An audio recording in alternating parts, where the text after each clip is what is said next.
Chapter 76, Winning Over. With the matter at the warship graveyard coming to a close, not only did Xia Fei manage to get his hands on the coveted top-grade frigate, he gained a 20 cubic meter spatial ring, too. After registering lunar eclipse with the Spaceship Authority, Xia Fei piloted it into the endless starry expanse. His destination this time was HEC, the Heaven Execution Training Camp's headquarters. Xia Fei wanted to hire Boateng as lunar eclipse's stay-in mechanic, but that simple-minded man was unwilling to leave Porter's side, so he had no choice but to give up. Xiao Tian, Murray, and Collins still chose to leave after helping old Porter get through the crisis. While they could all be considered spaceship maintenance experts, Xia Fei did not extend an invitation for them to join him on planet HEC. Xia Fei's admiration toward Boateng was not simply about his skills as a mechanic but his character as well. The man was willing to go through with a divorce than to abandon old Porter, and Xia Fei was very touched by this. Compared to his skills when it came to spaceship repairs, Xia Fei valued his loyalty more. Xia Fei sat in the captain's seat in the command deck. He could feel his heart surging. Plot a course for Enduro Star Region's HEC, ordered Xia Fei to the AI computer. Optimize the navigation route to choose the nearest flight path while also avoiding accident-prone areas, as well as those with any incidents occurring in the last 72 hours. Course set. Engage autopilot mode, inquired the spacecraft's female synthetic voice. Engage. Warp engine engaged. Reactor in 90% operation, energy reserves at 99%.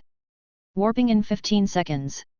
15 seconds later, a bright wormhole promptly opened up in front of the frigate, to which lunar eclipse slowly glided into. The wormhole closed right moments after he entered, and the view of countless stars streaking past appeared beyond the heavily reinforced glass of the command deck. After a while, the frigate exited the wormhole to appear on a beautiful starfield which was as blue as a deep ocean. Warp complete. Engine energy replenishment underway. The second warp will begin in 45 minutes 37 seconds. The synthetic voice could be heard announcing. Xia Fei lit a stick and leaned back in that spacious captain's chair, enjoying the fun of space navigation. That warp earlier covered a distance of 63,750 light-years. Indeed, the performance of this spaceship isn't bad. Phantom looked at the numbers on the command console and gave this remark. Xia Fei was somewhat pleased, and he replied, I spent over 700 million star coins on this spaceship, and that's excluding the Black Mamba 130 engine and the overclocking chip. I pretty much paid blood money for this, so how could this frigate be terrible in any sense? Phantom pondered on it for a moment. Now that you have a spatial ring with over 20 cubic meters of space, you'll need to find a chance to sell that old ring of yours once you reach Heaven Execution Training Camp, for you no longer have any use for it. Sell it. Xia Fei had his doubts. I've still got almost 1 billion star coins left in my account, so it's not like I'm lacking money. Why do I have to sell it? Phantom flashed him a smile that bore ill intent. Your body will soon finish absorbing all the drug residues.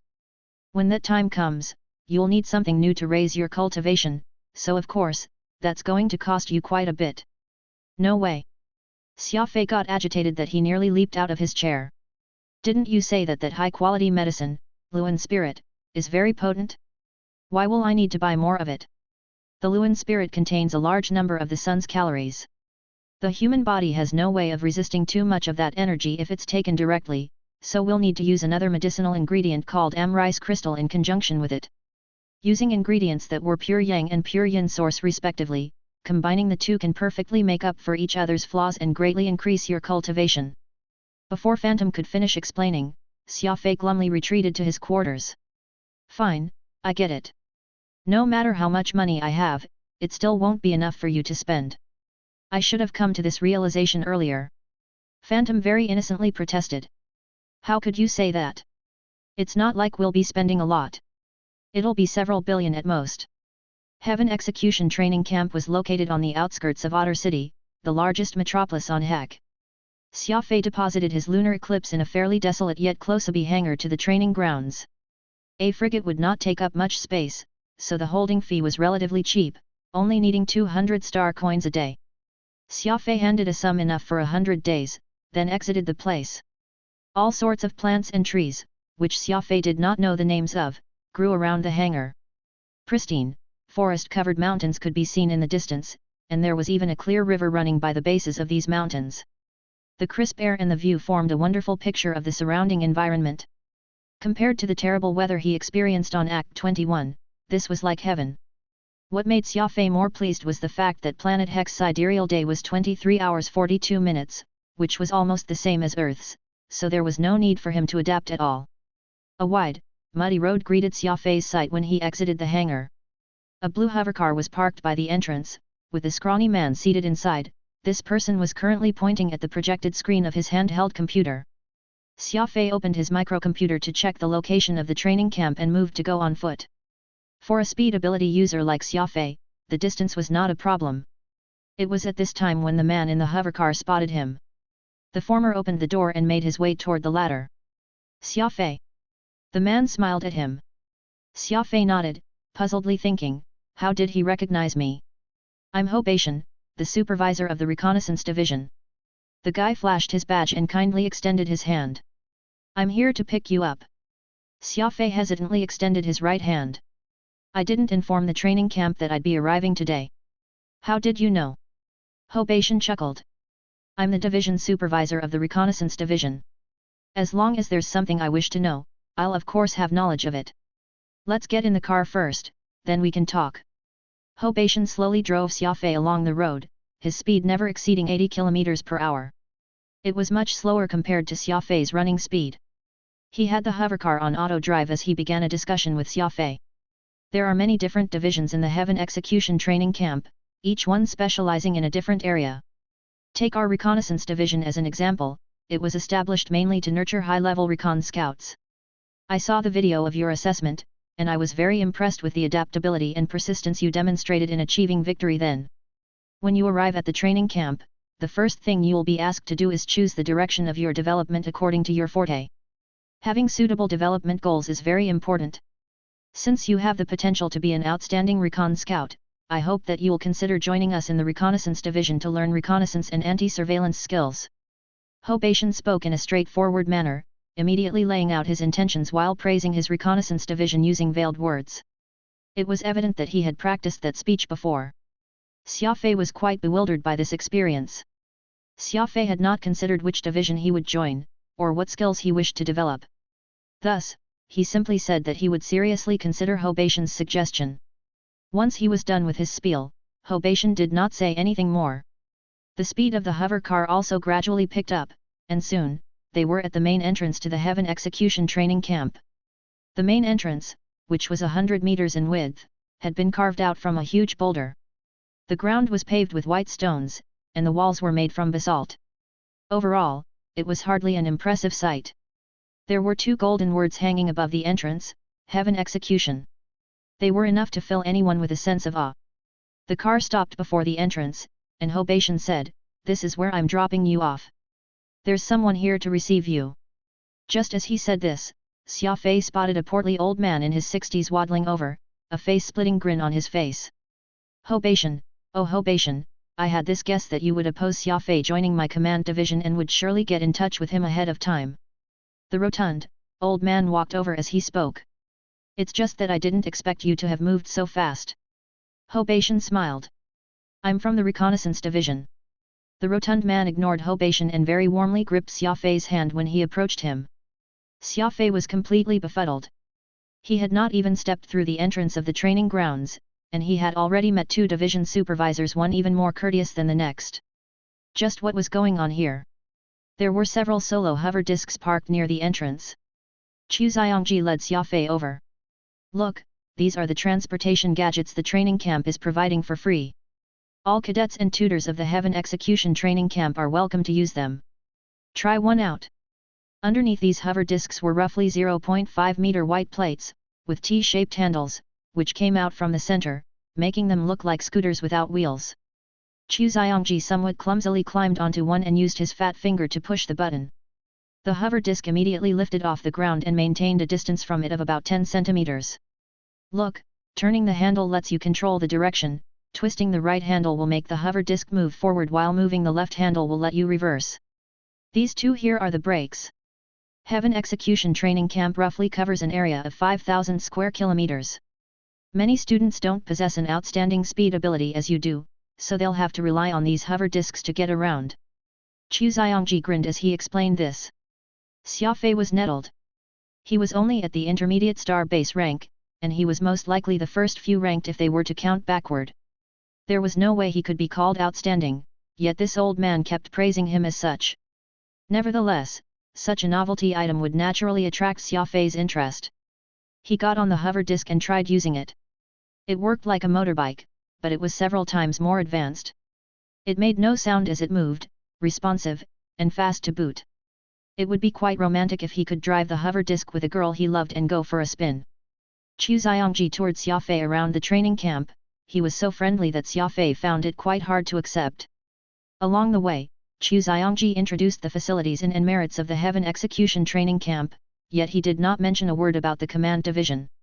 Unlike Hobation, this old fox Chu Xiangji tried playing the sentimentality card to gain Xia Fei's favor and win him over. Along the way, the other cadets pointed and looked in Xia Fei's direction, exchanging words with one another. Xia Fei found the entire situation strange and had a very uncomfortable feeling about it. Everyone in the training camp is aware of your superb showdown with Chen Dong. You've earned yourself quite a bit of prestige by now. Chu Xiangji chuckled. The hover disc stopped at a 3-story spherical building. Chu Xiangji beamed as he said, "This here is the place for new cadets to get ranked.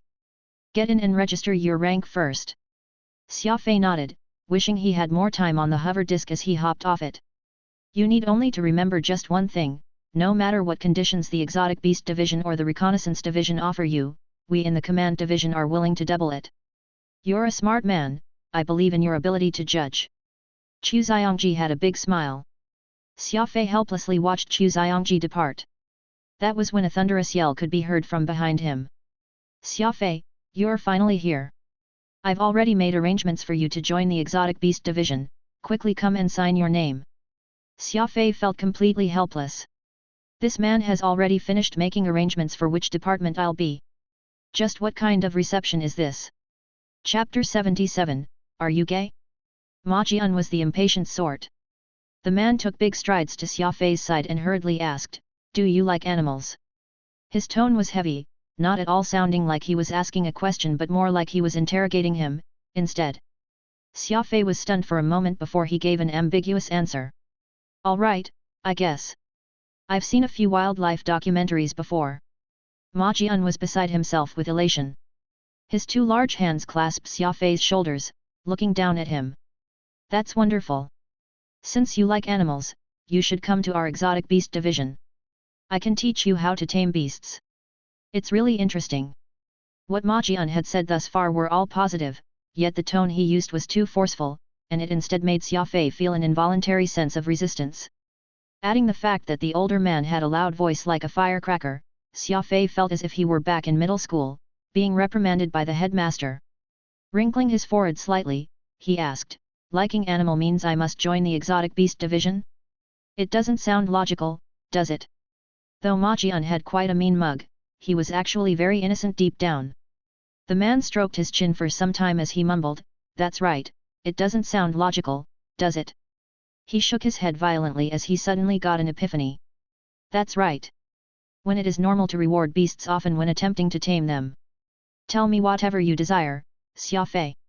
I'll give it all to you if it is within my means." Xia Fei was speechless, thinking to himself, "Why do I feel that this man is acting like he's training a monkey toward me? Not everyone from the Exotic Beast Divisions is like him, right?" Flashing a harmless smile, Xia Fei spoke. "I've just arrived at the training camp. I need some time to think about which division I should join. Rest assured that I will keep the Exotic Beast Division in mind when I make a decision." "Are you for real?" Ma Jian believed his words and was beside himself again. "That's great. Go get yourself registered first, and I'll bring you to view the Exotic Beast Division tomorrow. Take a look at the beautiful beasts we have. As long as you see those beasts, I'm certain you'll fall in love with them." After finally disentangling himself from Ma Jian, Xia Fei walked into the office building so that he could complete the registration process as a new cadet. The offices in Heaven Execution Training Camp were all automated and highly efficient. Xia Fei was soon able to obtain his uniform and cadet ID. Walking out of the office, Xia Fei suddenly discovered Ye Ziohan waiting in the corridor with an icy face as ever. "Ha, so we meet again." Xia Fei walked up and smiled. Ye Ziohan nodded and walked out with Xia Fei. I'm here to tell you that you can't join any one of the exotic beast, reconnaissance, and command divisions. You're free to choose any other division besides those, though of course, this excludes the internal division. Right now, you still lack the qualifications to join the internal division. Xia Fei was slightly unhappy upon hearing this news. There were the 3 divisions taking the initiative to find him, hoping that he would join any of them. Now, there was Ye Ziohan telling him that he could join any but those 3. Just what kind of axe were they trying to pull here? Xia Fei sighed. Is that an order? Ye Ziohan thought about this for a moment. Nope. It's just a friendly reminder. Xia Fei showed a straight face. I'm sorry, but I won't adhere to that even if it's an order. The right to make a choice is mine alone, and it's my free will. There's no need for anyone to interfere with my decision-making. Ye Ziohan did not expect Xia Fei to reject her suggestion so resolutely. Though the Heaven Execution Training Camp was not like a school, its system was essentially no different from a school's. It was hard to imagine a student rejecting a teacher's request, and this was a fairly good-looking teacher to boot. Have you already met Ma Jian, Ho Beishan, and Chu Xiangji? Asked Ye Ziohan. Xia Fei nodded. The 3 of them chose you during the crisis grade assessment, and each of them wanted to especially enroll you in their divisions. They had quite an argument about it, and if you agree to any of the 3, the other 2 supervisors will have a hard time accepting it. The resulting conflict between these supervisors will affect the overall cohesion of the training camp, do you understand? Clarified Ye Ziohan. Xia Fei chuckled. Of course, I do. Furthermore, I know the more crucial reason for this, it's because none of the 3 is willing to admit defeat. This matter has already transcended beyond a fight for a cadet to become a matter of face between the supervisors. It has now turned into an unspoken contest for them. Ye Ziohan was slightly surprised at Xia Fei's analytical ability, which was completely incongruent with his age. Even in a highly developed extraterrestrial planet, 17 of age was considered juvenile, yet Xia Fei had just demonstrated a level of maturity and wisdom comparable to an adult, or even better. She vaguely felt that it was completely logical for the 3 supervisors to have their eye on Xia Fei at the same time. If possible, she really wished she could crack open this fellow's head and see exactly what was inside it. You're not wrong. They are indeed competing with one another, and what they're initially fighting about has become secondary to them now. You're still young, so how come you're able to determine the root of the matter here? Could you have undergone some special training since young? Curiously asked Ye Ziohan. Xia Fei gave a bitter laugh. Age only proves how old someone has lived, but that isn't an indicator of maturity. What matters is experience. You'll understand if you've experienced the same things I did. What sort of experience? Asked Ye Ziohan. She had a faint suspicion that Xia Fei's childhood might not have been a happy one, which was why he now possessed thinking skills and great survival tenacity beyond that of the average person. Sorry, there's no need for me to tell you about my past. With that, Xia Fei quickened his pace and left Ye Ziohan in his wake without even looking back once. Be it what the 3 supervisors are feeling or the cohesion in Heaven Execution Training Camp, you've considered everything, yet why is it that you failed to consider my feelings? I am but a powerless cadet. Accepting someone's invitation will at least let me gain the help of a supervisor in these foreign training grounds, but if I reject those 3, then all of them will dislike me. Still, I ought to thank you for the kind reminder. Truth be told, I am uninterested in the Exotic Beast Division, Reconnaissance Division, and Command Division, but the reason behind it isn't you but my desire. Will rejecting the 3 supervisors' invitation create greater cohesion in the training camp? That's sheer nonsense that won't even stand scrutiny. I have no concerns about your matters, so you can all do whatever you want, I won't be involved in this. Xia Fei left after saying all that, leaving Ye Ziohan awkwardly rooted to where she stood.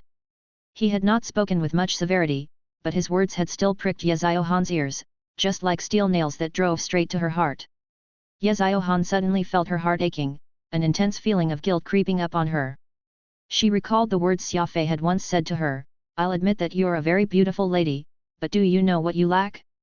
You lack compassion. There were well over 50,000 cadets in Heaven Execution Training Camp.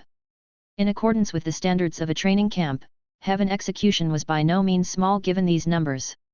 However, the population of the entire Enderostar region was in the thousands of billions, so for only 50,000 people to have been picked up from such a tremendously large population showed just how slim the chances were of being chosen. To become the crème de la crème among the elite cadets in the training camp, the Adjudicator Union had invested plenty of money and effort in cultivating their future pillars. Every cadet's training, studies, and living standards could be considered top-notch. The cadet dormitories consisted of 6 large buildings, each shaped like a goose egg. The walls were made from silver-colored, reinforced glass, and sunbeams would get reflected when they hit these buildings, making for a very dazzling sight. Every such building could house up to 10,000 cadets. The place was like a miniature city in itself, with malls, entertainment centers, restaurants, and bars abound. There were quite a number of cadets traveling around in hover discs to go about their respective businesses. Some recognized Xia Fei and began to discuss him with others as they regarded him with a strange expression. Xia Fei felt a prickly sensation all around him, so he quickened his pace toward his dorm room.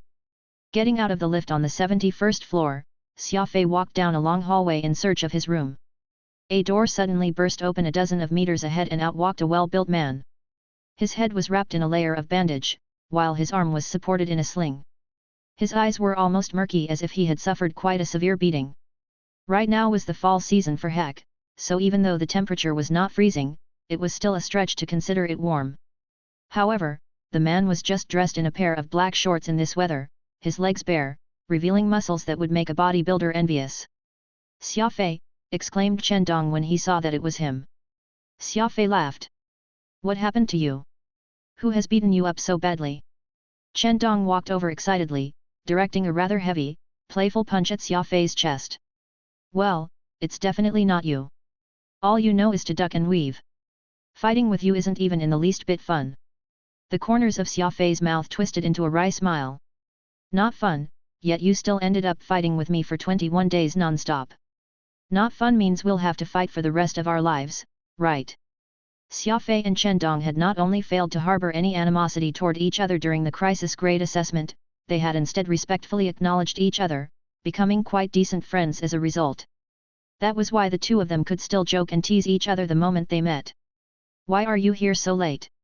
"I've already been here for over 2 months, stated Chen Dong. "Yeah, I can tell that these past 2 months weren't wasted on you," mischievously pointed out Xia Fei as he eyed the bandage around Chen Dong's head. Xia Fei's room was only a door away from Chen Dong's, so they would be staying very near each other from here on. Xia Fei used his cadet ID to gain entry to his room and was immediately shocked by the luxurious suite before him. There was a living room, bedroom, training room, study, and kitchen. Just the bathrooms alone, and there were 4, occupying over 400 square meters of space. Forget him, even a family could stay there comfortably. A hologram TV, a marble bathtub, a smart sanitation system, it had everything. He even had a window view overlooking a clear lake a short distance away, with verdant forest right beside it. Xia Fei opened the window and fresh air immediately rushed into the suite, filling with a sense of freshness. It could be said that the Heaven Execution Training Camp did well to provide for every possible need their cadets might have. They had thought all details, and staying in such an environment would be very conducive to their training and studies as they would not have to worry about or fret over stuff like their basic needs. Xia Fei lit a cigarette and stood by the window to admire the view. He had barely taken a drag when he heard the crisp ring of the doorbell. Opening the door, Xia Fei came face to face with a 17-year-old girl, who was lazily standing there by his door. She was not particularly tall, though her figure matched that perfectly slim waist of hers, with curves all in the right places. If Xia Fei were to describe her, the adjective voluptuous would be a seamless fit. She was even holding a piece of cucumber in her hand, looking at him even as she crunched it with big bites. Chen Dong was also in Xia Fei's room, and when he saw this girl, he immediately furrowed his brows as an unfortunate expression crept up his face. "Call me Moon Song. I'm living between you and Chen Dong." The girl stuffed the cucumber in her pocket and wiped her hands on her skirt. She smiled as she proffered her hand, speaking to Xia Fei in a sweet voice. Xia Fei felt that this girl was rather pretty and sounded polite, so he had a favorable first impression of her. He smiled and extended his hand to shake Moon Song's. Her soft and tender hand was delicate and pale, one look, and he could tell that she had never done any manual labor in her life. To find out if a person had a pampered upbringing, a glance at their hands was all it took. It was evident that Moon Song's hands belonged to a gentlewoman. Her looks corroborated this as well, and it was only her munching on the cucumber, which was quite unladylike, when they first met that spoiled her image, so she could only be considered to be half a proper lady.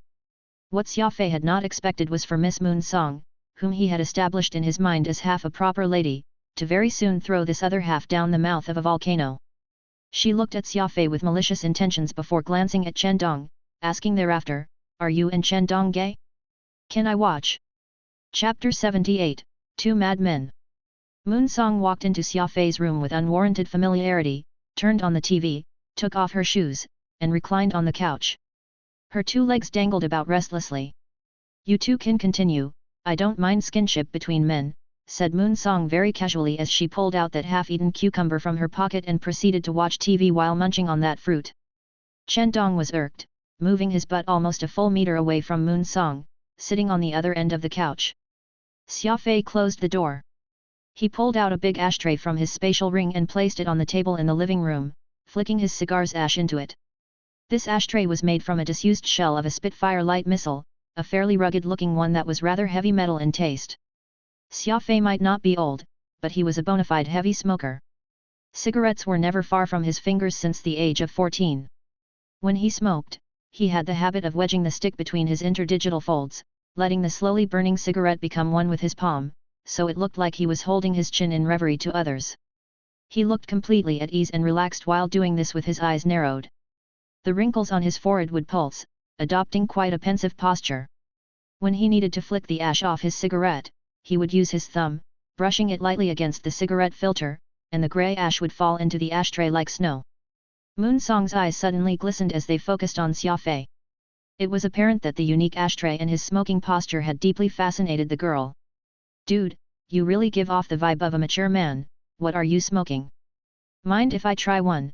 excitedly asked Moon Song, like a playful kitten that had discovered a ball of yarn. Xia Fei sighed. He was only 17, so being described as mature could not be considered a compliment. Standing up and walking over to the girl, he shook his cigarette pack lightly. 4 cigarettes poked out from the pack, and each one extended to a different length. The longest of which happened to expose its cigarette filter entirely. This was a trick that he had learned from an old fortune teller on the streets. It was called "All Our Brothers Within the 4 Seas." It was rumored that this was how the comrades of the Green Gang offered their cigarettes. Moon Song gingerly took a stick of Hungtishan out from the pack and placed it in her palm for inspection as if she had been given something precious.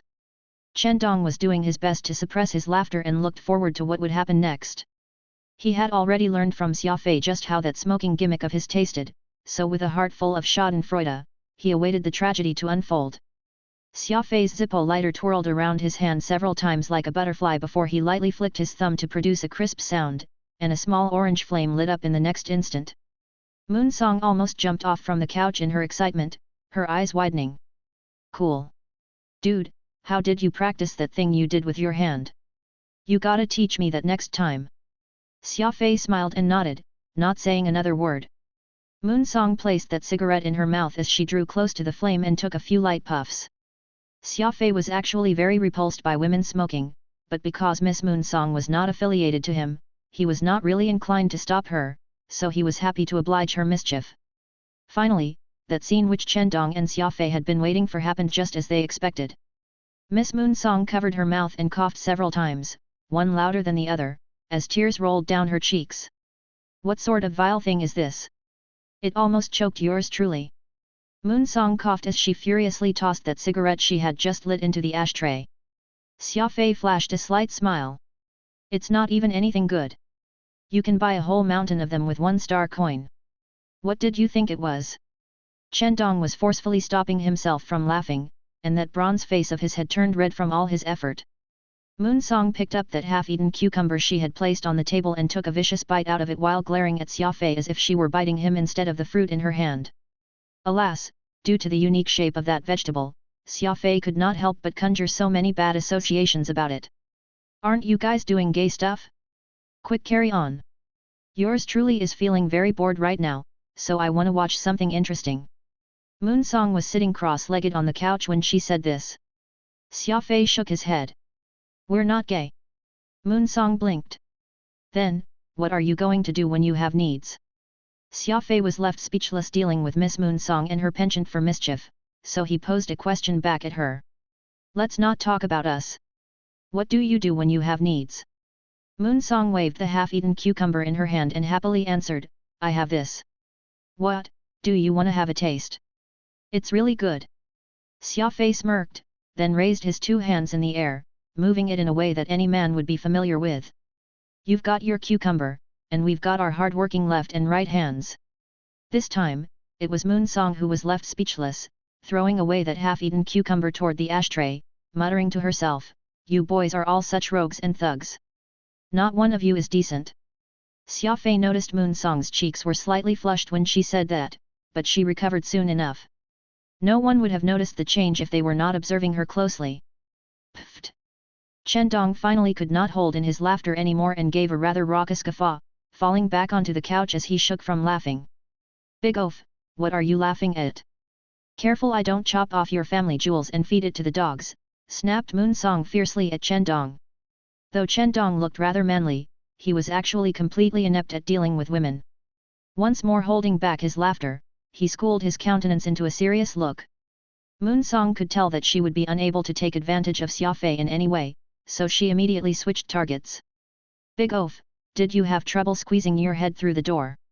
Moon Song pointed to Chen Dong's head as she flashed him an ill-natured grin. Chen Dong puffed his chest out, full of energy. I went to challenge the internal division last night, and I ended up losing. Injuries are the pride of a warrior. Wait till I recover, I'll definitely head back and issue another challenge to them. Chen Dong said that with great determination, looking like he did not intend to give up the idea. His strongest virtue was that he was not one to hold grudges, treating challenges as mere challenges, a proper and upright clash.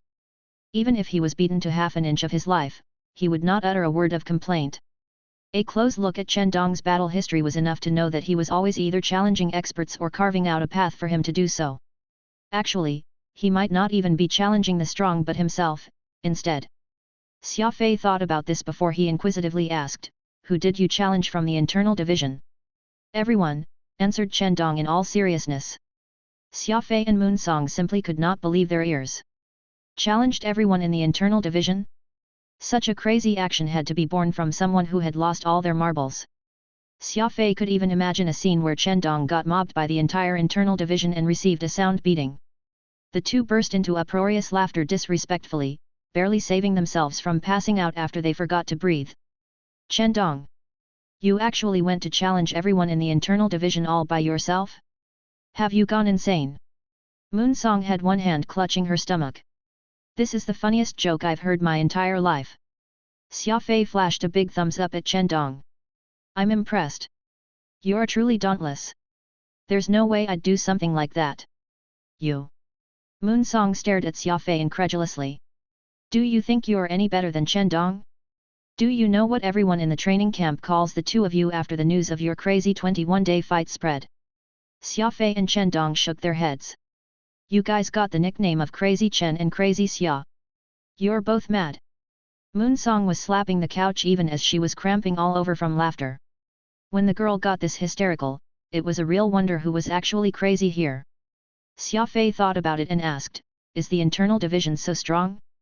After all, I couldn't even penetrate your ice armor with my chasing light, so how did those guys succeed in getting past your defense?" Moon Song folded her leg up to make a figure 4 as she continued to laugh. "There are over 50,000 people in Heaven Execution Training Camp, do you know how many there are in the internal division?" Xia Fei and Chen Dong shook their heads again. "There are only 500 in that division. It essentially means that any cadet from the other division who wants to get in only has a 1% chance of succeeding. The people who get in are all the atypical freaks. Only the elite of the elites are able to enter Heaven Execution Training Camp, and to make it into the internal division, you have to be a genius among geniuses." Xia Fei mulled on this, then wondered, "So what's the difference between the internal division and the rest?" "Difference?" Moon Song had magically pulled out another large cucumber from her pocket, crunching on it as she spoke. "It's not a difference, it's heaven and earth distinction. Do you guys feel that the conditions of the general camp itself are very good as they are?" Xia Fei nodded repeatedly. There was no need to dispute that, just his living situation alone was already at the standards of a presidential suite, so he was sure that the facilities in the camp would not be too far off. Even Chen Dong, born from a major clan, could hardly find anything to complain about when it came to the training camp's accommodations. All here were specially prepared for elite warriors, and everything and anything was provided. If you two have a chance to step into the internal division, then you will understand. Compared to the internal division, this is no different from a slum. Not just the training equipment they have access to, even their living conditions are many times better than the general population here in Heaven Execution Training Camp. More importantly, the internal division has a secret technique that can improve a warrior's cultivation by leaps and bounds in a short time. Almost all cadets that made it into the internal division saw their ranks surge in a short time. It's basically too miraculous. Moonsong seemed to know quite a lot, sharing several rumors concerning the internal division. Xia Fei and Chen Dong could not help but be intrigued by the wonders the internal division held after hearing her words. So, does either one of you wish to join the internal division? Asked Moonsong very mysteriously. Chen Dong was somber when he answered gruffly, do you have a way? As long as I can become even stronger, I'll be willing to do anything even if I end up dying. Though Xia Fei did not outwardly express his interest, becoming an expert was indeed his biggest pursuit, so he pricked his ears up and eagerly listened. Chapter 79, Extreme Race. The TV in the living room was actually a large holographic AI computer, and Moonsong pushed a button to call up a notice that Heaven Execution Training Camp had announced last month. The notice stated that an extreme hovercar race would be happening on the first weekend of the camp opening. Cadets could form their teams to participate, and the winning team would win 5,000 points as a prize, be given a tour of the internal division, and be allowed to use its Stygian training center for 24 hours. Moonsong pointed at the projected screen with her finger as she beamed. This is a great opportunity, winning those 5,000 points if we win, we'll be given one chance to participate in the elite training of the internal division. I've already formed a team in preparation for the upcoming race, are you two crazies interested? Chen Dong shook his head firmly. Nope. I'd rather increase the intensity of my cultivation and training during this time. I will most definitely make it into the internal division, but I will do so through my strength. Moonsong was dissatisfied with this answer. Big Oaf, read carefully, it's not just a day of training in the internal division. There's also a prize of 5,000 points. Do you know what those points are? Xia Fei and Chen Dong shook their heads. Moonsong sighed, evidently annoyed. Has either of you properly grasped the basics of Heaven Execution Training Camp? To actually have no inkling of points. Though Chen Dong had already been in the camp for 2 months, he had spent all his time training or challenging people. He had not even properly read the training camp's charter before this, while Xia Fei had just arrived today, so his understanding of the training camp was essentially blank. Moonsong used the computer to enter the intraib of Heaven Execution Training Camp, pulling out a screen full of information. Points are like currency here. You'll be facing roadblocks after roadblocks if you don't have any points.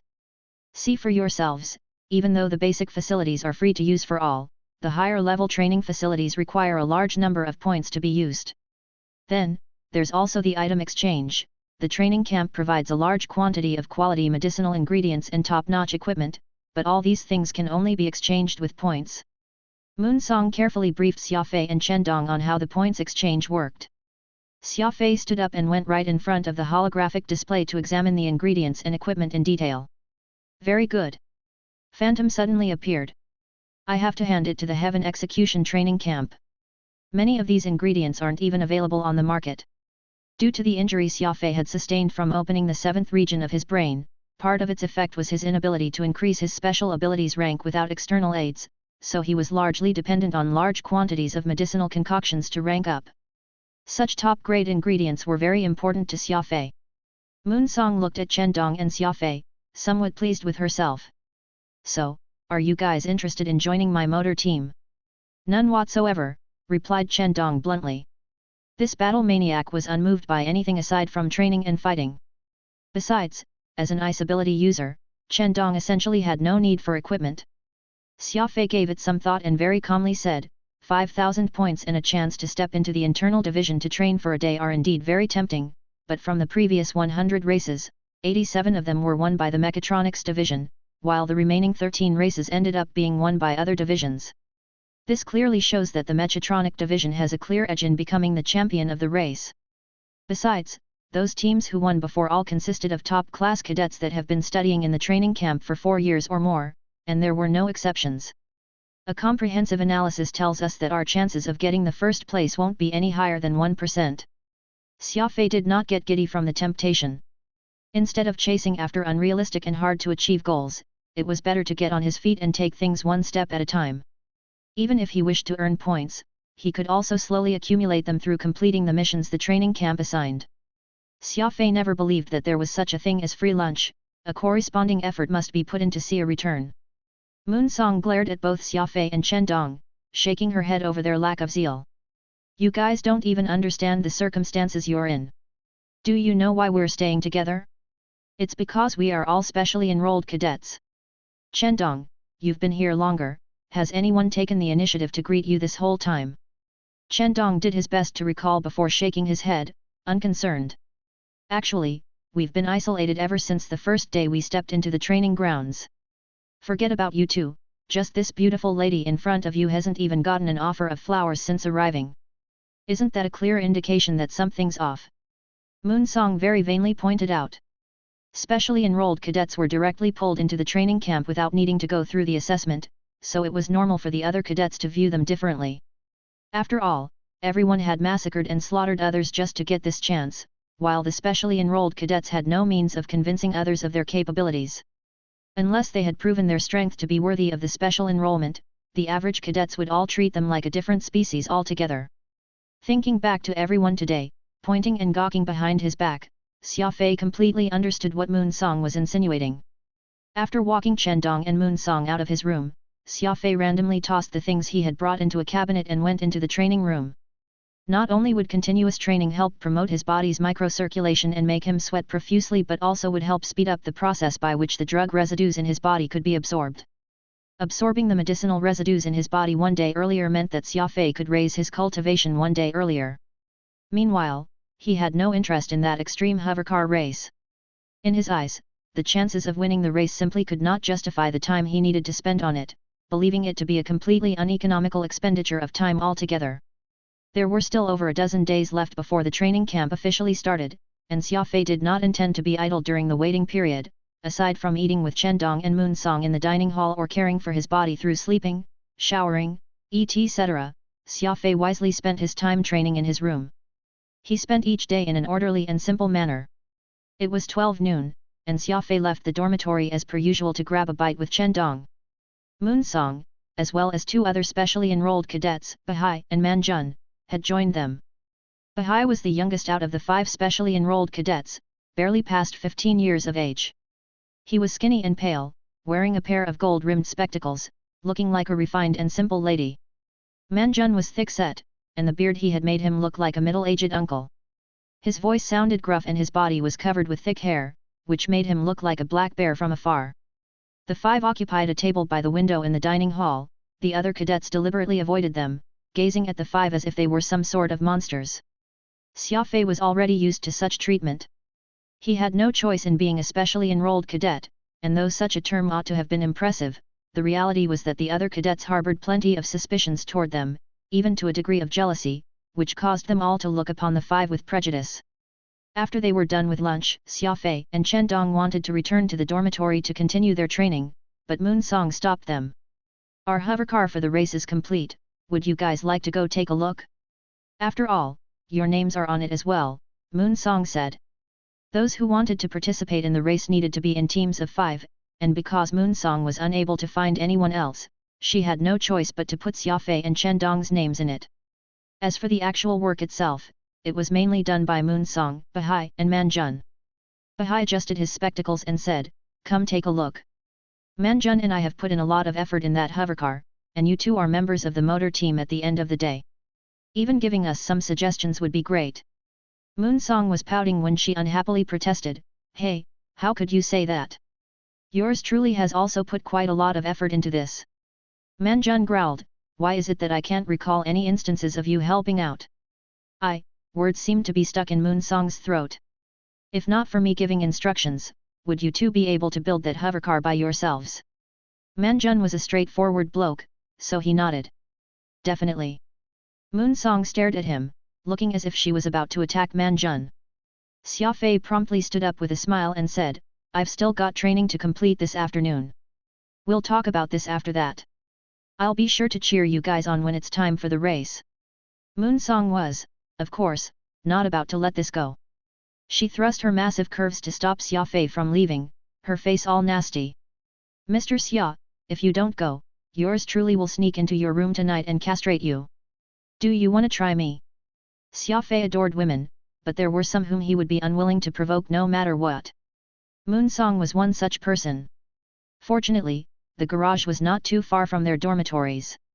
Taking a look would not waste too much of his time, so Xia Fei could only treat this as a leisure stroll after his meal. Coincidentally, they bumped into Ye Ziohan as they were making their way over. Xia Fei smiled and waved at her as he continued on his way.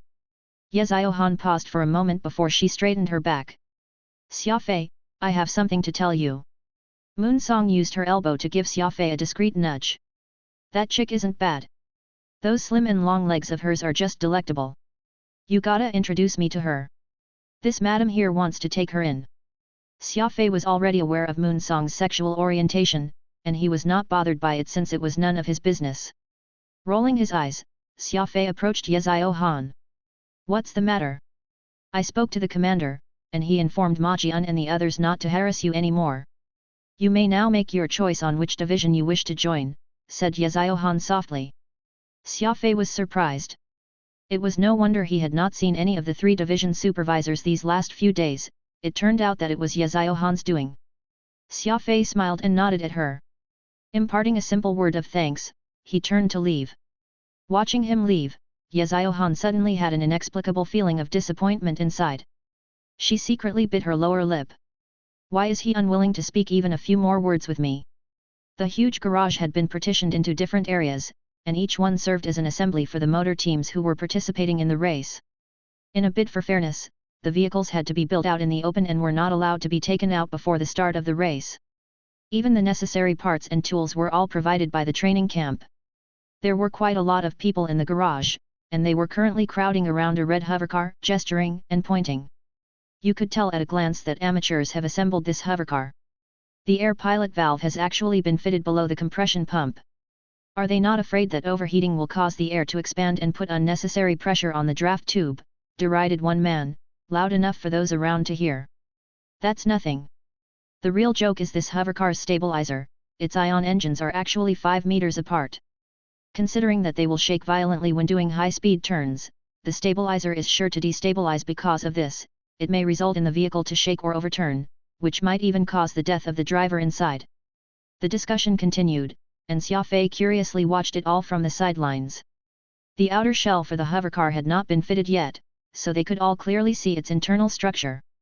Xia Fei's repair and maintenance skills had been personally taught by old Porter and his 4 expert apprentices, so he of course was no novice regarding such things, and he could tell what was wrong with the hovercar at a glance. Turning his head, Xia Fei gloated as he told Chen Dong and the others, whose hovercar is this? To have actually assembled such a vehicle for a race, it'll be a miracle if it can make it out of the garage. Just as he said those words, he realized that Moon Song was glaring at him hatefully, while Bahai and Manjun were both looking embarrassed. Could that be your hovercar? Xia Fei was completely flabbergasted, commending himself inwardly for making the smart choice of not participating in their nonsense. Chapter 80, Bye Yet. Scram, all of you. This madam here won't bother being courteous to whoever dares prattle on with their irresponsible remarks. Moon Song shoved the crowd aside as she stormed into her team's designated assembly area. Her face was stony while she yelled at the onlookers. The crowd very quickly scattered, but they still whispered to one another how terrible the hovercar was, laughing at it while taking great pleasure in its terrible build. Bahai and Manjun, who were now sitting somewhere near the red hovercar, felt dejected. Manjun formed a fist and aggressively punched the hovercar's hood. Damn! We followed every detail in the blueprints, so how did we end up making something lousy? Who knows? Perhaps we're really not suited to tinker with machines, supposed Bahai, feeling quite frustrated. Extreme racing hovercars were common in team races throughout the universe. Every normal racing hovercar's outer shell, chassis, and engine was fixed, so there was no way to modify it. However, there were other parts for the extreme racing hovercars, and it was common for racers to pick their favorite parts and assemble them as they wished. Such a race would not just test a person's ability to drive, more than that, it would test a person's ability to assemble a racing hovercar and their ability to match its parts. There were thousands of parts that could be used in an extreme racing hovercar, and the possible configurations from these thousands of parts were nearly endless. Besides, every part could be fitted into different positions, which would in turn produce different effects in a racing hovercar's performance. Bahai and Manjun thought all they had to do was assemble a racing hovercar. They were wholly ignorant of how even the slightest change could affect the racing hovercar's overall performance to a drastic degree. Xia Fei could see that their assembly method was very crude and rudimentary. It was merely at the standard of a middle schooler who had just been exposed to machinery. For a middle schooler level of racing hovercar to appear in a race of such a scale, it was only natural that everyone's attention would be drawn to it and that it would receive ridicule and criticism subsequently. Xia Fei turned around and made eye contact with Chen Dong, who shrugged helplessly. I know how to fight, but I know nothing about such stuff. Circling around the racing hovercar a few times, Xia Fei discovered more than 100 fatal mistakes in its assembly. He thought at first that he could give Bahai and Manjun some advice, but the racing hovercar that they had assembled was too trashy that they needed to remove every part of it and start from scratch, so there was not even a need for advice. If there's nothing else, Chen Dong and I will be going back first, said Xia Fei. Bahai quietly nodded, looking somewhat fatigued. Moon Song waved them off glumly. She did not say a word, though it was apparent that even this strong girl had been dealt quite a heavy blow, visibly irritated. Xia Fei threw a glance at Chen Dong and was just about to leave when they heard a commotion from outside the garage. Then many female cadets from the training camp appeared out of nowhere. Xia Fei was very curious about this. Motorsports like hovercar racing were naturally patronized by the male population, and not many women would show interest in it. Why, then, were there so many girls outside the garage right now? A young man dressed in white stepped into the garage amid the girls cheering. His hair was meticulously combed and his pants neatly ironed with not a trace of creases. With a bright smile on his face, this young man kept waving at everyone around him as he walked forward. He looked very personable. Every smile he flashed would elicit exclamations from the bevy of women behind him as if he were a superstar about to go on stage. Who's that? Asked Xia Fei. Bai Ye, the third prince of Leaping Tiger Mountain's Bai clan, answered Moon Song disgruntledly. He's also a cadet who got in through the back door, yet unlike us, he's being warmly received, especially by the woman population in the training grounds. Xia Fei nodded. Bai Yi's gestures made him look very much like a celebrity, so it was normal for the ladies to adore him. You're a woman as well, why do I feel that you don't really like him? Asked Xia Fei. Moon Song was angry. I like women, yours truly won't even spare a glance in the direction of someone like him. With the arrival of these people in droves, the originally spacious garage was now crowded. Xia Fei and Chen Dong took several steps backward to make way and also to let these passionate fans and their idol pass by. Xia Fei swept his gaze across the few racing hovercars neighboring theirs, and he realized that there were also quite a number of problems with them. Strange. The quality of these racing hovercars isn't good, either. Could it be that I was mistaken? Xia Fei muttered to himself. Logically speaking, a place like Heaven Execution Training Camp where elites gathered should have plenty of people who knew how to assemble racing hovercars. The standard that this place ought to have should be very high, but why was it that, no matter how he looked, these racing hovercars all had a number of problems and were quite sloppily made? Could it be that I had unknowingly improved? Xia Fei mulled on this. He had spent several months hands-on learning the art of spaceship building from old Porter, who had even gifted him a journal containing detailed guidelines about the repairs and modifications from his lifelong experience when Xia Fei was leaving. Xia Fei's mechanics skills when he was in old Porter's factory were nothing special, or at least, he could easily see that the elderly mechanic and his 4 apprentices were much better than he was, so Xia Fei had always thought that his skills were below average. Xia Fei became more and more curious as he thought about it. My standard is below average. Yet why is it that these racing hovercars were assembled even worse than what I could probably do? With that thought in mind, he decided to take the long route out in order to examine every racing hovercar in the venue. Bai Ye had passed by Moon Song just then. He very politely bowed to her with a pleasant smile hanging on his lips. A girl beside him could not resist the allure of Bai Ye's smile and shrieked, almost fainting on the spot. On the contrary, Moon Song pretended to have not seen his gesture of goodwill and purposely turned her face in another direction. With a huff, she did not bother with his presence. Moon Song ignoring him made Bai Ye feel very embarrassed. The smile slid off his face, then he shook his head as he chuckled wryly. He proceeded toward his team's allocated area, which was not too far away.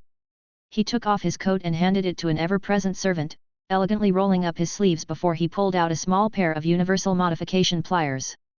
This simple action alone elicited quite a few shrieks and drew applause from the ladies in general, their faces flushed with delight as they danced on the balls of their feet. The male cadets in the garage felt very disgruntled over the appearance of Bai Ye and his group of fans. All of them eyed him coldly, their gazes unfriendly.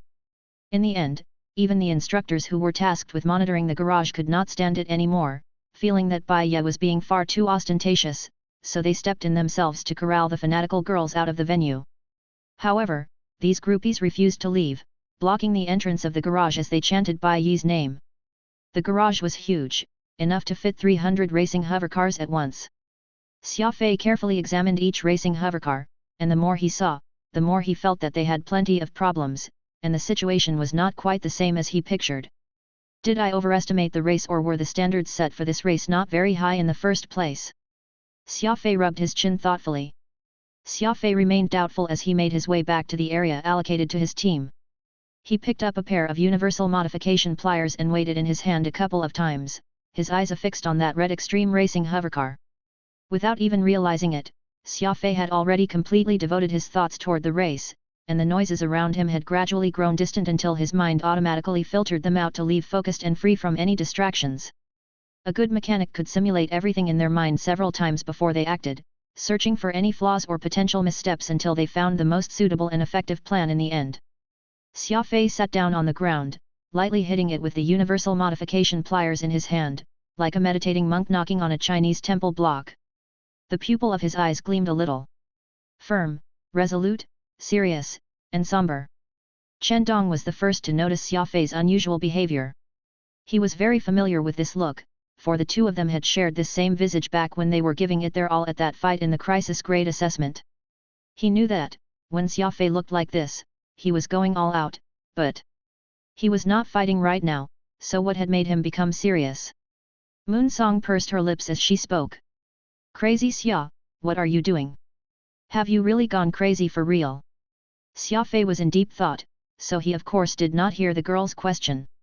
He continued to repeat his actions in mind, completely ignoring Moon Song. Moon Song stood up angrily. Hey, crazy Xia, yours truly is speaking to you. Chen Dong reached out to stop Moon Song, his expression severe. Don't disturb him. He's doing some serious thinking right now. Moon Song sat back in her chair, disgruntled.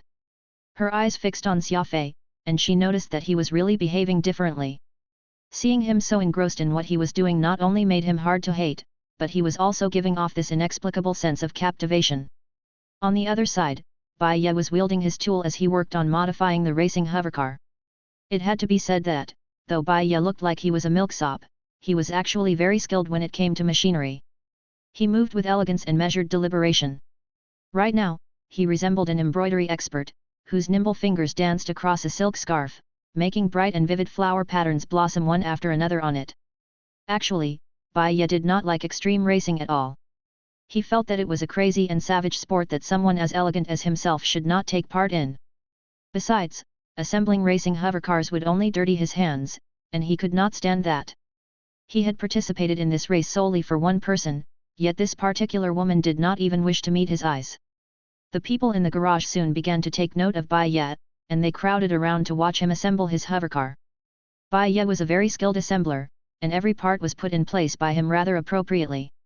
Even the wisest extreme racing hovercar assembler could not find fault in his work. Bai Ye appeared to be far better than any of them in terms of his choice of parts and installation technique. Slowly, gasps could be heard from the people around Bai Ye, and this made him rather pleased. He loved being the center of attention, and the more people paid attention to him, the happier he felt.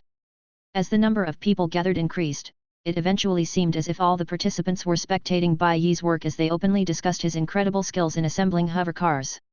It was around this time that, in another area not too far from Bai Ye, the composed Xia Fei started moving. Chapter 81, Realm of Masters. Xia Fei stood up, his finger very deftly turned to the port he needed on his universal modification pliers. Exhaling, he began to dismantle the many parts already fitted onto the red racing hovercar.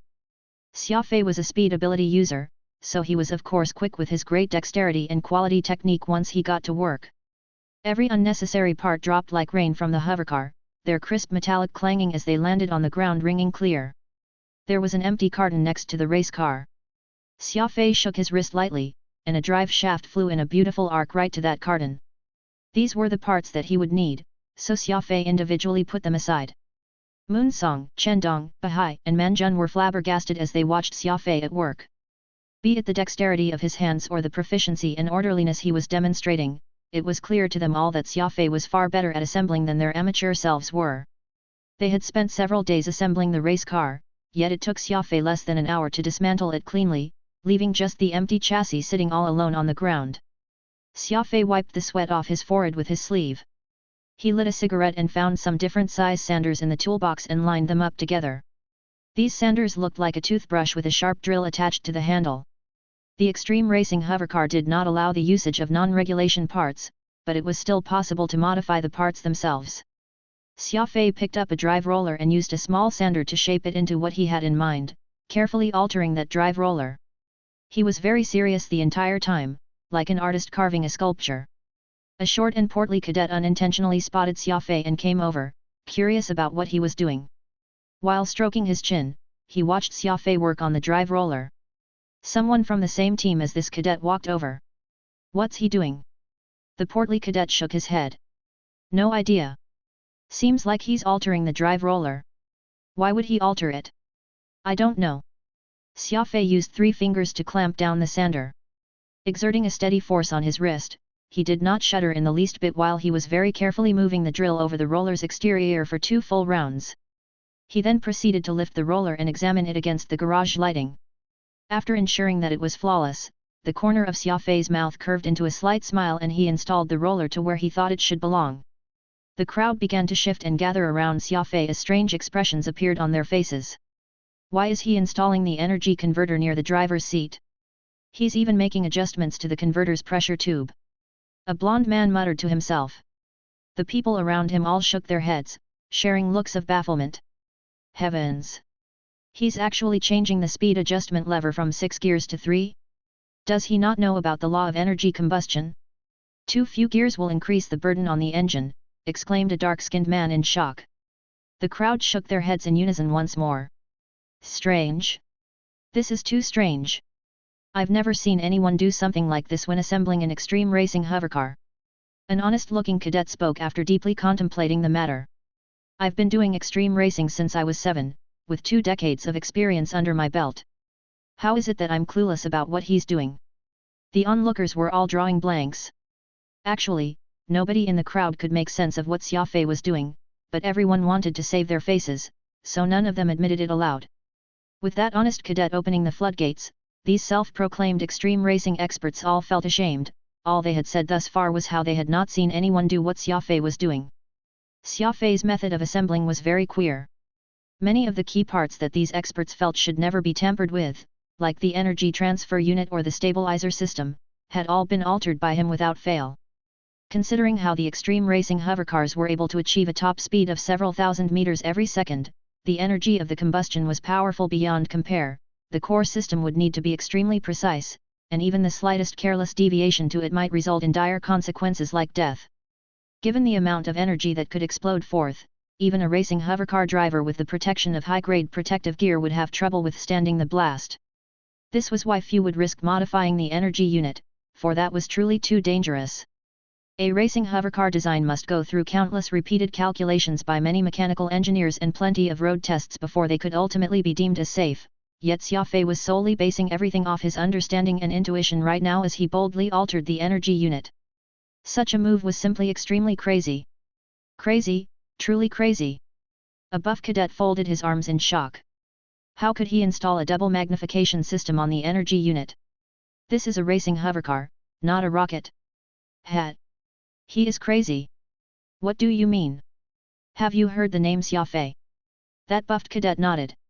Oh, that madman who fought with Chendong for 21 days. I heard that he's already here in the training camp. Indeed, this person you're looking at right now is crazy Xia. Him.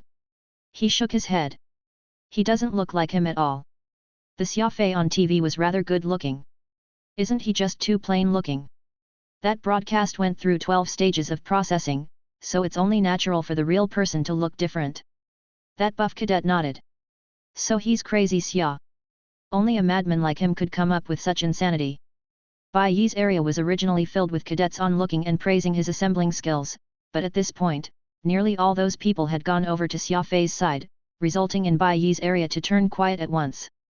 Bai Ye coldly harumphed, his eyes gazing at Xia Fei with hostility, thinking that the latter had stolen his thunder. Actually, Xia Fei was innocent here. Once he seriously became 100% engrossed in his work, he would disregard everything else around him, so no number of onlookers around could disturb his focus at all. Right now, he was completely preoccupied with how to reassemble this racing hovercar and improve its performance. The machinery and parts were the only things in his eyes, and even if a drop-dead gorgeous beauty were to saunter over to him now, he would not even care to spare a glance her way. Moon Song became very excited when she saw that Xia Fei was fully committing to the race thusly. It was as if she could see the glimmer of hope for them to eke out a win through him. A bead of sweat was hanging on his forehead, and Moon Song hastily pulled out her handkerchief and helped wipe it off for him, while a barely perceptible blush could barely be seen appearing on her cheeks. Xia Fei did not appreciate this gesture and shoved her to the side, not at all showing any concern or care for the fairer sex. He was now in a state of extreme excitement, and he was rejecting anything distracting him, unconcerned if it was out of care and concern. It just so happened that he shoved Moon Song's very ample chest. Xia Fei felt something strange with his hand but did not pay attention to it at all as he retracted his hand and resumed his work. Moon Song was all flustered as she used her hand to cover her chest, embarrassment and indignation intermingling on her face. However, when she realized in the next instant that Xia Fei's action had been unintentional, her eyes flashed. She did not blame him but was, instead, more impressed with his stern attitude. Bai Ye, who had seen this scene play out just a short distance away, ground his teeth menacingly, his face contorting into a nasty expression. Right then, a fierce-looking man in his 50s had walked into the garage with his hands behind his back. He was the supervisor for the Mechatronics Division, Rocky. The Mechatronics Division had sent over 40 teams to participate in the race this time. That was pretty much all the cadets in their division, so Rocky would make a trip to the assembly garage every day, giving them guidance on the spot. The Mechatronics Division was the smallest out of all the divisions, mainly focusing on nurturing mechanics and engineers. The cadets would mostly be mathematics, geometry, or physics special ability users. Aside from the annual extreme racing, where they would have time to shine, the Mechatronic Division could only play second fiddle to all the other divisions the rest of the time, which was why Rocky would be the busiest and most excited during this period. What are they all gathered around that area? Rocky very curiously muttered to himself when he saw that the garage was strange today. He very quickly made his way over to the area where Xia Fei was busying about and observed him. Rocky, like the cadets, became more and more stunned as he watched the young man, his heart palpitating vigorously. A racing hovercar's performance was like a long diagonal line. It would take some time for it to accelerate to its top speed from startup, yet Xia Fei was presently working hard on steepening this diagonal, hoping to improve the performance of the racing hovercar by shortening the acceleration time, thereby becoming faster at reaching its top speed. In order to increase its performance, Xia Fei had more or less optimized all the parts, and the most logical adjustments were made on where they were installed. By then, Xia Fei had discarded a lot of parts. Discarding parts sounded like a simple concept, but it was actually the highest expression of retrofitting skills. Retrofitting was not simply putting in as many components and parts as possible. The control of a racing hovercar would become more complex the more parts it had, and it would also add to the weight of the hovercar, ultimately affecting its acceleration and its achievable top speed. Rocky suddenly recalled a story he had heard a long time ago. It was about a wise man and a farmer who encountered a field of brambles at the same time. The wise man crouched to find the best path through the bramble, in hopes of avoiding any injuries from the sharp thorns. The farmer merely looked down and did not hesitate to wade through the brambles. Though his legs were bleeding by the end, he had already gotten past the brambles, while that wise man was still stuck where they started, thinking hard on how to get through the obstacles. The wise man thought himself smart yet did not realize that the farmer was already far ahead of him. Evidently, Xia Fei was that fearless farmer. He did not plan on playing it safe just to ensure that he could secure a winning spot in the race. In other words, he had already made preparation on the corresponding price he was willing to pay to win the overall race. There was no such thing as free lunch. In order to gain something, he must be willing to risk everything by staking his all. Xia Fei was very clear on this, which was why he had done his absurd alterations, improving the racing hovercar's performance so crazily and discarding whatever part he could discard, even at the cost of some safety features people deemed indispensable. Xia Fei's assembling technique could not be considered top-notch, and his ability to modify the various parts was not the best, either. But Xia Fei's modification skills were already at a realm beyond all the other participants. Daring to take the risk, to discard parts, that was truly a realm of a bona fide master. The realm of masters was a state which everyone could not reach. If someone was unable to reach the realm of masters, that only meant that person was not stubborn enough, not crazy enough, and not paranoid enough. In this society wherein only the crazy and paranoid could survive longer, Xia Fei happened to be the craziest, the most stubborn, and the most paranoid of all. Rocky furrowed his brows and contemplated for a long time before turning away and briskly marching out, looking all ecstatic. Master Realm. He's definitely a master-level retrofitter. Chapter 82, fervently looking forward to it. The battalion commander of Heaven Execution Training Camp, Ye Jingshan, was sitting in his office, his face as cold as an iceberg. Seated across from him was the supervisor of the Mechatronics Division, Rocky. The situation was becoming stranger and stranger as time passed. First was that conflict cropping up between the leaders, with Chu Xiongji leading the charge, of the three major divisions. Next was that fight between Xia Fei and Chen Dong, causing the Vanguard Division supervisor Li Mo to rush over and demand that the young man be given to him, claiming that he had his eye on Xia Fei's fighting spirit. Now, Rocky of the Mechatronic Division had come knocking at his door, saying that Xia Fei's retrofitting skills with machinery had reached the Master Realm, so he wanted the young man to be enrolled in his division. What set Rocky apart from the other four supervisors was that he knew his Mechatronic Division's weak foundation, so it was truly rare for him to recruit cadets with special abilities related to combat. This was also why he had sought Ye Jingshan's help in coordinating with the other divisions to have Xia Fei be assigned to his Mechatronics Division. Are you telling me that Xia Fei's understanding of machinery retrofitting has reached the Master Realm? Ye Jingshan furrowed his brows in question. Commander, yet, Xia Fei's technical skills haven't reached the standards of a master yet, but his understanding of machinery and the race is already fairly high. Calling him a Master Realm retrofitter isn't an exaggeration, replied Rocky with a straight face. Right now, plenty of mechatronic functions have been developed to the extreme, and the biggest temptation all mechanical engineers face is discarding. Installing an additional part will give an additional function, but very few can take the time to think, do I really need this function or not? That cadet, Xia Fei, is very decisive when facing the issue of what parts to discard. He's very clear on his goal and on how to achieve it, as well as on what kind of risk he's willing to bear to achieve his aim. I haven't seen a cadet with such calmness and temerity to take on challenges in years, Commander, yet. The Mechatronics Division really needs talents like him, so please talk to the other supervisors, let that cadet join my Mechatronics Division. Rocky was getting more and more animated as he spoke, his face had even flushed a deep shade of red. Ye Jingshan drummed his finger on his desk and, after being silent for some time, said, "You're not the first who have come here for him, in fact, you're the fifth." Rocky was stunned, and not a word came out of his agape mouth. The Mechatronics Division in Heaven Execution Training Camp was currently in decline. If the other divisions were also desiring for Xia Fei, then Rocky knew very well that the Mechatronics Division would not even stand a snowball's chance in hell. Let's not mention Xia Fei's situation anymore. Let him decide which division to join himself. I forbid anyone from contacting him directly, ordered mechanically Ye Jingshan. You may leave now. Rocky sighed. He got up and said his goodbyes, his expression rather miserable. After Rocky left his office, Ye Jingshan called Ho Beishan, and after several minutes had passed, he arrived in Ye Jingshan's office. I heard that you've been covertly investigating Xia Fei. Ye Jingshan went straight to the point. Ho Beishan nodded, speaking frankly on the matter. Yes, I've found a bit of information about him, but I haven't sent men to shadow him just yet. Then, have you made any unusual discovery? Ho Beishan took a moment to collect his thoughts before answering.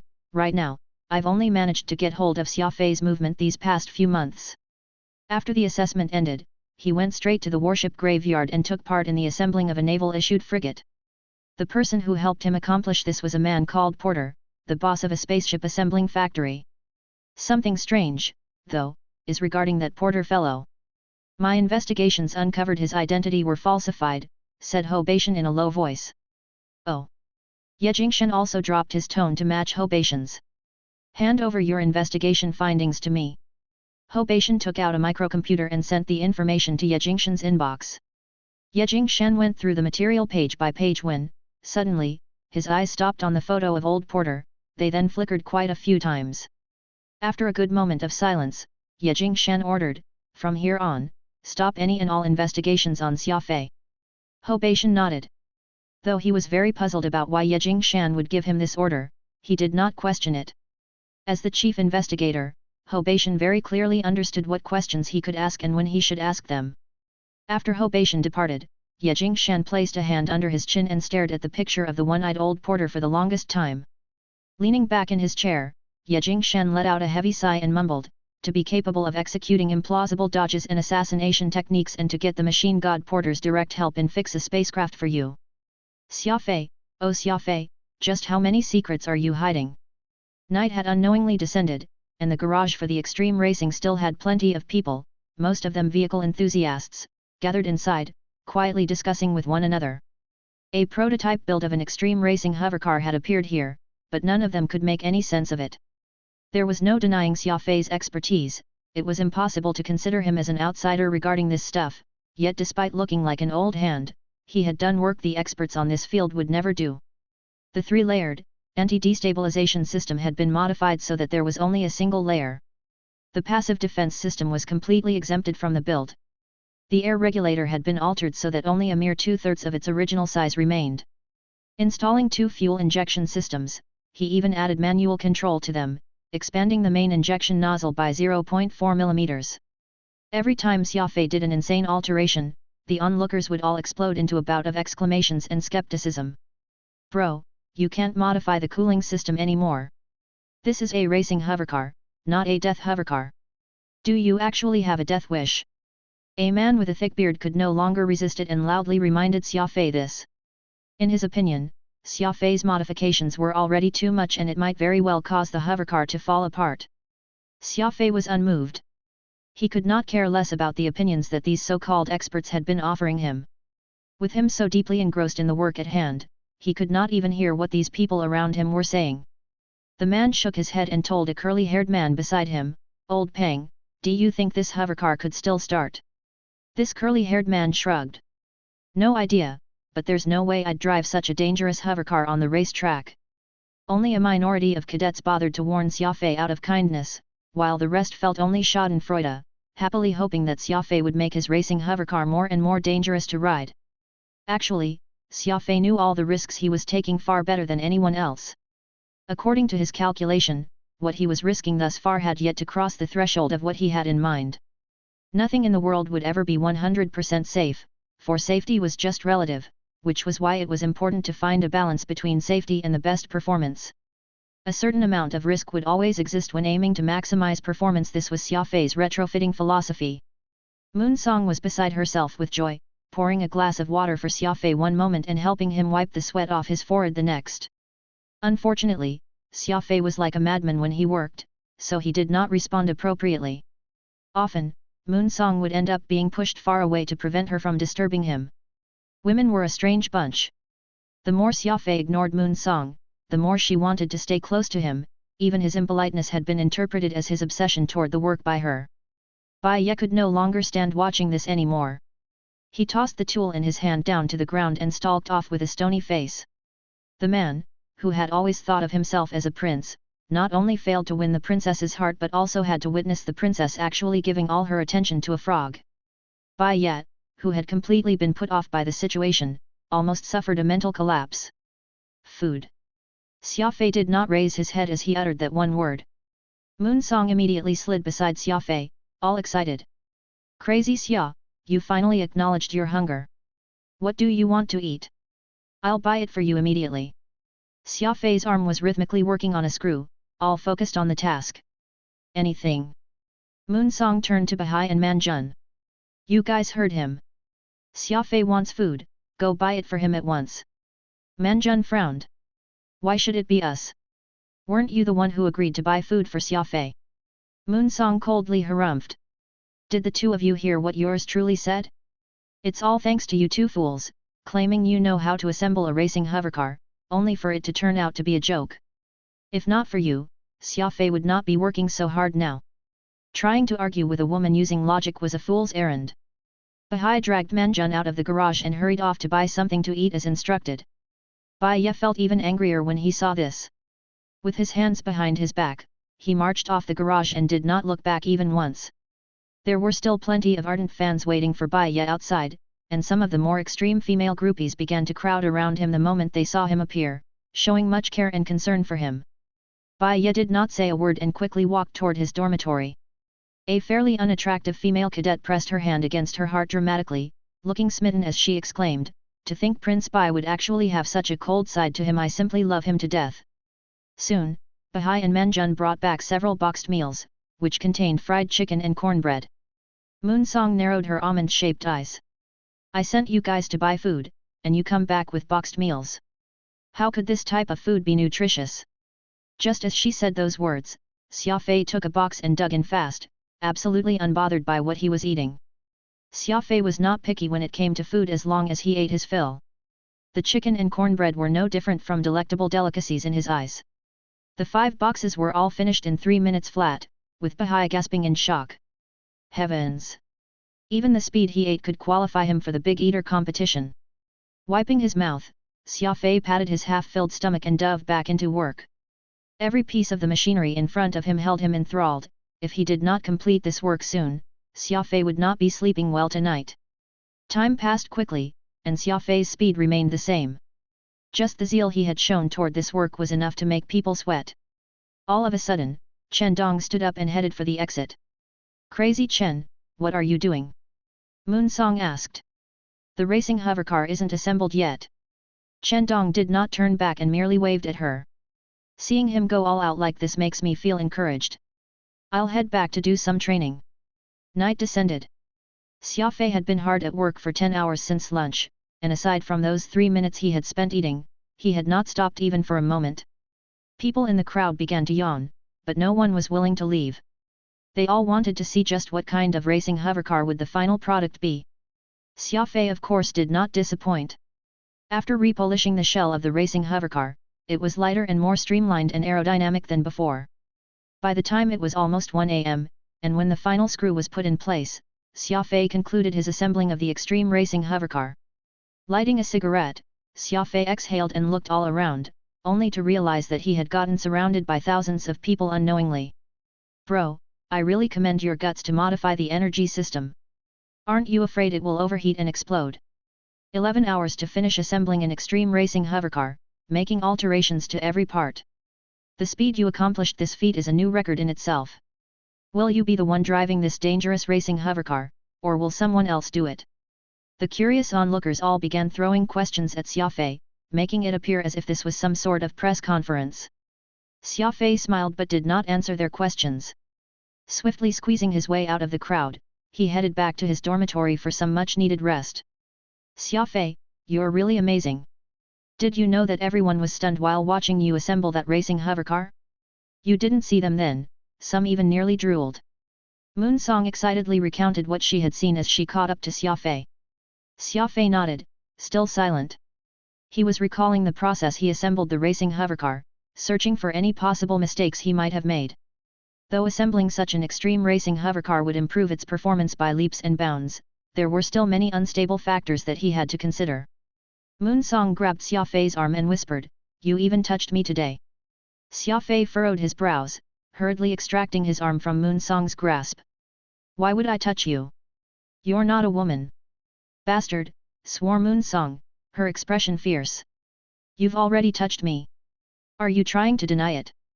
Right at that moment, a wave of coldness washed over Xia Fei's back, and he could feel himself breaking out in a cold sweat. Moonsong broke into a weird smile. "Ha ha ha.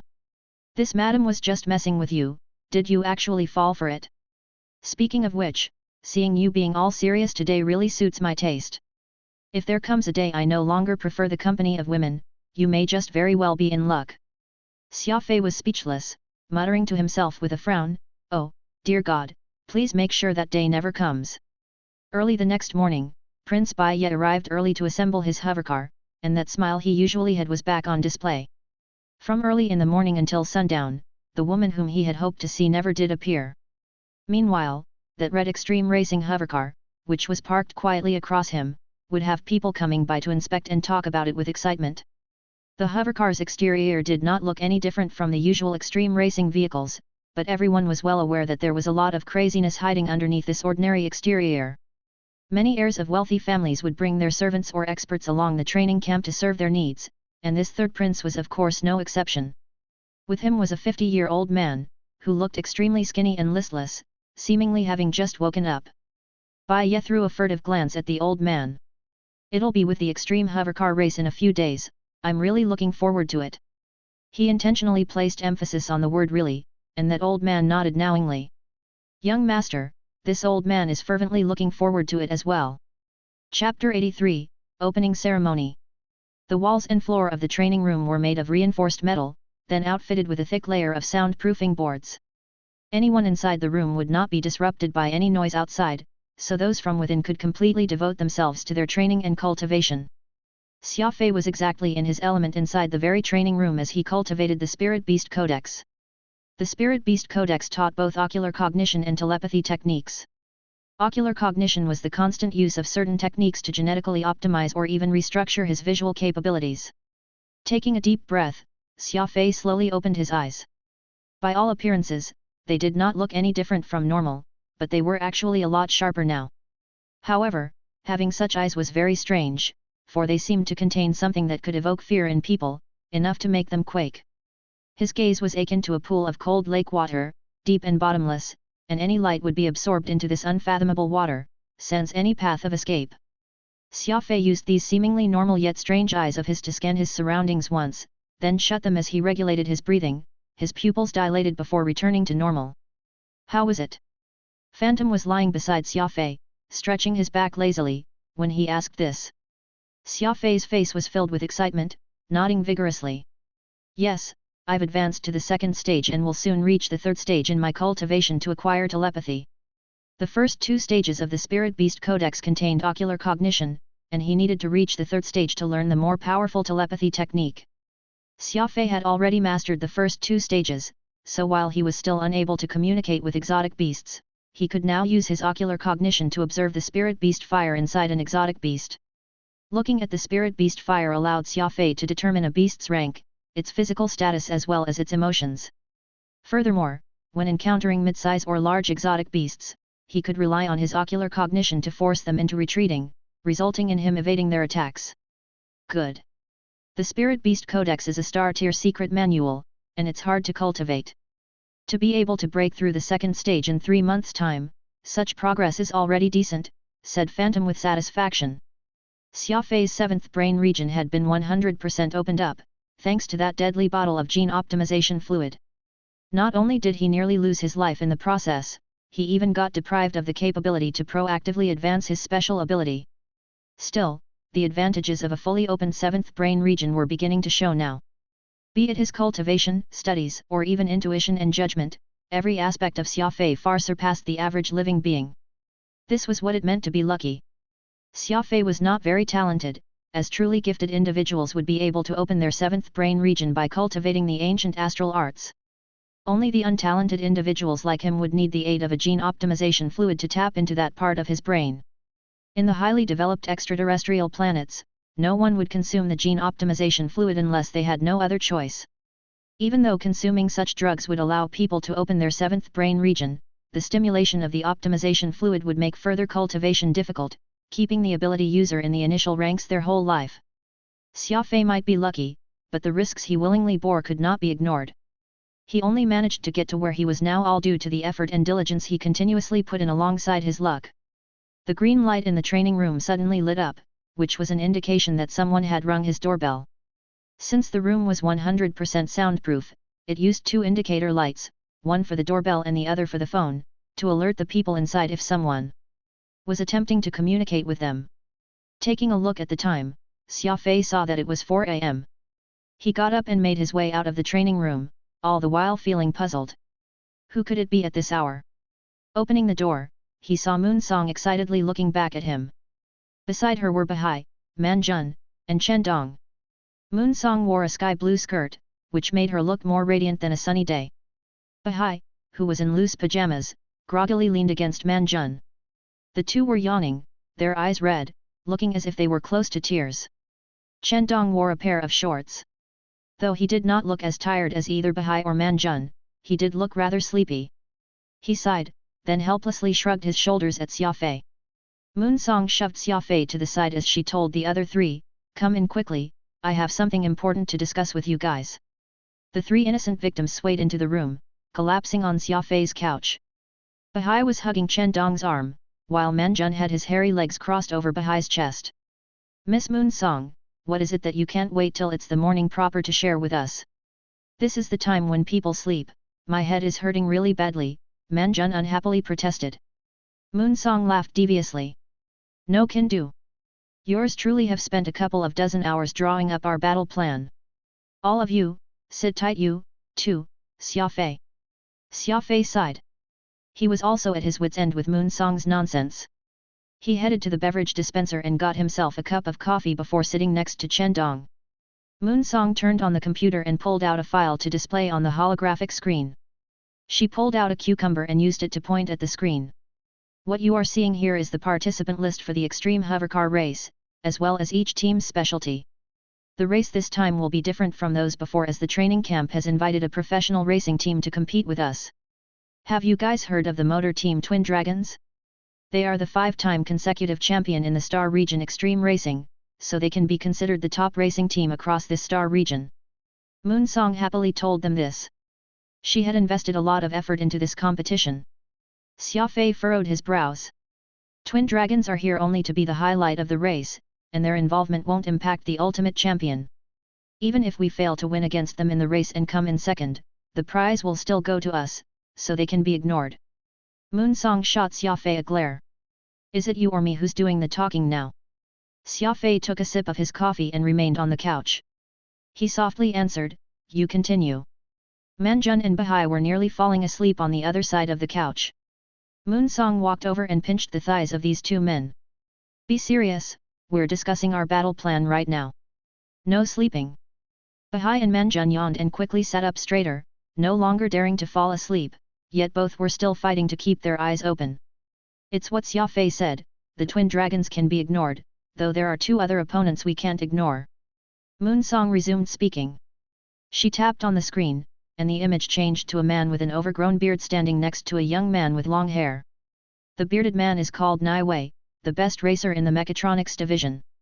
The curly-haired man next to him is called Charles, the best assembler in the mechatronics division. With these 2 as the core, Team 73 is our main rival right now."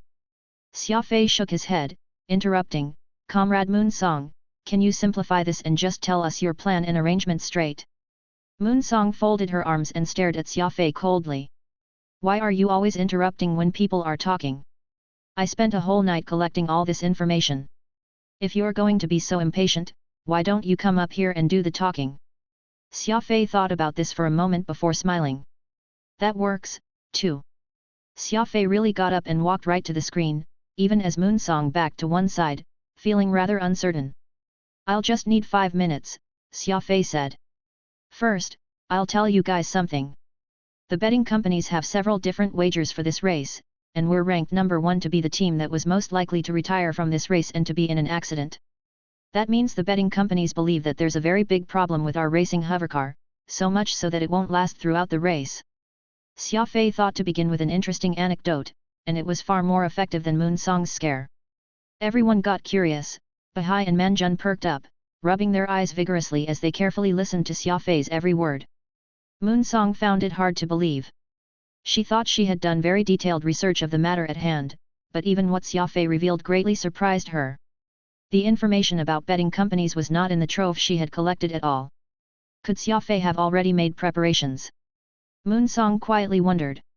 Xia Fei lit a cigarette and took a few drags. His finger tapped on the screen a few times and displayed the information of the 5 teams along with the photos of their members. "There are a total of 5 strong motor teams I've identified in this race. 3 of which are from the mechatronics division, their teams 21, 73 and 149 respectively. These 3 motor teams basically have no obvious weaknesses and have been long-time teammates. Simply put, they're very familiar with one another on the track. Our racing hovercar will be able to outperform them, and that is our advantage, while there's our experience, familiarity with the racecourse and terrain, and group coordination. As such, we must be clever and passively deal with them by taking advantage of our superior acceleration to pass them in one fell swoop. As for their group tactics, I'll elaborate on that later. Besides those teams I've just mentioned, we have to take special notice of Team 201, 2, which is Bai Yi's motor team. From the opening handicaps the betting company has in place, Bai Yi's odds are shockingly low, and that might very well be due to some inside information that the betting companies are privy to, believing him to have a great chance of coming in first. He's a complete wild card, and like us, this his first time participating in a race. We don't understand his team, and his team doesn't understand ours. We'll just have to adapt to changes on the fly in order to deal with his group. The Vanguard Division's Team 33's hovercar has decent specs, though they lack a good driver, so they're the least threatening out of the 5 strong teams. Xia Fei rounded off. Moon Song was grinding her teeth. The fact could not be any clearer. Xia Fei had already done his homework about this race before Moon Song, and it had been a lot more detailed and comprehensive than hers. There are a total of 40 teams from the Mechatronics division participating in the race. They will definitely be working together to suppress the other teams. This is the toughest challenge we'll face for now. If we need the racing hovercar to adapt to whatever is happening in such a situation, the other members not involved must give accurate reports on the race, and we'll have to take those into consideration. Next, I'll be assigning everyone their task, Xia Fei said somberly. This racetrack is about 841 miles long, with a total of 3 levels. Though the race organizers will have a monitoring system to check the condition of the track, there's no way for the drivers to keep an eye on such a long track, which is why we'll need 3 observers, each reporting what's happening on every level in real time. Bahai, you'll be in charge of monitoring the first level, and Manjun, you'll be on the second level, while I want Chendong to oversee the most important third level. There are a total of 128 continuous hairpin turns in that level alone, and it'll be the hardest part of the racecourse, so you must keep a close eye on it at all times, Xia Fei said. Bahai, Manjun, and Chendong all gave Xia Fei a hard nod. I'll be in charge of the racing hovercar and the driving itself, so you guys just have to do your parts well and we should be all right. I'll be sending you guys a copy of the details on the racetrack. Inside are the important positions I've already highlighted, as well as some guidelines you should follow in case of emergency situations. All right, dismissed. Xia Fei was like a commander handing out assignments. He had considered every possible scenario, and the instructions he had laid out were clear and detailed. Furthermore, he had provided specific tips for his teammates' responsibilities. Actually, Xia Fei had already finished all the preparation work before Moon Song and was about to assign everyone their roles tomorrow, but thanks to her dragging everyone out of their beds now, he decided to inform them ahead of time about all these. Moon Song furtively glanced at Xia Fei, not at all put off by his serious attitude but impressed, instead. Xia Fei used his practical actions to establish his position as their team's leader. What role someone should play in a group was not dependent on what they said but what they could do. Joining this race was not Xia Fei's idea, but when the team was in trouble, he had taken it upon himself to carry the team by assembling a working racing hovercar, gathering the necessary data, drawing up a battle plan, and giving his teammates their assignments.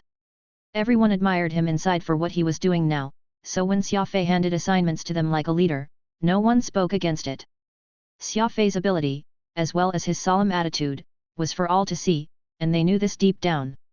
After Xia Fei was done assigning tasks, he flicked his cigarette ash into the ashtray. All right. Tomorrow is the opening ceremony. Let's all get some sleep. That's all. The dumbfounded Moon Song suddenly pouted. They've all gotten their assignments, then what about me? Xia Fei momentarily froze. This time, he had really forgotten to consider Miss Moon Song, and though she was very enthusiastic, Xia Fei simply did not feel at ease leaving anything to her. Inspiration struck him then, and Xia Fei very seriously said, Moon Song, your job is very important. You need to provide Chendong and the others with food and beverages to ensure that they won't end up hungry or thirsty. Moon Song nodded, excited. Yes, I'll definitely accomplish. Halfway through her words, she realized the implication of her role and angled her hip as her nostrils flared. Good one, Xia Fei, you actually dared to make yours truly serve others like a waiter. The opening ceremony of the Heaven Execution Training Camp was held in an auditorium with a capacity of 100,000. Xia Fei changed into the training camp uniform and joined Chendong and the others at the venue. The ceremonies that Xia Fei could recall always had leaders coming up on stage and say a bunch of nonsense from the podium before having some student representatives express words and ideas that they themselves did not believe in. Fortunately, the cadets were more experienced. Pretty much everyone had a microcomputer, and they adjusted the screen in a way that they could sneakily browse using it to pass the time while the orientation commenced. Even more tragic was that there were hardly many good-looking people among the over 10,000 crowd, and those girls, who had passable looks, were around by yet. Actually, Moon Song was not ugly, but as she was still mad at Xia Fei for assigning her the role of a server toward their team, she actively ignored him. After some time, Ye Jingshan brought a few men with him to the stage. Xia Fei suddenly felt his heart seize. He narrowed his eyes as his brain began rapidly processing what he saw. Aside from the supervisors of the various divisions, there were 3 other people beside Ye Jingshan whom Xia Fei was very familiar with. Xiao Haili, Bo Xingwei, and Qiraz. The magnificent members of Team 13 were all present. Because of the incident with Xiao Yang during the crisis grade assessment, Xia Fei had once had his suspicions regarding Xiao Haili, and now they were about to bump into each other again, which was proof of the saying, enemies are bound to meet on a narrow road. Why are they coming here? Mumbled Xia Fei under his breath. Chapter 84, Library. Ye Jingshan stood on stage in his adjudicator union uniform bearing a face as cold as a frozen lake. He coughed twice before addressing the auditorium in his severe voice. First, I'd like to welcome everyone on behalf of Enduro Star Region's Heaven Execution Training Camp. I am your battalion commander, Ye Jingshan. This year, the training camp accepted a total of 13,174 cadets, a number which, historically speaking, was the most we've taken in. Still, I should tell you that fewer than 5,000 can usually finish this 5-year course without getting eliminated. Murmurs could be heard in the auditorium. Ye Jingshan's statement was like a severe reprimand, splashing a basin of cold water on these fresh hopefuls. After a moment's pause, Ye Jingshan continued speaking. There's one important rule in Heaven Execution Training Camp that no one can violate, and that is never to use any thermal weapons. If anyone is to go against this stipulation, they'll be immediately removed from the training camp, no exceptions. Adjudicators are part of the Pan-Human Alliance and are considered as one of the largest elite warrior organizations in the universe. A true warrior can win through their strength and doesn't need to rely on external power. Ye Jingshan demonstrated great vigor, his hand balling up into a fist as he spoke. I believe everyone here has heard of what happened to the ancient civilization. Why would a once glorious civilization be destroyed overnight? That's because living beings at that time relied too much on machines, relied too much on ACE, as a result of their underestimation of their capabilities. We must definitely not let a repeat of that tragedy. Everyone, keep that in mind. If we wish to lay a stake in this sea of stars where dangers abound, we can only rely on ourselves. I'll admit that thermal weapons are very powerful, but they're also very dangerous. Its emergence has eliminated the need for warriors to a large degree, but facts have proven that when warriors reach the pinnacle of their strengths or talents, it is entirely possible for them to take on these mechas which have no regard for their targets. If you are content with being a normal warrior, then I suggest you leave this training camp immediately, for you don't fit this place. In contrast, if your goal isn't so simple, striving to become an elite warrior, then I welcome you to this training camp with open arms. Accept the suffering from the searing flames of hell. Torture your body and flog your spirits. You'll turn into a well-respected warrior, someone who won't need any help and can take on enemies with their bare hands. A true warrior. The cadets in the auditorium got very excited, their blood boiling inside them.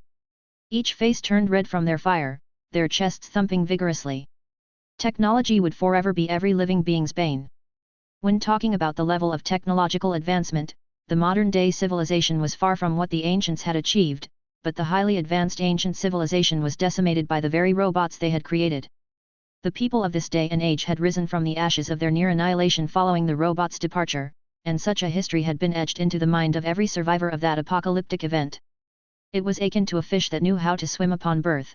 The movement to swim had already been ingrained in them and there was no way to wash it away.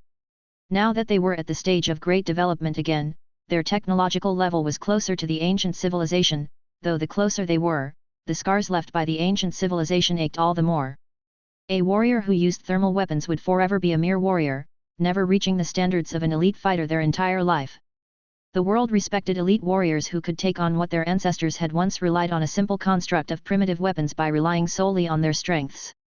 Through their continued success at tapping into their seventh brain region, mankind had proven that a top-tier warrior would be equally capable of destroying heavens and earth without utilizing thermal weapons. Anyone who got the chance to visit the Pan-Human Alliance's headquarters would see the famous motto of the great philosopher Kreen's, "We are wielders of technology, but we will never become slaves to it."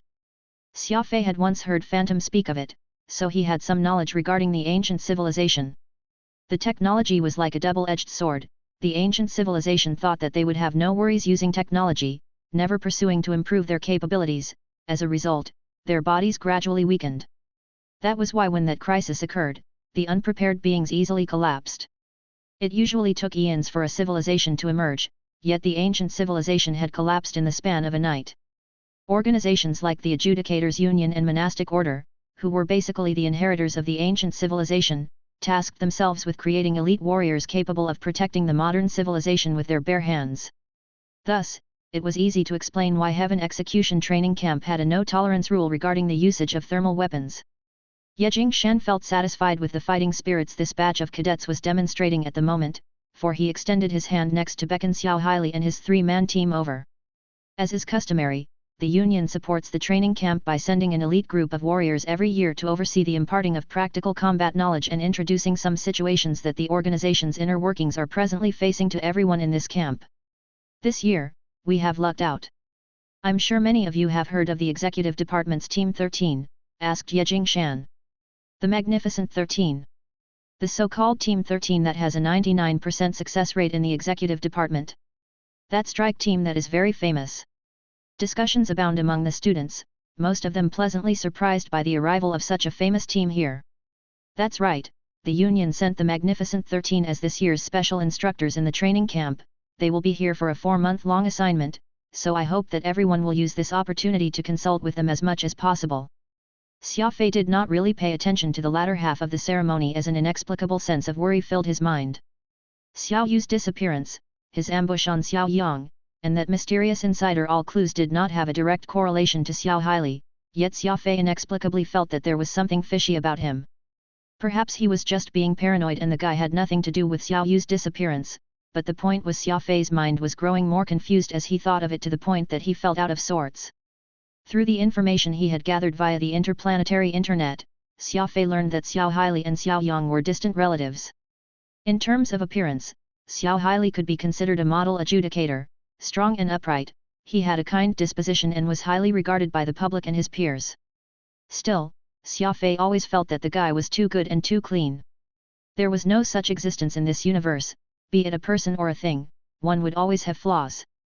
The more perfect Xiao Haili was, the more Xia Fei felt that he had a problem. Xia Fei did not return to the dormitory with Chen Dong and the others after leaving the auditorium. He avoided the throng by taking a foreign and quiet path, of which he had no idea where it was leading but did not mind it. There were American sycamore trees growing on either side of this path, and since it was fall, dry and yellow leaves randomly drifted into the air before falling onto the ground. No one cared to clear the path of the dead leaves, which apparently made the place feel all the more lonely and desolate.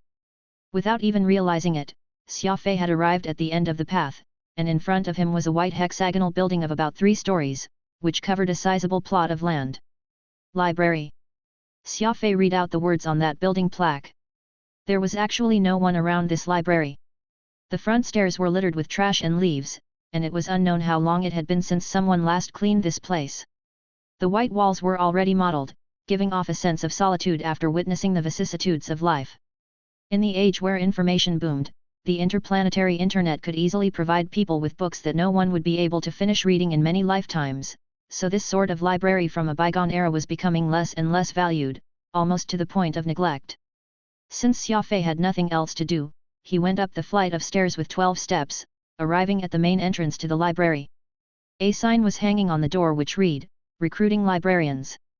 It was unknown how long this sign had been hanging there as the words themselves had faded a lot. It took Xia Fei some time before he could make out what it said.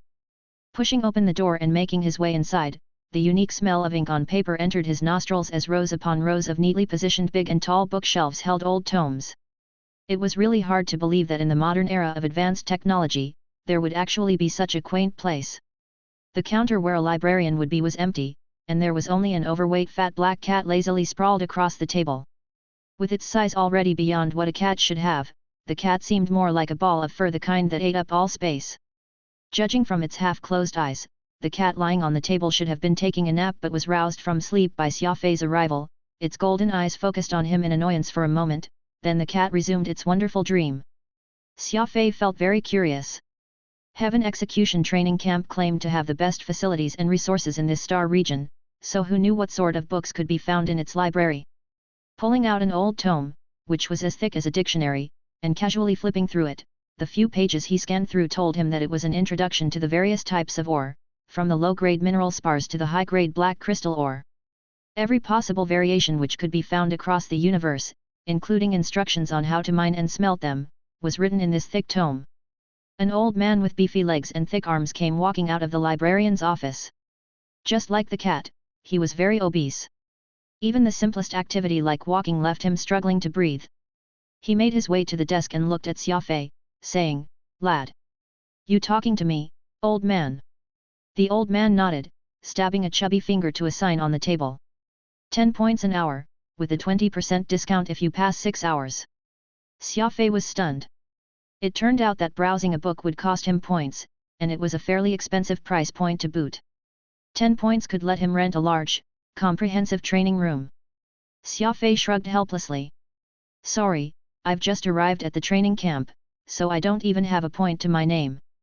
The obese, old man sighed, stroking the lazy black cat with his hand. "Woe to me! I've finally managed to catch someone reading a book, only for him to be a pauper." Xia Fei chuckled.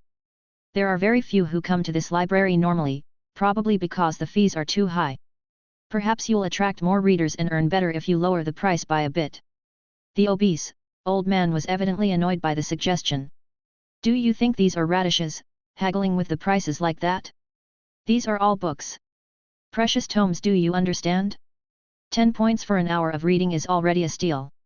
Xia Fei was silent. He pulled out a cigarette and did not say a word. Young men nowadays are becoming more and more uneducated, only knowing how to train. All these resources here yet not knowing how to properly use them, muttered the obese, old man to himself with much resentment. Taking a moment to think, Xia Fei asked, "Why don't you put these books online? That way, anyone can read them whenever they wish to do so." The obese, old man rolled his eyes at him. "Suppose you have a house of treasures, will you put it online and let others view it at their discretion?" Xia Fei furrowed his brows. "Of course not. Good things ought to be hidden, but I've glanced through a few books here, and while they're fairly precious, it isn't to a point of being invaluable as you make them out to be." The obese, old man looked to be very incensed by his remark. He gestured at Xia Fei to follow him. The library was split into 2 floors, and the bookcases on the second floor were larger than those on the first floor. 12 of these bookcases were enough to cover the entire floor space. These bookcases were all made of metal and mahogany, and the tomes were neatly placed behind transparent glasses. A ventilation system ensured that bookcases would remain in dry condition. Even the temperature was set to something suitable for book storage. Each of these bookcases was even fitted with a combination lock to prevent anyone from gaining access to the tomes whenever they wished to do so. Xia Fei was very intrigued by this. The library was just a place to store books, why would it need such a sophisticated maintenance system? He walked over to take a look at the books inside, and he could not help but gasp. The books were all records from the ancient civilization, some pertaining to warships and others about robots. They encompassed all aspects of the lives of the ancient civilization. The obese, old man had one hand on the stair railing, wheezing hard. It seemed that just a dozen steps was taxing enough for his elderly self. "How is it? These are all out-of-print information detailing the most tabooed knowledge in the Pan-Human Alliance, the robot technology of the ancients. The interplanetary internet doesn't allow for the appearance of any books related to robots, and what you're looking at is the interplanetary repository. Whatever you can't find on the internet can all be found here," proudly declared the obese, old man. Phantom had already appeared from his moorstone by then and gazed at these bookcases filled with tomes for a long time. He's not wrong. Because the ancient civilization was decimated by the robots, it led to the Pan-Human Alliance harboring a strong aversion toward any robot and AI-related objects or materials. These are all restricted in the Alliance. A long time ago, there was once a movement in the Alliance to revitalize the past in hopes of rebuilding the glory of yesteryear, but since such information couldn't be distributed over the interplanetary internet, ancient civilization aficionados made them available in the form of books, then circulated them in their cliques for perusal. Later, when the Alliance learned of such a thing, a large-scale seizure of all those books was enacted, and many of the works were destroyed. There's no doubt that these books we see before us now are safe kept from that period, explained Phantom. After bragging about these treasures, Xia Fei was very aggressively chased away by that obese, old man. Since he had got no points, he had no reason to be there. Turning around to see the sign about recruiting librarians, Xia Fei began going down the same path he had come from. Phantom, what are your thoughts on the library? Asked Xia Fei. Phantom was quiet for quite a while before he gave his answer. The more something is prohibited, the more valuable it becomes. Chapter 85, Trial Run. The moonlit bay race circuit by the sea was around 180 miles away from the training camp. This was a popular holiday destination on Hek, and there would be a large throng of tourists staying there to sightsee every year. Whether they were there looking for a night of passion or wanted to lie on the beach and bask in the sun, anything could be sought and satisfied here. The racetrack was split into 3 levels, covering a wide area of 850 miles. It was a circuit of first-class standards in the Star region, like a majestic dragon that occupied the space between the beach and the sea. The race would begin tomorrow, and today was for the motor teams to test their hovercars. Xia Fei and the rest of his motor team made their way along the path of the racetrack. Xia Fei was deeply shocked the first time he had laid eyes on this extreme racetrack. The widest part of this concrete paved track was over 100 meters, while the narrowest was no more than 30 meters. Crisscrossing vertically and horizontally and interweaving like a huge spider web, he was truly amazed at how massive the constructed racetrack was. Xia Fei located his red hovercar from the logistics area. In order to prevent people from cheating, the transportation of the racing hovercars had all been done by the training camp personnel since the involvement of the various motor teams. This fiery red hovercar was spindle-shaped, looking like a sharp sword from afar. The body itself was thin, with its head being pointed. The number 99 was printed on either side of the car. Xia Fei went over and opened the hood to check its mechanical wiring for anything out of order before he put on his equipment and entered the cockpit. The cockpit of this hovercar was similar to that of a fighter jet. It was really cramped inside, only able to fit in a single occupant, and the dashboard was crammed full of buttons and dials. Xia Fei gestured at Chendong and the others, then pressed a button and activated the ion thrusters, which provided the vehicle with powerful propulsion. A deafening roar sounded, then something metallic filled the air. The people nearby hurriedly covered their ears. Why is that hovercar making such a loud noise? It nearly burst my eardrums. Did it not have any sound-deadening parts?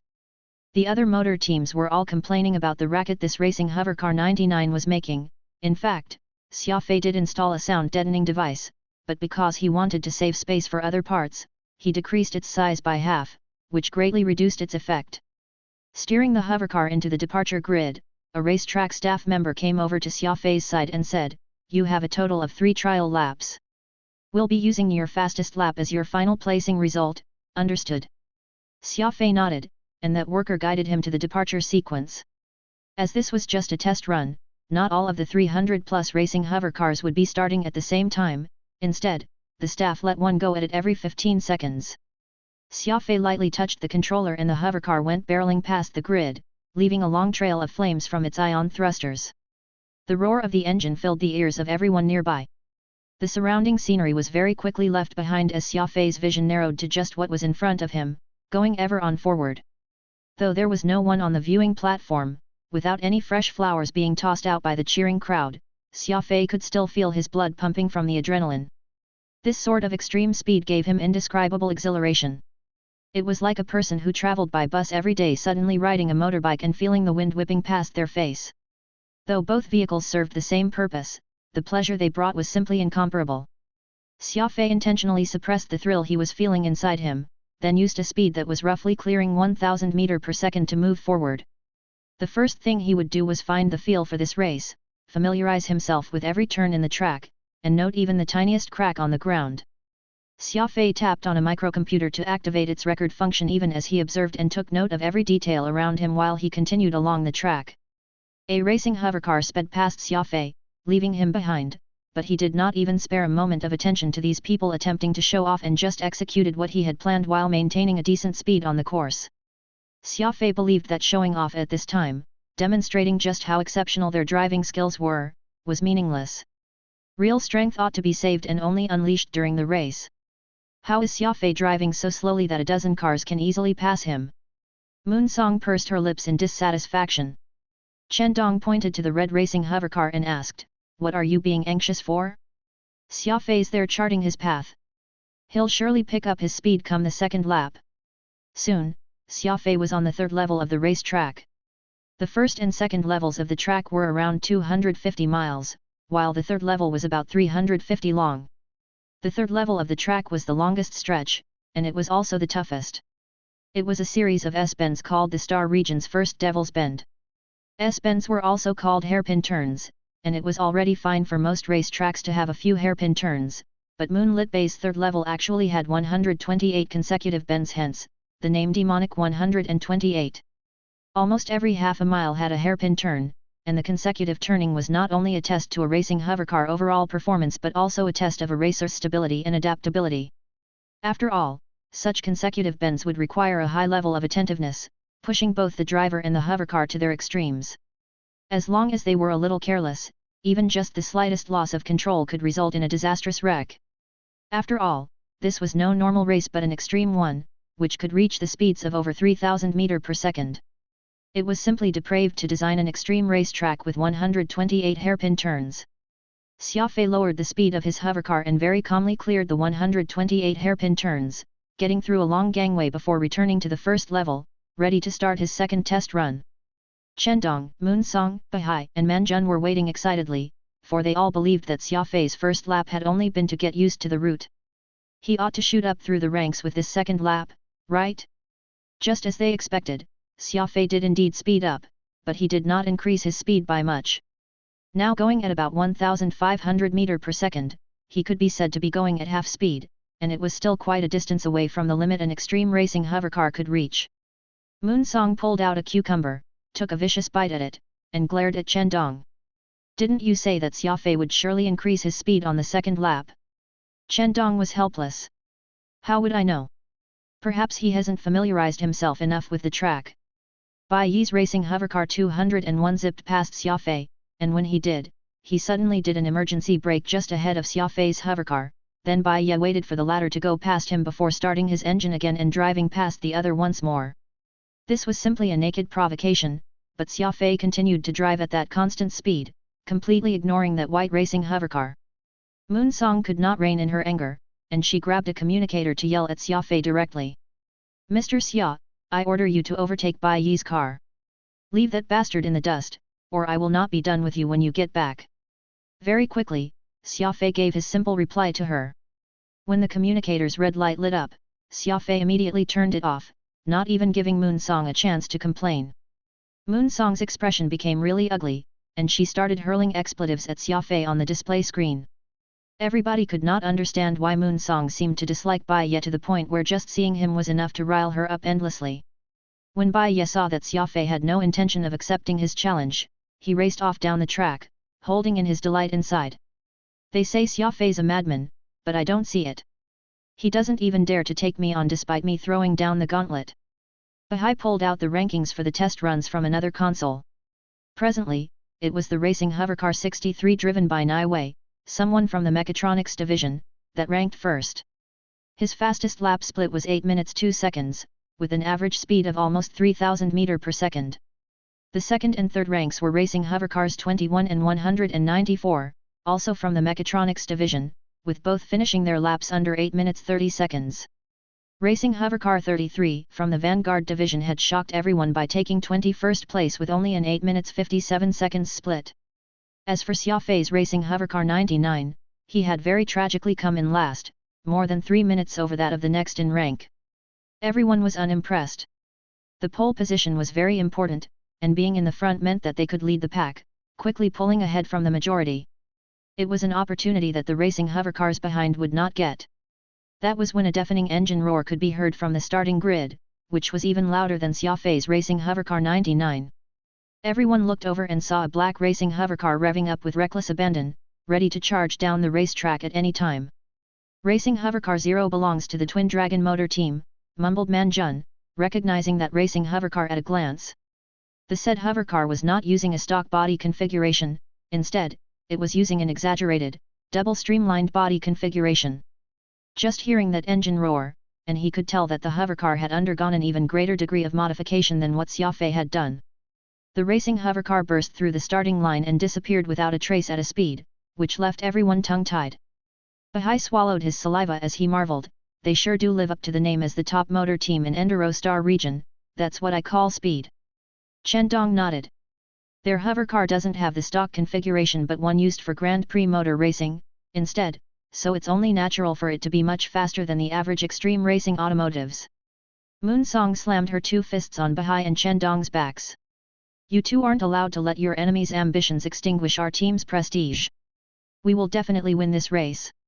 Though what Moon Song had said sounded nice and encouraging, the reality was that Xia Fei was still going along the track at an agonizingly slow speed as if he was taking his hovercar out for a leisure spin. Xia Fei made it through the 128 hairpin turns and was on his way through to the first level.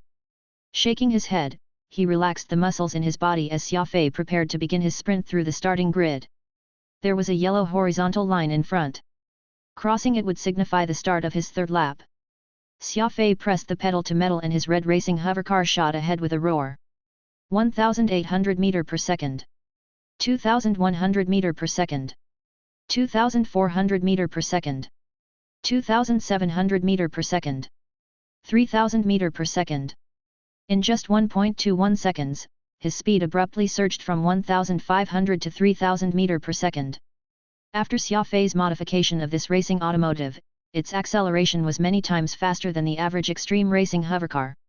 Xia Fei is finally rushing through the rankings. Moon Song happily jumped to her feet, her eyes fixed on the screen. She became more excited as the hovercar steadily picked up speed. Oh, my heavens! 3,400 meter per second, quickly look. That racing hovercar 99 has achieved a speed of 3,400 meter per second at once, shouted a member of another motor team. Racing hovercar 0 has already achieved a speed of 3,900 meter per second. Could it be attempting to break the 4,000 meter per second threshold? Almost at the same time, another short-haired man exclaimed. Everyone quickly adjusted their frequency to Twin Dragon's racing hovercar 0 as if Xia Fei's hovercar going at a speed of 3,400 meter per second was very unremarkable. Moon Song coldly harumphed. She focused on cheering for Xia Fei, while Chen Dong, Bahai and Manjun were also beside themselves with excitement. After all, they had been keeping their emotions bottled up for quite some time already. They had long wished to see Xia Fei go all out and run a lap properly. After a short time, Xia Fei drove his red racing hovercar 99 back to the logistics area. In the end, he came in fourth for the test run, behind Twin Dragon's 0, Nai Wei's 73, and Bai Yi's 201. Moon Song was evidently unhappy with this result, pouting as she asked, Mr. Xia, why couldn't you even outspeed that bastard? How humiliating! Xia Fei got out of the cockpit and furrowed his brows. This is but the trial run. What's the point of going all out just for a moment of glory? Chen Dong agreed with Xia Fei's assessment. He came over with a glass of juice and used his two fingers to form a few ice cubes with his ice special ability, tossed them into the glass thereafter. He handed the glass to Xia Fei as he gave his 2 cents. I support you, going too hard during the trial run isn't good. Those with actual strength are sure to save it for the actual race. Xia Fei took a few gulps of the juice and flashed them all a very somber expression. Chen Dong, cool the engine down immediately, I need to do another round of adjustment to the systems. Roger that. Chen Dong nodded, opening the hood and reaching out with one hand inside. Soon, a cold white fog enveloped the engine, and the slightly red engine shell hissed, its temperature dropping rapidly. Moon Song was flustered, asking, What's the matter? Did something go wrong? Xia Fei nodded. The 128 consecutive turns on the third level are a bit of a problem. The wind might become turbulent when I am around those turns and bends, so I need to make the necessary adjustments to the stabilizers for that. About 70 meters of the track on the second level has recently been repaired, creating a roughly 0.1 cm difference from the rest of the track. Furthermore, the standard of the track there isn't too great, so I'll have to modify the hovercar's suspension accordingly. Xia Fei listed off several details that most would not notice, and his 4 teammates were all dumbfounded. None of them expected for Xia Fei's understanding of the racetrack to reach a degree of precision where even a 0.1 cm difference or the interference of wind movement would be given due consideration. After all, a hovercar would not be rolling along the track but would be floating in the air, instead, so even the slightest discrepancy in the ground's condition would cause a hovercar to shake a little. There was no need to mention the wind turbulence here, either. A racing hovercar was designed to travel at high speeds, so it could of course withstand a bit of wind. Moonsong placed one hand on Xia Fei's shoulder and flashed him a thumbs up with the other. Bro, you're really something else. To actually notice a 0.1 cm difference inside your cockpit. Xia Fei lit a cigarette and did not respond. After a moment of thought, he pulled out a pair of small universal modification pliers from his toolbox and slid up to the side of the car. His hands moved swiftly as he began to make the necessary adjustments. Chapter 86, An Accident. Even though the Heaven Execution Training Camp's extreme hovercar race was not considered as a first-class racing event, it was still able to draw the attention of quite a sizable crowd to cheer and support for their favorite teams. Most of them came due to the name of the well-known adjudicators. After all, they were one of the largest elite warrior organizations across the universe. With such high appeal to the masses, they were respected anywhere they went. Various TV stations on planet Hek were broadcasting the race live, with plenty of broadcasting agencies fitting it into their schedule to show the entire event. The most renowned motor team, Twin Dragons, even volunteered to participate in the race, not charging a cent from the adjudicator union. To them, being able to race with future adjudicators was a great honor in itself. The title adjudicator was like a golden nameplate. As long as anything bore that title, even a common confectionery could become a booming business overnight. The adjudicator union relied on their name to gain astronomical revenue and sponsors every year. All the profits would then be invested in the continuous operations and expansion of the organization, turning it into a virtuous cycle. The monastic order was the other elite warrior organization that was of equal renown, but that was where their similarity ended. They stayed true to the old way of obtaining funds, focusing mainly on completing assignments and missions. The monastic order's main source of income was the remuneration they got after completing their missions and assignments, but they were of course running a few mines, businesses and other such ventures on the down low, though they would never attach their organization's name to any of those. From a certain point of view, the adjudicators were like swaggering warriors, possessing honor, money, beautiful women, etc. all the things the strong ought to own. Meanwhile, monastics were like knights errant, living a life of poverty while devoting their time and effort toward the pursuit of martial arts, warding off evil and protecting the weak, but never leaving their name behind. Within the most luxurious private suite in the east stand of Moonlit Bay Circuit, Ye Jingshan and the branch president Robert were sitting by a window, enjoying the free fruit and light refreshments available in the venue. This time, who do you think will win? Asked Robert with a smile. Ye Jingshan thought about it. Last year's champion, Nai Wei's team, had a lot of hope, but if you're talking about coming in first, I'm certain it'll be the 5-time extreme racing champion Twin Dragons. Robert nodded. Xia Fei got the 4th placement for his team. That's a very decent result. Do you think he's got a chance? Nope, replied Ye Jingshan confidently. Oh. Robert suddenly got interested. Why would you say that? That young man is in the limelight right now, and I heard that 5 of your supervisors are almost fighting over getting him to join their divisions. Ye Jingshan sighed. He took a sip of the tea in his hand. Xia Fei is indeed quite smart and possesses an outstanding tenacity, but that young man is simply too fond of taking the side road. He's not the sort who plays by the rules. What's so bad about winning through unconventional means? Asked Robert. Ye Jingshan was quiet for a good while before answering. He gives me this indescribable feeling of someone who is both good and bad. Someone like him can become a peak expert, but he will never be the heroic sort who can sacrifice himself for justice or a righteous ideal. Robert rumbled with laughter. Oh, Chief Yat. I truly admire you for your principles, but you should keep in mind that not everyone is like you, someone willing to lay down their life for the sake of justice. Ye Jingshan became silent. He was an extremely principled person, and he had been in many situations throughout his life where his righteousness ended up putting him at a disadvantage, so he knew perfectly well what Robert was saying. You were once the youngest gold adjudicator in Enduro Star region and the first in the history of this star region to hold the position of a deputy department chief at the headquarters. How could you not see that after all that you've been through? Commented Robert half-jokingly. Ye Jingshan furrowed his brows and sighed. Forget it, let's not talk about the past anymore. Let's talk about the future, instead. Your apprentice Xiao Haili is only 25 years old, yet he's already achieved a 5-star silver badge. Looks like he has a high chance of breaking my record by getting promoted to gold before the age of 27. Robert chuckled bitterly. Even if you don't mention it, I am indeed thinking of this matter. Do you know why I sent Team 13 to the training camp?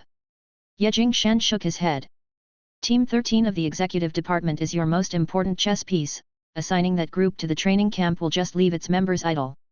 Is there something wrong with that team? Robert stared at Ye Jingshan. You're spot on, and it's not just a slight problem but a big one. Xia Fei wore the Windshade 4 combat suit inside the red protective outfit that racers would wear, looking like he was raring to go. This customized outfit for a racer was not only made of strong fabric but also fire-resistant and impact-absorbent. More importantly, it had a special belt around the waistband. If any accident were to happen during the race, the belt would be passively activated to protect the wearer, wrapping them in a white energy bubble in the first instance of trouble. Wedging the ultra-lightweight helmet under his arm, Xia Fei lit a cigarette and strode out of the changing room. Moon Song had been waiting outside, and when she saw Xia Fei, her 2 eyes glistened as she circled around him a few times, excitedly saying, "Not bad, you're pretty cool in that racer attire."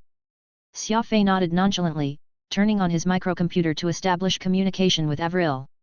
Because there were quite a lot of people in the logistics area, Xia Fei adjusted the screen smaller. Avril appeared on screen in her pink dress while hugging a teddy bear. She was all smiles. Avril was young, and adding the fact that the screen had been adjusted to just a narrow window, Xia Fei suddenly felt that she looked very much like Thumbelina from a certain fable. Walking over to the side of his automotive, Xia Fei made sure he got himself and his red extreme racing hovercar in the frame. "Didn't you ask to see my racing hovercar? Here you go. As I said, it's nothing special. Hee. I just wanna see how the racing hovercar driver Xia Fei looked like," chimed in Avril somewhat mischievously. "The race is about to start, I'll talk to you later," said Xia Fei. Avril very obediently nodded her head repeatedly. "Yes, go finish the race. I'll wait for you here. This time, I'm sure you'll come in first." Xia Fei laughed as he turned off the microcomputer. Moon Song's eyes flashed, cheekily pulling right up to Xia Fei's side as she interrogated, "Was that your girlfriend? What's her name? Where does she live? How old is she? Who's in her family?" Xia Fei was dumbfounded. "What are you probing me so thoroughly for? Avril and I are merely friends who occasionally exchange a few words here and there." Moon Song very uncharacteristically hugged his arm and quietly asked, "That little lady looks very pretty. Does she have a sister? Introduce me to one if she has." Xia Fei hurriedly extricated his arm from Moon Song's clutches. "Stop dreaming. Introducing her to you will be a waste of a good lady, it's best that you give up." Moon Song's words did remind Xia Fei that he knew nothing of Avril's background aside from her name. Every time he asked about such matters, that girl would always find some excuses to change the topic, almost as if the subject was a taboo. Shaking his head, Xia Fei shoved all these random thoughts at the back of his mind as he told Moon Song, "Okay, go to Chendong and get them all ready. I'll settle the things here myself." Moon Song pulled a funny face at him. "Understood, master. Your wish is my command." With that, she turned to leave the logistics area. The expression on her face suddenly changed to worry as she lightly bit her lower lip, that jovial and happy-go-lucky personality of hers melting away in the blink of an eye. A member of the racetrack staff approached Xia Fei with a microcomputer, taking a look at the number on the hovercar before saying, 99's up for departure. Head over to the inspection zone for testing, someone will lead you to your position once you pass. Xia Fei nodded and hopped into the cockpit, driving the hovercar over to the inspection zone. The staff in that zone used a large scanner on the hovercar to confirm Xia Fei's identity and the vehicle before guiding him to the 4th position in the starting grid. Already parked in place were 0, 73 and Baiyi's 201. They had all ranked better during the qualifying session, so they were closer to the inside, making it more convenient for them to enter the first bend. Bai Ye slightly nodded his head in greeting while seated in his cockpit, which Xia Fei responded to by smiling and waving his hand. Over 300 cars were needed to be inspected and moved in place, so that would take quite some time. Having nothing to do in the meantime, Xia Fei turned to look at the closest viewing platform and saw Xiaohan and Xiao Haili seated together. Xiao Haili was very diligently talking to Ye Xiaohan, while the lady was as indifferent as ever, occasionally responding with a statement or two. Her gaze spent more time looking at that red hovercar on the racetrack than on the man beside her. Xia Fei was trained in ocular cognition, so his vision was slightly better than the average individual. His eyes were trained onto Xiao Haili the entire time, hoping to pick up some clues this way. Xia Fei discovered that Xiao Haili had a very weird habit of using his hand to touch his face. In terms of body language, humans would always have a reason for forming habits, and for someone who often touched their face as the guy did, there could only be two possibilities. One was of the person in question experiencing major fluctuations of the heart, therefore, such an involuntary movement would be done to alleviate the pressure they were currently under. Two was of the person feeling very self-conscious, they would use their hand to cover a portion of their face to prevent others from seeing the micro changes on it. Very soon, the over 300 racing hovercars all got into the starting grid. Xia Fei took a deep breath and focused his attention on that long racetrack ahead. The red ready light suddenly lit up, and all the racing hovercars' ion thrusters blared upon the engine activation, a combined effort from all the racers that created a sound so thunderous that the ground shook. The light turned from red to green, and the race officially commenced. Racing Hovercar 0, the one in pole position, was the first to speed off. The professional racing hovercar was built differently from the average racing hovercars, and it was better in terms of starting speed or steering. Xia Fei's 99, Bai Yi's 201, and Nai Wei's 73 were all neck and neck, almost as if they had all started at the same speed, pulling ahead from the rest of the pack almost instantly.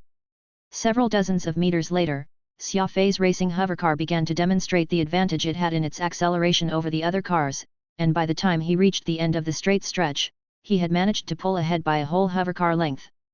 Coming up to the first turn, Xia Fei saw the opportunity and promptly released the accelerator, steering to the left ever so slightly at the same time. The red racing hovercar let loose a powerful roar and drew a weird arc as it careened along, almost scraping the concrete protection barricade as he drifted past. The closest point was mere centimeters away from the barricade, and after clearing this turn, Xia Fei managed to snatch the second place.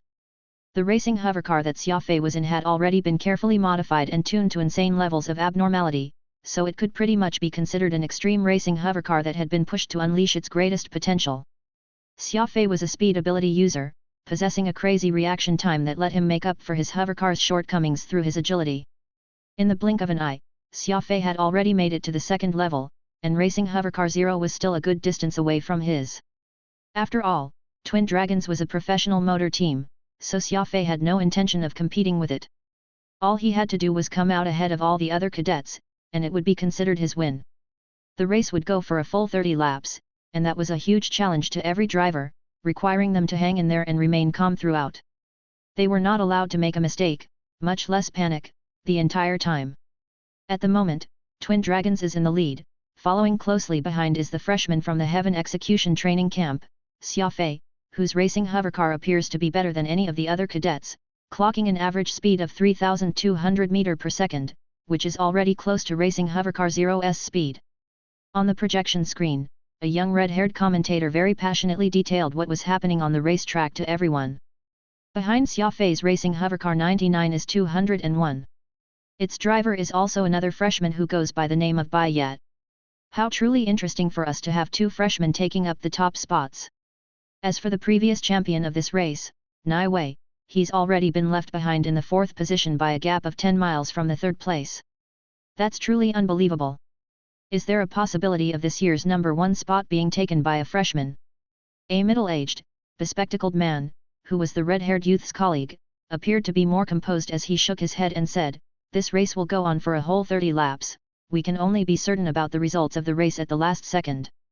The red-haired chap suddenly yelled, "According to the information we've just gotten, Racing Hovercar 99's driver is the very same Xia Fei who became a sensation across the entire Enduro Star region 3 months ago for his 21 days of non-stop fight with Chen Dong.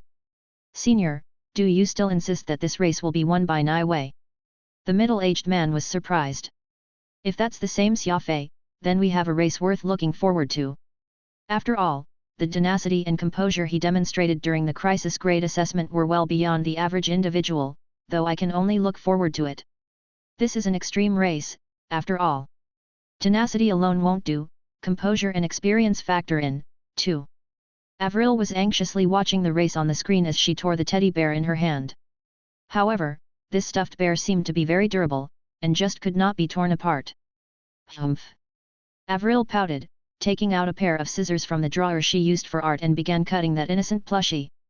No matter how durable the toy was, it was ultimately made of fabric and was hardly a match for a pair of sharp scissors. Moments later, the stuffed teddy bear was turned into a pile of cotton and scrap. Avril's old butler, who was peeking through the gap in the door at this moment, shook his head, muttering to himself, "Damn it! Failed again." The race was on the third lap by now, and Xia Fei was still maintaining his lead over Bai Yat, and it was steadily increasing over time. He drove toward the 128 consecutive turns on the third level and was on the gangway leading back to the first level when, suddenly, a dull sound came from his engine. He then began to lose control of his racing hovercar. Xia Fei's heart seized as his two hands tightly gripped the steering wheel, doing his best to stabilize the hovercar and prevent it from spinning out of control. The hovercar floated a few more miles before it came to halt at the end of the gangway.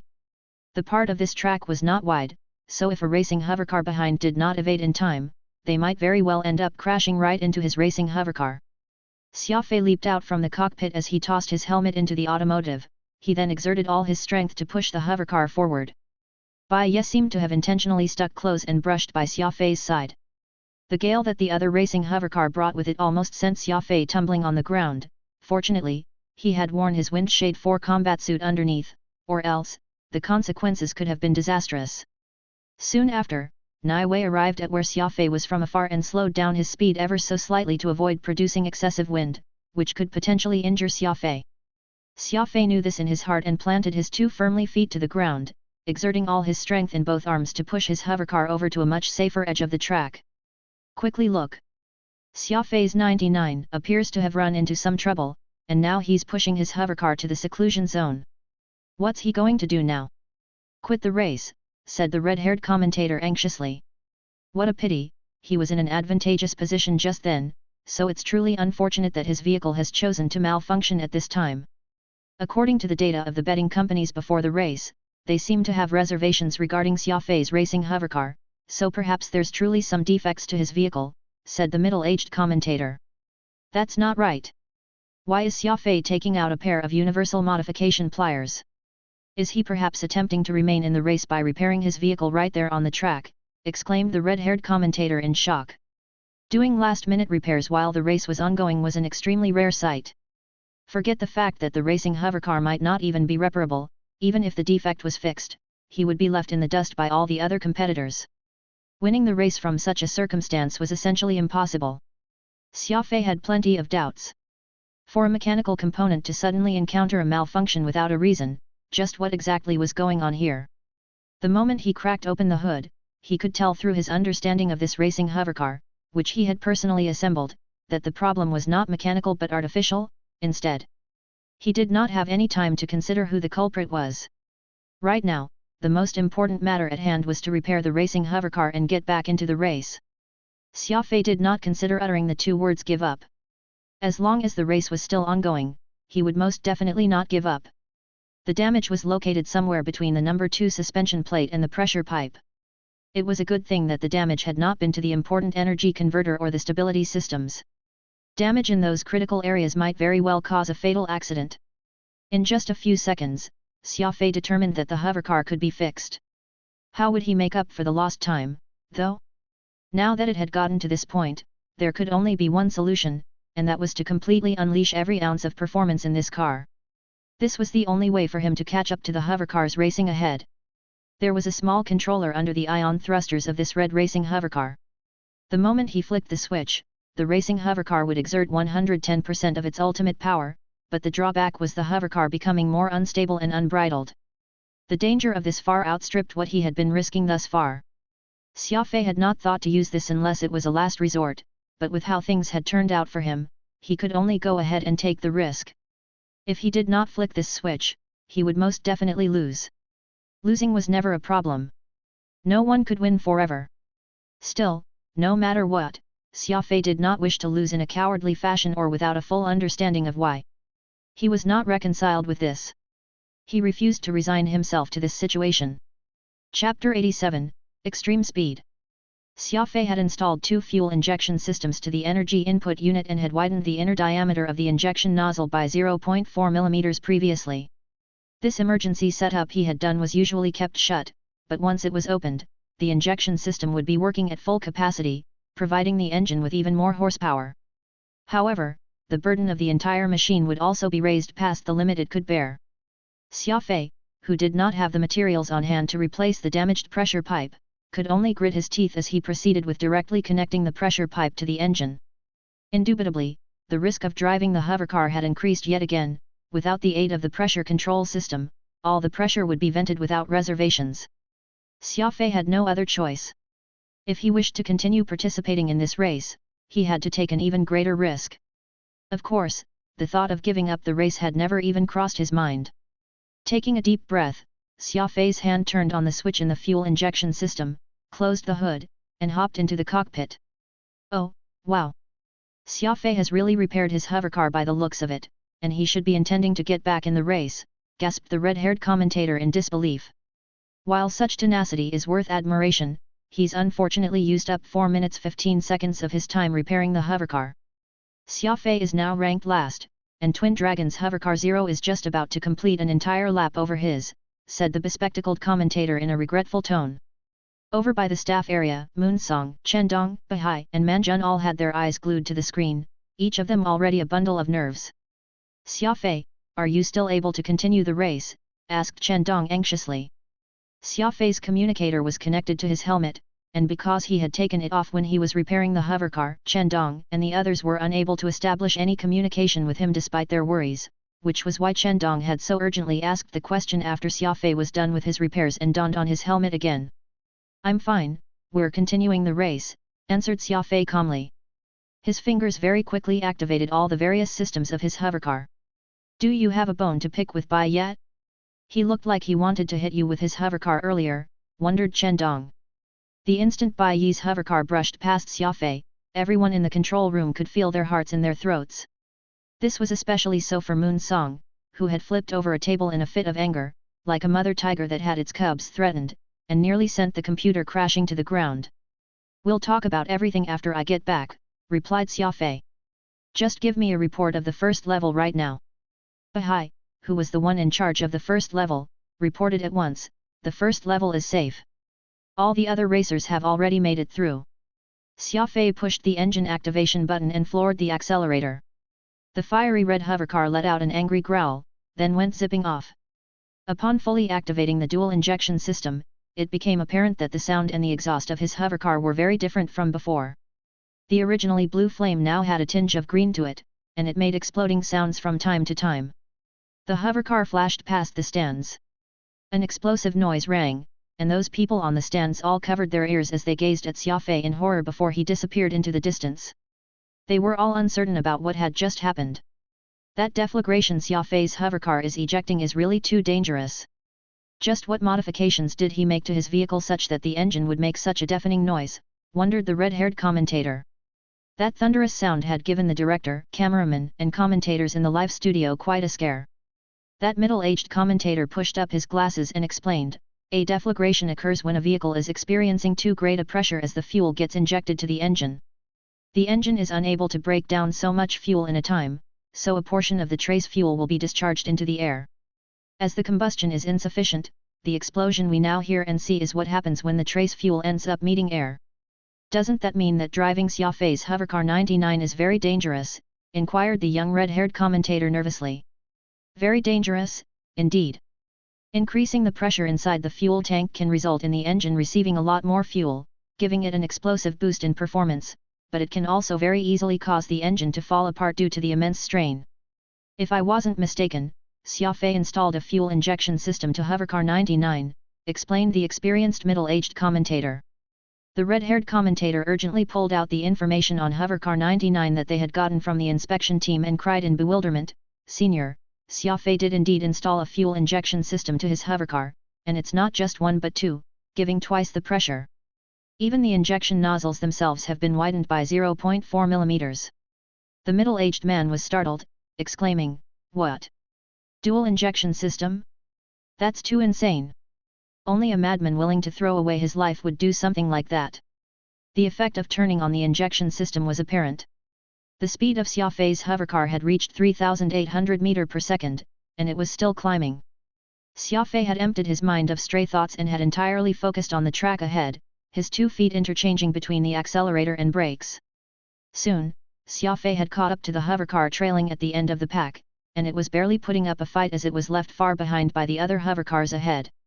This section of the track was a straight path, which stretched over 22 miles. Xia Fei put pedal to metal and whizzed through as fast as he could, his top speed going well over 4,000 meters per second. Speed was king when overtaking on a straight track. 1, 2, 3. Xia Fei had already left 6 other hovercars eating his dust in that one stretch, and before him was a soft turn. He gritted his teeth and had his left foot hovering over the brakes, not stepping on it. Taking a turn at a speed beyond the means of most hovercars, the severe tilt threw Xia Fei's body to the side. Gritting his teeth, he bore the enormous centrifugal force he was under as his 2 hands firmly grasped the steering wheel, making micro-adjustments to stabilize the vehicle. The hovercar shuddered violently, almost as if it were about to flip over. The alloy frame was shaking as if it were experiencing an earthquake. It managed to complete a beautiful, high-speed cornering maneuver and exploded out in flight. Xia Fei's mad. He's really gone raving mad. To think he'd attempt a high-speed cornering while maintaining a speed of almost 4,000 meters per second. High-speed cornering is the hardest maneuver to pull off when racing with a hovercar as it requires the driver to constantly adjust the steering wheel where even the slightest mistake can be catastrophic. That cornering Xia Fei just did was perfect and could be even faster than Twin Dragon's car, shouted in an almost hoarse voice by the red-haired commentator, his face flushing. Oh, heavens, 4,487 meters per second. The new speed record that Xia Fei's stock model extreme racing hovercar has just achieved is actually faster than Twin Dragon's professional racing hovercar. Just how did he do it? Xia Fei has jumped from the last place to 297th after covering 125 miles of distance. That's just too incredible. We're only 5 laps in, could Xia Fei make it into the top 100 before this race ends? From that lap, Xia Fei had achieved the fastest speed, with 5 minutes 59 seconds in the 4th round, by averaging a speed of 3,700 meters per second. That beats the top speed of the Star Region champion, Twin Dragons. A new record has been made. The young commentator was in a state of mania, standing up and excitedly cheering despite still doing the live broadcast. After the 5th lap was over, Xia Fei reached 256th place. Being able to overtake 41 other racers in just 1 lap was a very shocking performance. By the end of the 6th lap, he was on 219. By the end of 7, 165. This was a truly inconceivable race. It was already a miracle that his hovercar could be repaired in time, but Xia Fei just had to repeatedly create a new record during the race as his rank increased by leaps and bounds. Moonlit Bay race circuit was in a state of jubilation. Everyone was yelling Xia Fei's name, knowing that they were witnessing a miracle before their very eyes. Break a leg, Xia Fei. You're definitely not going to lose. Avril was so tense that she had forgotten to ruin her plus highs as usual. Her 2 hands were clenched in front of her chest as her eyes shone brightly with determination. Conversely, Moon Song was suffering in the command room. With her personality, she ought to be hollering wildly, yet that was not what she was doing now. Chen Dong, Bahai and Manjun were all staring, transfixed, at the screen, as they reported the situation on the 3rd level of the track to Xia Fei. If Moon Song yelled and created a ruckus at this time, she might very well affect their work. Moon Song was doing her best to endure the agitation in her heart. She was hugging herself as she rocked her body to forcibly keep her mouth shut. Her pretty face had already swollen to the point that it was a little purple. Not letting this girl with a fiery temperament speak was basically a form of inhumane torture to her. But for some unknown reason, Moon Song did manage to endure it. Could there be a sort of high stakes in play here which made her willing to pay? Xia Fei's preparation before the race was in full display at this moment. Every time he overtook a competitor, the command room would report the position of the next racer. If there was anyone ahead of him who was close-by, he would consider their distance and position, then if he judged that he could overtake them, he would do so at once. The most important factor when overtaking a hovercar was the precision of the competitor's surroundings. If Xia Fei planned to overtake someone, he could only do so by taking a risky route, and if he found another hovercar ahead after doing the overtaking, he would be in quite the pickle. As the race continued, Xia Fei's control of his hovercar improved, and with every lap done, his speed increased. Xia Fei had already forgotten how many racers he passed at this point. There was always a target in front of him. As long as there was a hovercar ahead, then he knew he needed to overtake it. It was easy for anyone to slip into a trance when they focused on just one thing. Xia Fei could feel himself slowly becoming one with his red hovercar. Every action he took became unbelievably natural, not even needing to think once. His intuition was directing him to make the most appropriate move, and the correct choice felt like it came naturally to him. This great race has entered its 21st lap, and Xia Fei's name has climbed all the way to the 11th position, said the red-haired commentator excitedly. He's currently taking a shot at being first, and it looks like he can actually pull it off. That bespectacled commentator silently shook his head. Due to his colleague's excitement, it had been a long time since he managed to get a word in edgewise. No, Xia Fei's speed has decreased from before, and he's gradually pulling away from the 10th place right now. Could another problem have cropped up in his hovercar again? The bespectacled commentator rubbed his chin. Because of the limited view the audience on the platforms had, they could only rely on the screen to grasp what was going on in the race, and everyone slowly realized something was off after hearing that comment made. No, Xia Fei's hovercar can't be damaged again. Xia Fei, you need to hang on. Without even realizing it, the audience at the venue and those watching the broadcast had been influenced by Xia Fei's madness and his unyielding attitude. They were all caught up in their excitement, standing up to root for Xia Fei as if they were the one driving hovercar 99. Xia Fei was perfectly sane as he sat in the cockpit. There was not even the slightest hint of frustration on his face. His hovercar had pretty much reached its limit as he continued to drive it at high speeds. A faint white smoke had even begun to drift from its hood at this point. Xia Fei knew that this was a sign that the engine was overheating, and if he were to continue pushing his hovercar this way, all his efforts thus far would have been in vain, and it could even cause his hovercar to experience a mechanical failure. Xia Fei was not flustered.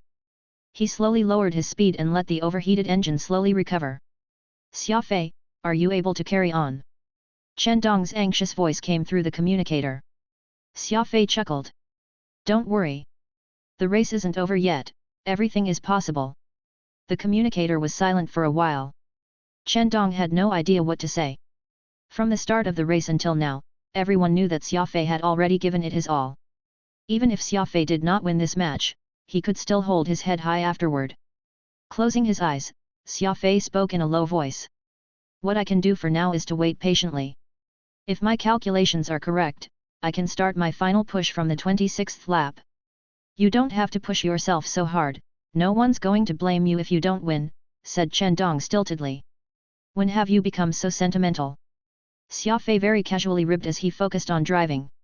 Enough nonsense, just do as I instructed. Xia Fei's tone was adamant. No one could sway him otherwise. The speed of his hovercar continued to drop, and Xia Fei carefully listened to every sound coming out of his engine. The engine overheating was not the only problem, more importantly, he heard a sound similar to air bubbles escaping from the liquid. This signified that the energy conversion system was also starting to have problems, and it could very well mean that the sealing valve had loosened up. The engine overheating was already a big headache for Xia Fei, and now that even the energy conversion system was in trouble, he could not help but re-evaluate the plan he had in mind. Whoosh! The hovercar in 12th place accelerated on the straight track and overtook Xia Fei's, pushing him on the 12th spot, instead. Xia Fei's forehead creased, but he did not say a word. Soon, when he was taking that 26th lap, Xia Fei's name dropped to 23rd place. Xia Fei, it's already the 26th lap, reminded Chen Dong through the communicator, though his tone did not sound like he was blaming him at all. I know. There's another problem with the mechanical component. In order to play it safe, I'll have to delay the plan by another round before I go all out, replied Xia Fei gravely. Roger that. Even you know what's the best course of action. Chen Dong set down the communicator and leaned back, heaving a big sigh. That guy really doesn't know how to admit defeat. Did he just say that there were other problems? You should persuade him to back out of the race. The hovercar might be in a very dangerous state, said Moon Song worriedly. Chen Dong shook his head, helpless. You guys can go ahead and try, I won't be the one to say those words to him. Moon Song was speechless, but she already knew, in the time she had spent getting to know Xia Fei, that once that man set his mind onto something, even a person with authority over him would be unable to convince him otherwise. The audience was all sighing. Just when everyone thought that Xia Fei would create a miracle, he stopped his charge and gradually fell from the rankings, instead. They were all disappointed, their emotions very clearly etched on each of their faces. Why is the speed of Xia Fei's hovercar becoming slower and slower? Why isn't he accelerating anymore? Xia Fei is now entering the 27th lap, but he's already fallen to 25th place. With the race about to end, did Xia Fei's miracle rebound perhaps run out? The red-haired commentator was grabbing his head in frustration, a very unseemly action to do for a live broadcast. The bespectacled commentator evidently could do nothing about it, shaking his head as he sighed. All of a sudden, their eyes sparkled.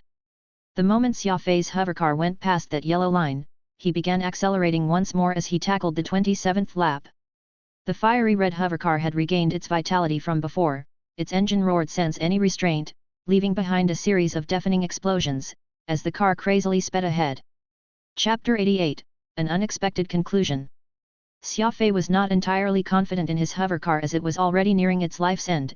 In fact, it was only a matter of time before it completely gave up.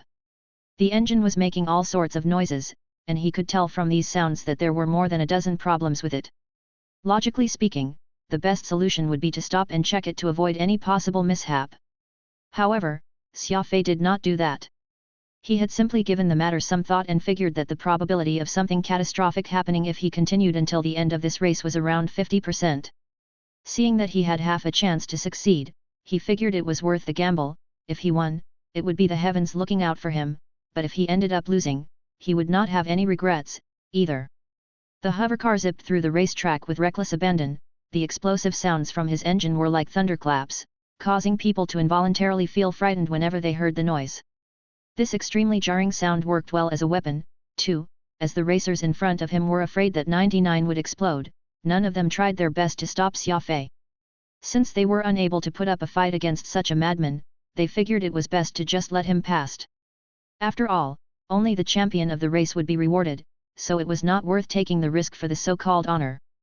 Xia Fei has made it back to the 11th place, his best result since his hovercar's first malfunction, but with only 2 laps left, can he still improve his ranking?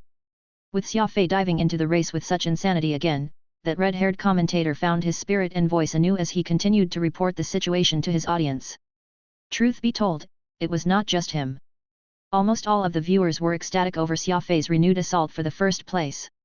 Champions would always be praised by all, but sometimes, racers who did not manage to win yet gave the audience an exciting performance would also be well liked by people. After all, being a champion was always reserved for the few, while most would end up holding supporting roles. Xia Fei has made it to the 6th position. Oh, no. Twin Dragons Zero has managed to catch up from behind. Truly, this team lives up to its name as the 5-time champion in the Star region. Plenty of racers have already been lapped by them. Good luck, Xia Fei, don't be lapped by Twin Dragons. The red-haired commentator seemed to have forgotten his role in all the excitement and was completely biased towards Xia Fei. As a commentator, he needed to analyze the race for the audience objectively, but at this point, he had immersed himself in the race as if he were Xia Fei. Anyone unaware might even think that he was related to the contestant. In front of Xia Fei were hovercars 73, 21, and 194, the 3 coordinated well with one another. Niwei's 73 ran right in front, while 21 and 194 worked together to prevent Xia Fei from overtaking them. At this time, they entered the second to the last of these consecutive hairpin turns, and it would be Xia Fei's final one following this segment. According to the report from the command room, Bai Yi's 201, which had already cleared these hairpin turns, was about to enter the gangway. If Xia Fei wanted to overtake the second placer, Bai Yat, he must cover the distance between them, close in on Bai Yat, then engage the latter in a decisive battle during that last lap. Any driver would know that overtaking during a turn was extremely dangerous and difficult. This was even more so considering that they were presently on a racetrack. Not mentioning the fact that the hovercars ahead were all driven by experienced racers, the trio ahead had even joined forces at this time to suppress this common enemy who was hot on their heels. The moment one revealed a space, their partner would fill it up, preventing Xia Fei from overtaking any of them. He very calmly tailgated the trio, sticking right behind 194. He maintained a distance of just dozens of meters, searching for a chance the entire time. Suddenly, when taking one of the turns, 194 exposed a tiny gap on the outside due to the very tight hairpin turn. Xia Fei did not hesitate to claim that bit of exposed space. Tracing the outer lane, Xia Fei let the centrifugal force ramp up his velocity as he tackled that bend. The concrete barricade was just a hair's breadth away, and even the slightest mistake on his part could result in a direct collision with it. Hovercar 21 was in the 4th position. The moment the driver discovered that his partner had made a mistake, he quickly steered out of the sidetrack in an attempt to fill the exposed gap. Once bitten, twice shy, Xia Fei was not about to give them a second chance. Xia Fei's hovercar hood was about to align with 21's rear, but he did not intend to give way. Throwing caution to the wind, he continued his acceleration despite the circumstances. Such reckless driving caused quite a fright to the driver behind the wheel of 21. No longer bothering about the gap, this person went in the opposite direction to avoid the foolhardy Xia Fei. Whoosh! Xia Fei's 99 had finally managed to get past 194 and was now roaring right next to 21's side. That's great! Xia Fei has overtaken 2 cars in one move, bringing him to the 4th position. In front of him are Niwei's 73 and Bai Yi's 201, and there's only 1 lap left. Will a miracle happen? Exclaimed the red-haired commentator. Xia Fei could already see the tail lights of 73, which was no more than 100 meters from him, after his hovercar made it out of that turn. This gangway linked the 3rd level to the 1st, and it was a straight track from that moment on. Xia Fei used his speed advantage to close in fast to 73. Niwei knew deep down that he would be unable to hold off Xia Fei all by himself, so he figured it was best to just let the latter pass and have him fight it out with Bai Yi. Instead, there was no reason for him to offend this daredevil. He grimaced and shook his head, lightly steering the wheels to the side to let Xia Fei through. He muttered to himself, "This is really unlucky. Letting 2 freshmen overtake me this year." Xia Fei's red hovercar very quickly passed by Niwei's, and from the corner of his eye, Niwei saw the fledgling send a gesture of thanks his way. Helpless, he waved his hand, meaning to say, "Just hurry along, I'm already despondent enough today as it is." After driving for 3 laps so wildly, white smoke was coming out from his engine compartment yet again, and the temperature of his ion thrusters had shot past the safe range once more. Xia Fei looked at his back from the corner of his eye and, clenching his teeth, floored the accelerator resolutely. He had gotten to this point of the race, so he was not about to give up. He acknowledged the overheating, but as long as the hovercar could still move, he would continue his charge onward. In the distance, Xia Fei could finally see Bai Yi's 201, and there was half a mile of distance between them.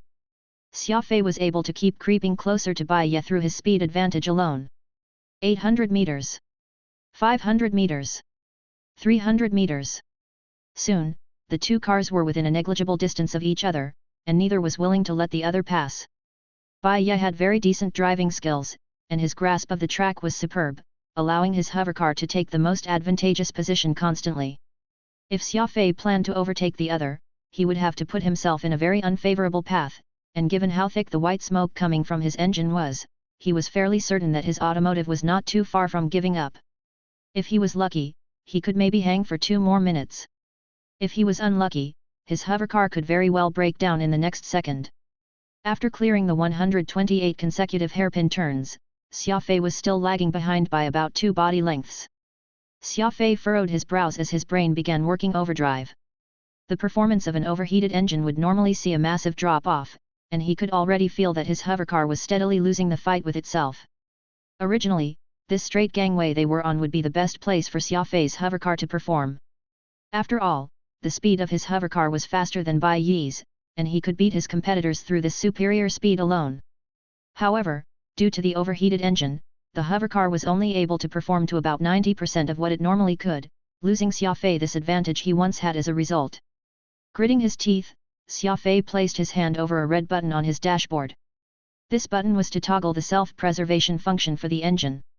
Once pressed, the engine would disregard self-preservation and instantly put forth all its power 200%.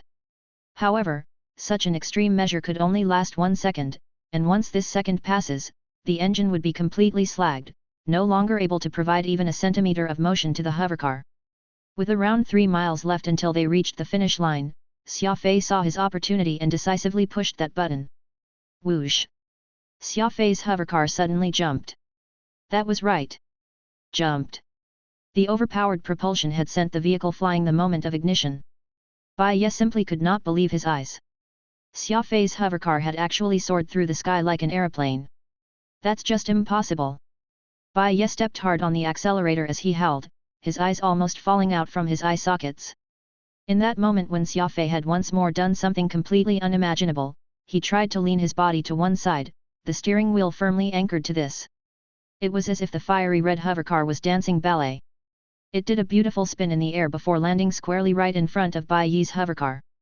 Given how sudden everything had transpired, Bai Ye simply did not have time to brake. Crash! The front of Bai Ye's hovercar smashed right into Xia Fei's trunk. Whomp! The front of the hovercar lifted up high.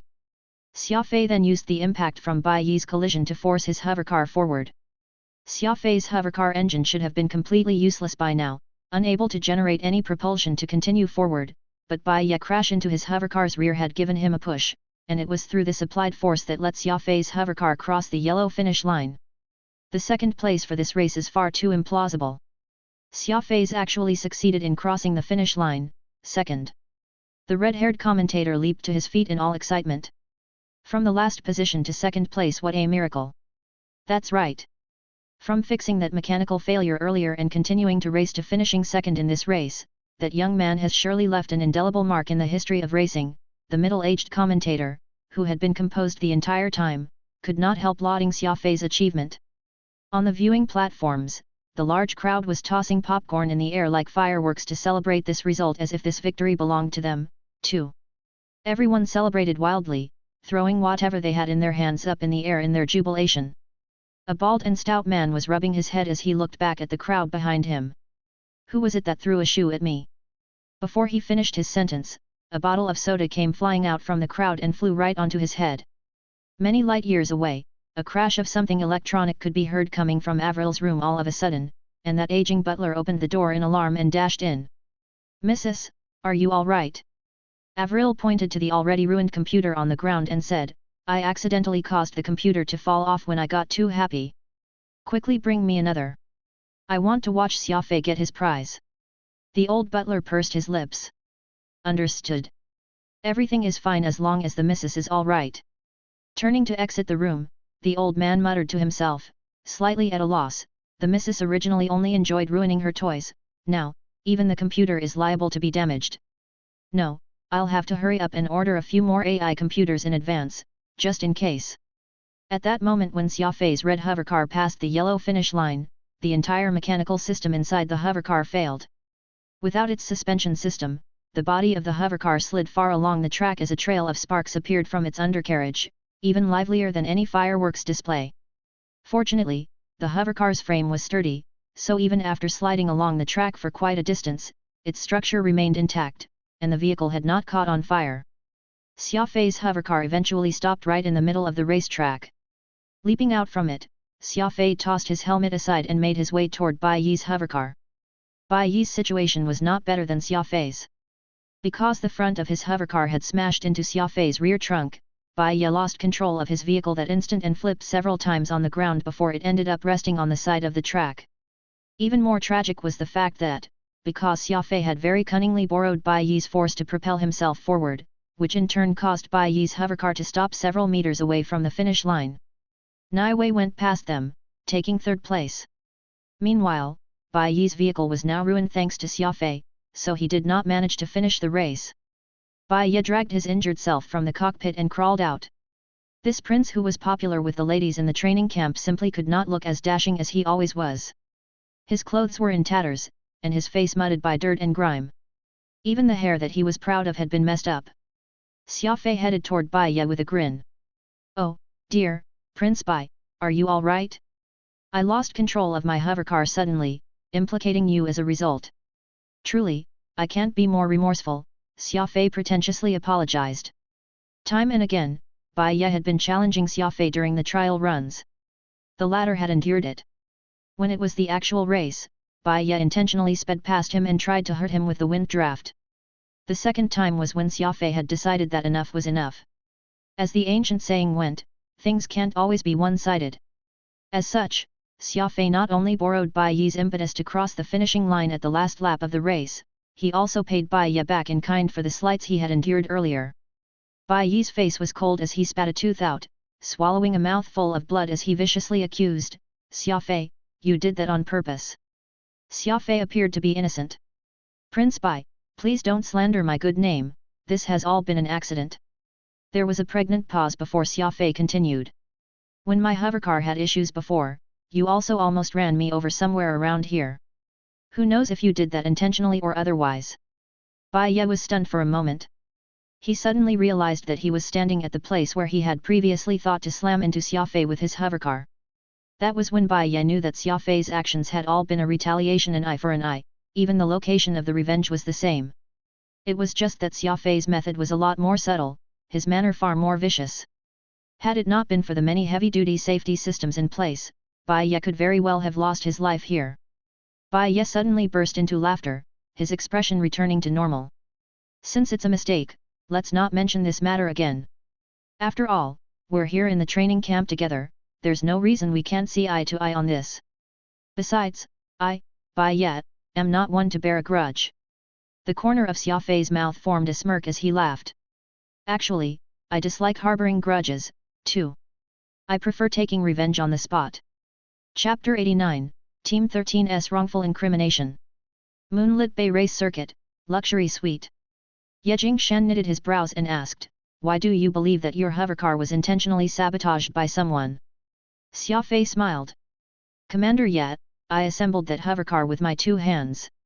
Of course, I'd recognize every screw put in place. Before I set off for the race, I did a careful inspection of all the parts and saw that nothing looked in the pressure control system. Only when that mechanical failure occurred during the race did I discover that someone had turned the adjustment knob for the pressure valve 15 degrees or so to the right. I pieced and adjusted all the parts in this hovercar to near its limit, and 15 degrees of adjustment wasn't much, yet it just so happened to go over the range that the pressure pipe could withstand. That person is very clever, and his methods are sufficiently subtle. If not for the fact that the damage to my hovercar ruined the pressure control system's protective cover to reveal the adjustment made inside, I would never think that someone had laid their hands on it, explained Xia Fei. Ye Jingshan and Robert looked at each other silently.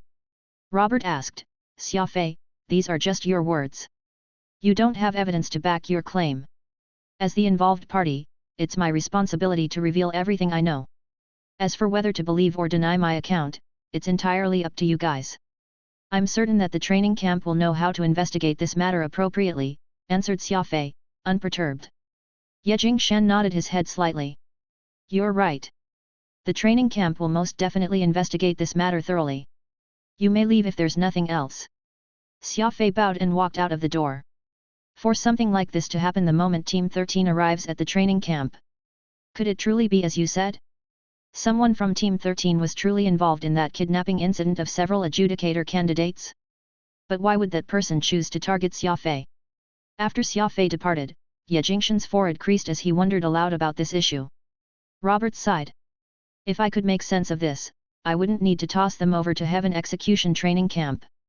Up until now, all I know is that someone from Team 13 tampered with the tournament table and pitted Xia Fei against Chen Dong. Chen Dong's strength is clear to all, he's someone completely on another level from Xia Fei. That's why I deduced that this person had wanted to deal with Xia Fei by doing that. Plus, given how 12 candidates disappeared then without rhyme or reason, there's a strong possibility of that person being related to that matter. That's all I know so far.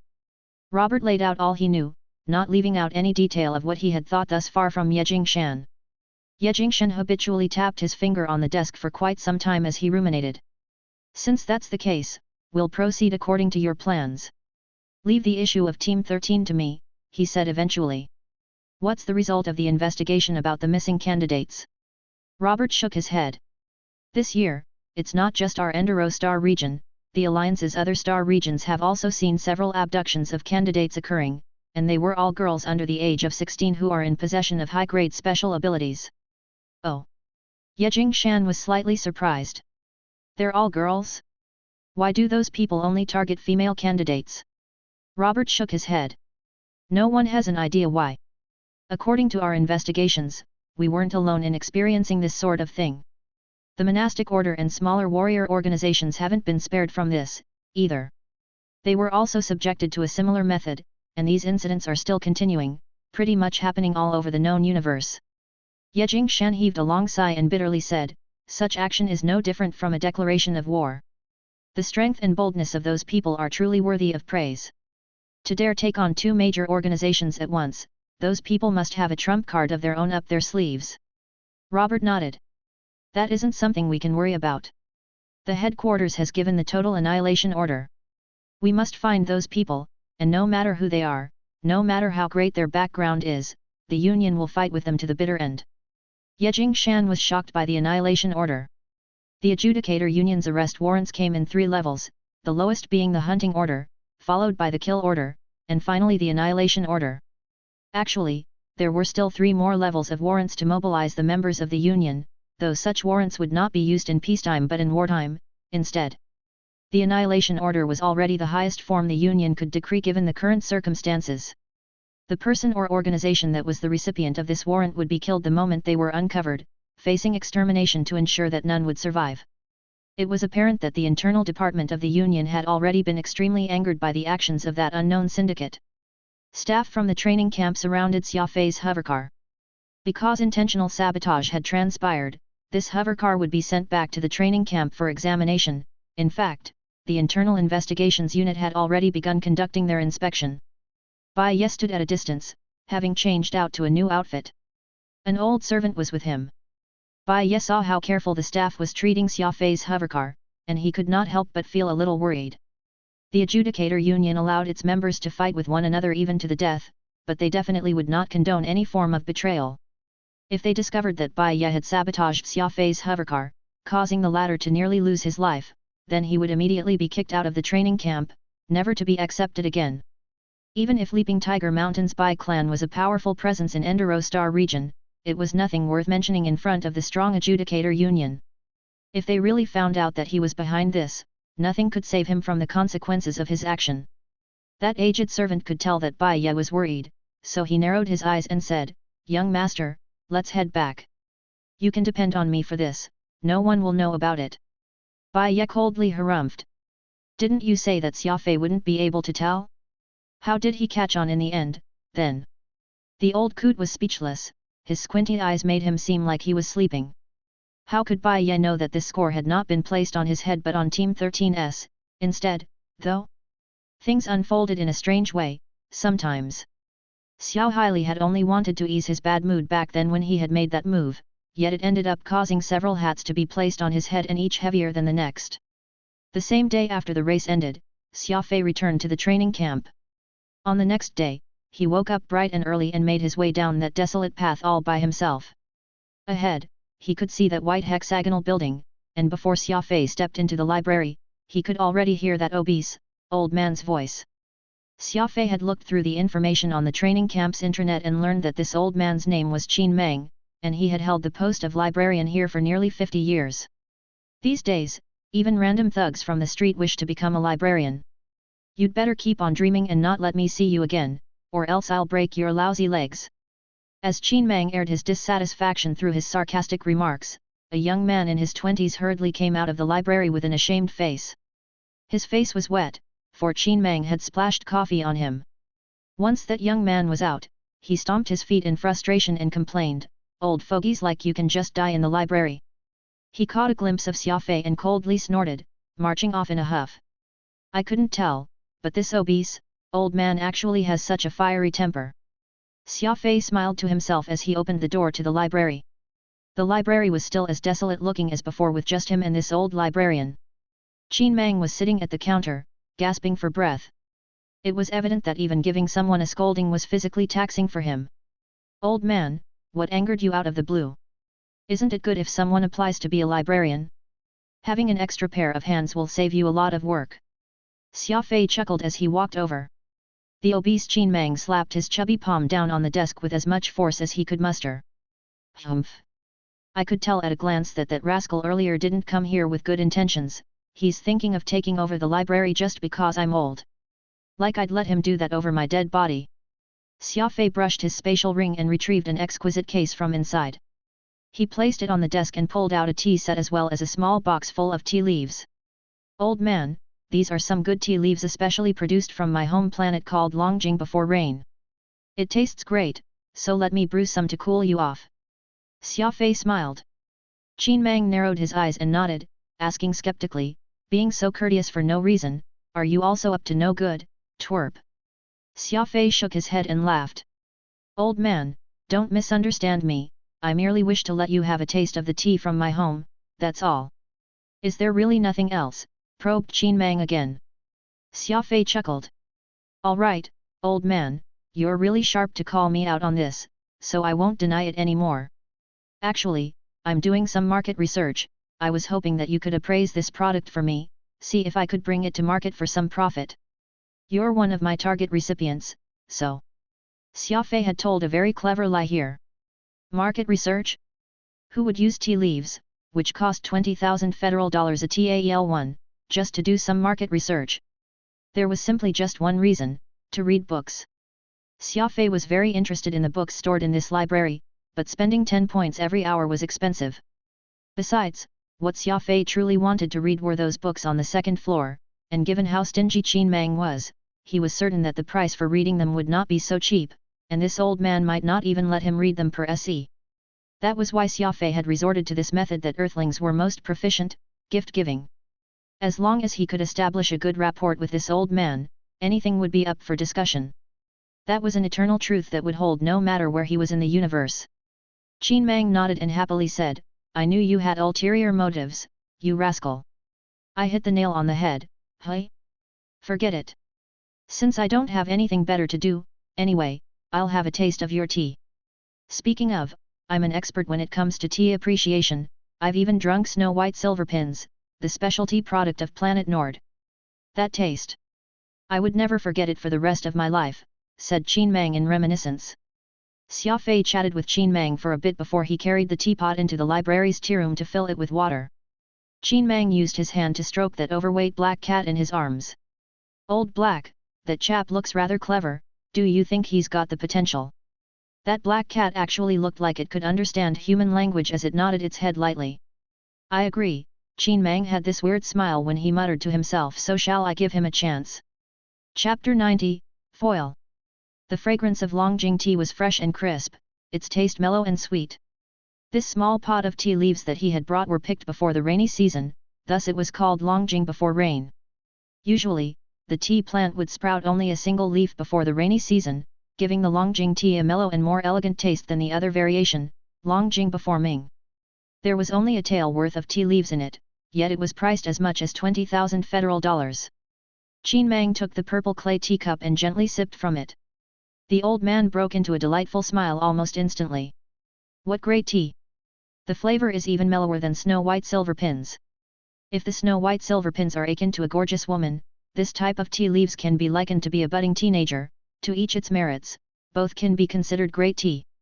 I've never known that your home planet has such wondrous tea leaves. Xia Fei chuckled. If these tea leaves are brewed using the local Longjing spring water, the flavor will be richer than what you are tasting now. Since you like them so much, I still have 2 boxes with me, let me give them to you, too. With that, Xia Fei pulled out 2 green jars from his spatial ring and placed them on the desk. Qin Mang was not in the least bit courteous and stored the jars of tea leaves into his drawer. Your performance during the extreme hovercar race wasn't bad. For a stock model hovercar to achieve the speed of a professional racing hovercar after your modifications, who taught you your skills? Asked Qin Mang as he drank tea. Xia Fei lit a cigarette. I learned it from an uncle called Porter whom I met while I was in a warship graveyard. Actually, in terms of retrofitting skills, I'm still nowhere near his level, but Uncle Porter told me a principle, any and every machine has its limit. As long as I can identify this limit, I'll be able to tap into the machine's full potential. Qin Mang rubbed the sparse silver hair on his head almost as if he was trying to recall something. Porter? That name sounds familiar. How old is he, and what does he look like? Asked Qin Mang. Xia Fei described how Porter looked to Qin Mang, as well as narrated everything that had happened while he was putting together his space vessel in the warship graveyard. A barely perceptible spark flashed in Qin Mang's eyes, revealing great excitement. Uncle Qin, do you know old Porter? Asked Xia Fei. Qin Mang shook his head. I don't, but I'm really interested in getting to know that person. He's currently managing an assembly factory in the warship graveyard. Though he's a little kooky, as long as you get to know him more, you'll realize that he's actually quite easy to get along with. If there ever comes a day when you wish to buy a spaceship, I'll bring you out there to look for him, Xia Fei very earnestly offered. Qin Mang laughed uproariously. What use would a spaceship have for me? I have no wish to travel across the universe at my present age. All I want is a quiet retirement. If I could enjoy days of peace and quiet, I would be content. Xia Fei gave it some thought. Indeed, you ought to be at home hugging your grandchildren at your age, enjoying days of familial bliss, so why are you still working? Qin Mang sighed. His eyes swept across the empty library once.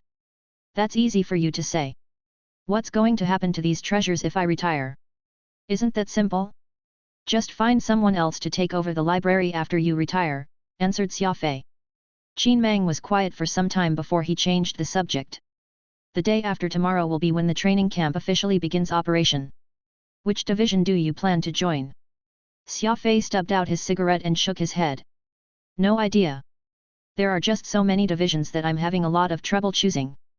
If we're talking about what I'm really drawn to, it'll be that secretive internal division, but I don't have the qualifications to join it, while all the other divisions are just so-so. Oh, Qin Mang very curiously asked, why would you say that? Xia Fei organized his thoughts before answering. I checked the training camp's charter and realized that the facilities are open for all students to use. That is to say, no matter which division I end up joining, I can use all the different facilities to train, it'll hardly have any effect where I go. Moreover, it isn't every division mentor who will teach a cadet useful things once they join it. Be it their instructors or the courses offered, they all require a certain amount of points, and the different divisions allow cross-disciplinary studies. Which is to say, a cadet of the Exotic Beast Division can pay a certain amount of points to learn battle strategy from the Command Division. Basically, what it means is that joining a division will give you free foundational courses in that particular division, and there's no way anyone can become a powerful expert just by learning that stuff.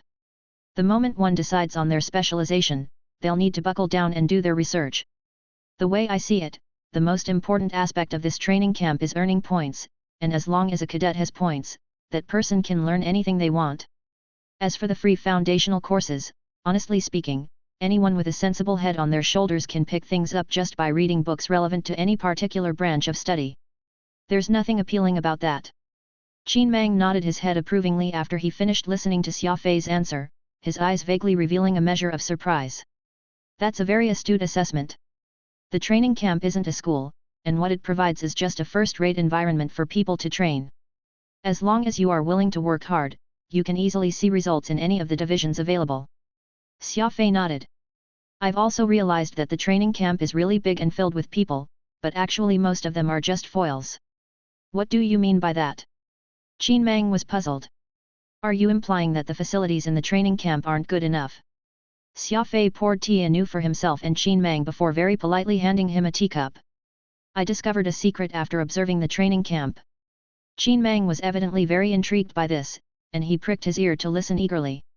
Actually, the real Heaven Execution training camp is just the internal division, and all the other divisions are nothing but foils to the internal division. It is like a round of trials. Tens of thousands of cadets are all candidates who have been picked and brought into the training camp, and ultimately, there's only one goal for all of them, to be chosen by the internal division. Unfortunately, only the cream of the crop gets chosen by the internal division, so what's going to happen to the tens of thousands of cadets who are left? They're also chosen after going through many selections. Though none of them can be considered top-tier geniuses, they're still talented people, there's no way the camp can just eliminate them all, is there? That is why the training camp set up so many branch divisions aside from the internal division. The sole reason is to help these cadets who fail in joining the internal division find a new path. After all, these people can't be peak experts, but there's no reason to give them up and prevent them from shining in other places. Besides, Heaven Execution Training Camp is also part of the Adjudicator Union's branding. It simply can't ruin its namesake in this manner, can it? Xia Fei softly asked. The tea in Qin Mang's cup quivered slightly. Excitement could not accurately describe what he was feeling right now. He had been completely shocked after hearing Xia Fei's reasoning. You thought about all these by yourself? Qin Mang asked with a slight tremble in his voice. Xia Fei shrugged. Yeah, but it will be far too cruel to tell it to those cadets who have no idea. They worked very hard to get here, slaughtering out a bloody path from the thousands upon thousands of people before they made it into the training camp. Their parents and family must have been excited for days on their behalf just getting here. But they're no more than foils to a few others this entire time. They've been eliminated, and if they were to learn of this, they would no doubt be very upset. Xia Fei, how did you learn all this?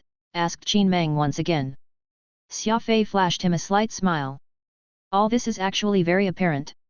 There are so many divisions that can be considered as external, while there's just this one internal division that only enlists warriors in its midst.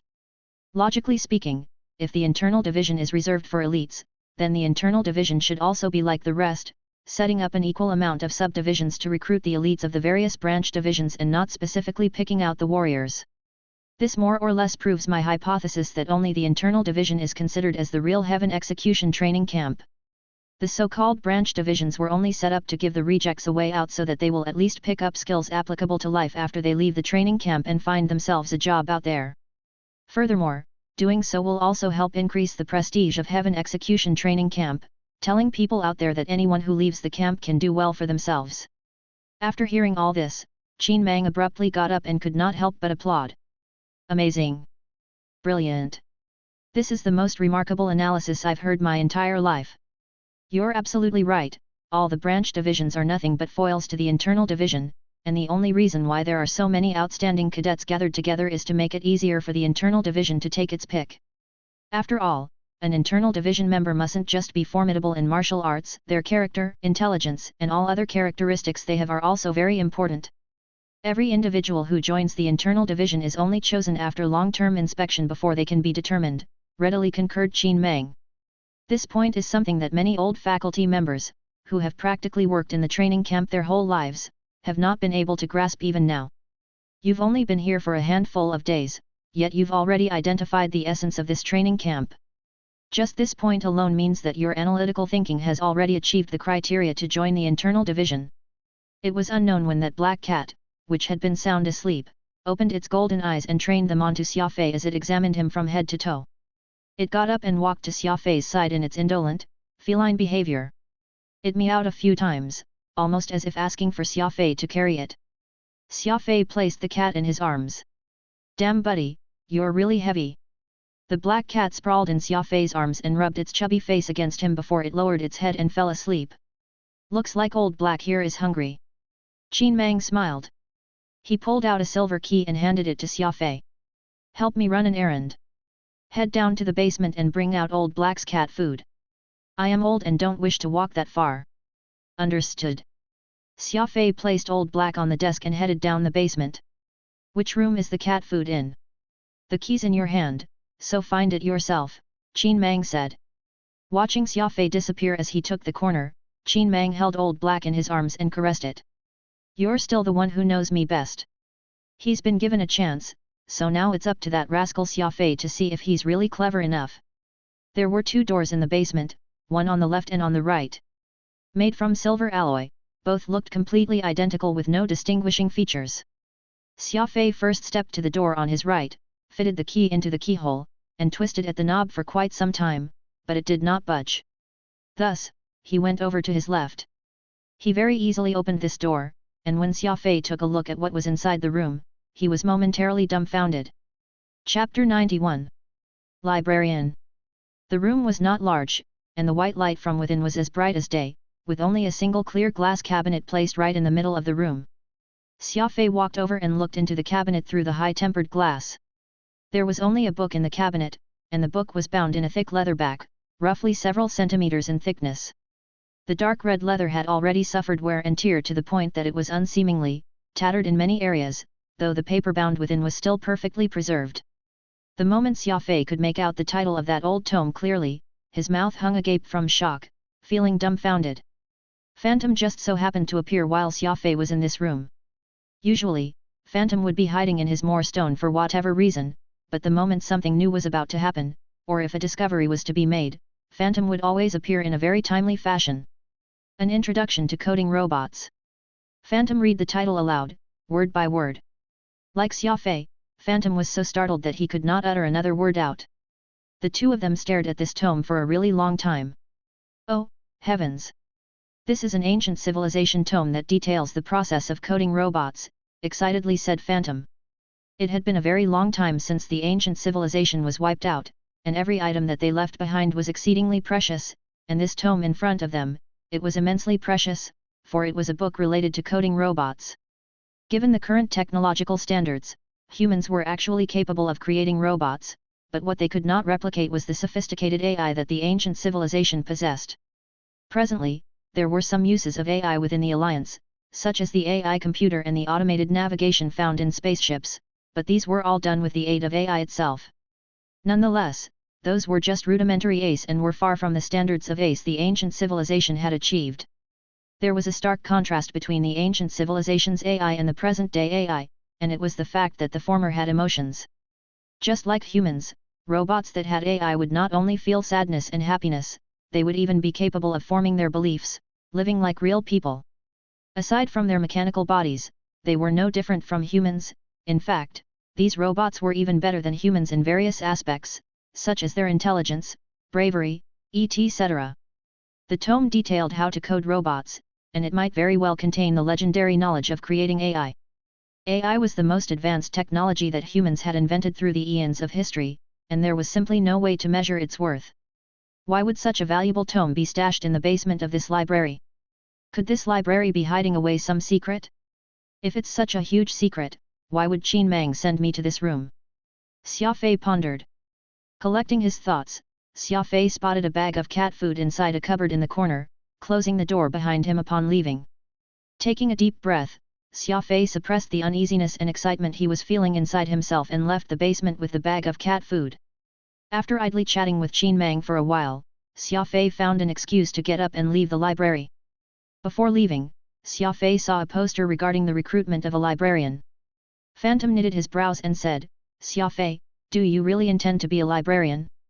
After all that hard work you've put into getting to Heaven Execution Training Camp, it isn't too bad if you end up in some branch division, and even that will be better than the library." Xia Fei did not answer Phantom as he quietly made his way back to the dormitories. He reached the main road in the training camp, where cadets were thronging in groups of 2s or 3s or riding along in their hover discs.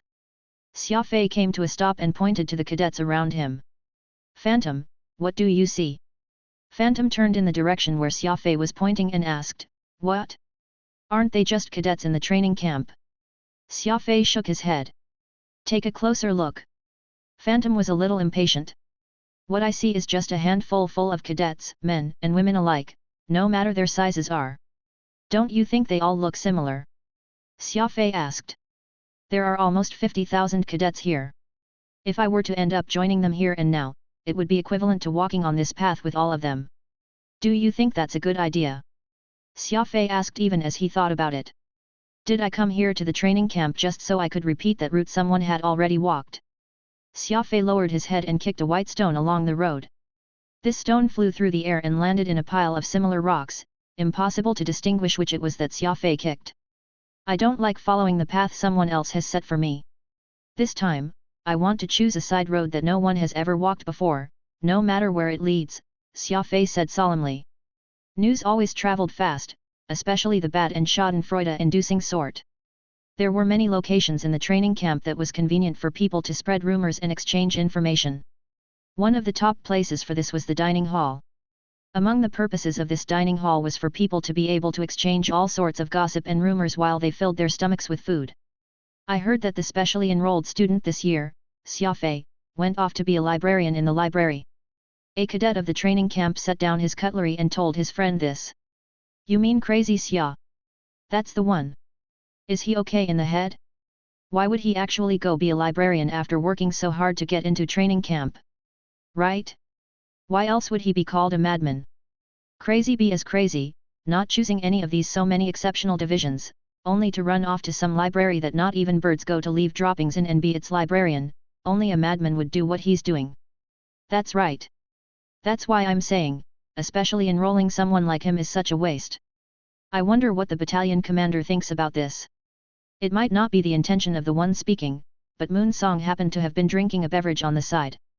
She abruptly slapped the table in a rage and stood up, ready to teach those two a lesson. Chen Dong held her back. "There's no reason to get angry at those people. Spare yourself the hassle."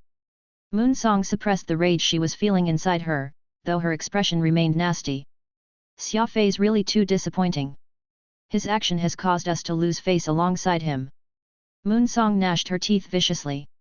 Chen Dong took a big bite of beef. "I don't really care. It's fine as long as he likes it. Moonsong rolled her eyes at him. What do you know? Men ought to have an indomitable spirit, what good would be a librarian be? To think, you what? Manjun very blankly asked. Eat your food. I'm tired of talking to you, Moonsong testily berated Manjun. Manjun innocently muttered under his breath, aggrieved, I didn't even say anything. The days of being a librarian were hardly easy. He had to clean the huge library every day, mop the floor, and wipe down the bookshelves and windows. He had to use a feather duster to dust every book, and just all this busy work would take an entire morning. Come afternoon, Xia Fei was still busy repairing some of the damaged doors and windows. After all, it had been a long time since anyone made the effort to clean the library, so plenty of its facilities had been damaged over time. Old Qin Mang was around every day, though all he did was drink tea, feed that extremely lazy black cat, and leave all the work to Xia Fei. He spent a simple yet fulfilling time in such a manner. As for the two mysterious rooms in the basement, Xia Fei never got a chance to head down again. Every time Xia Fei asked Qin Mang if there was a need to clean the place up, the old man simply said he would do the cleaning, though Xia Fei had never once seen him do it. After being busy the entire day, Xia Fei would drag his tired self back to the dormitories with an old tome tucked under his arm. This was probably the only benefit of being a librarian, and it was that he could take a book from the library back to his room to read. Xia Fei had already made it a habit, lying in bed reading every night until he fell asleep. Not being able to read a book a night would make him feel completely uneasy, like he was missing something. He started from the very basics, stuffing everything into his brain, be it mineral smelting or the history of the Alliance, and even leaders' secrets. What he read the most were the books pertaining to warships and machinery, though Xia Fei was unable to read anything from the second floor regarding those tomes detailing the ancient civilization.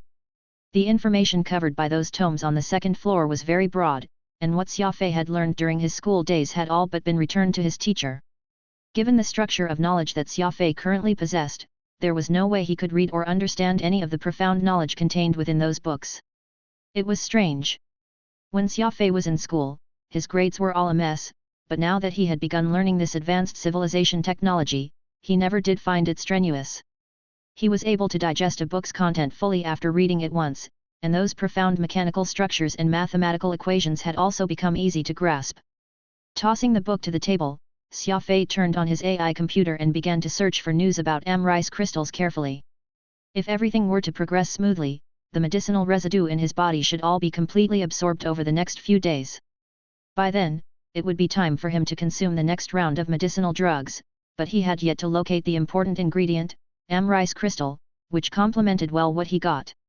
Xia Fei used the AI search function on the interplanetary internet and did a 24-hour search of all the auction inventory and merchandise that covered the 3 nearby star regions, but nothing had turned up yet as of now.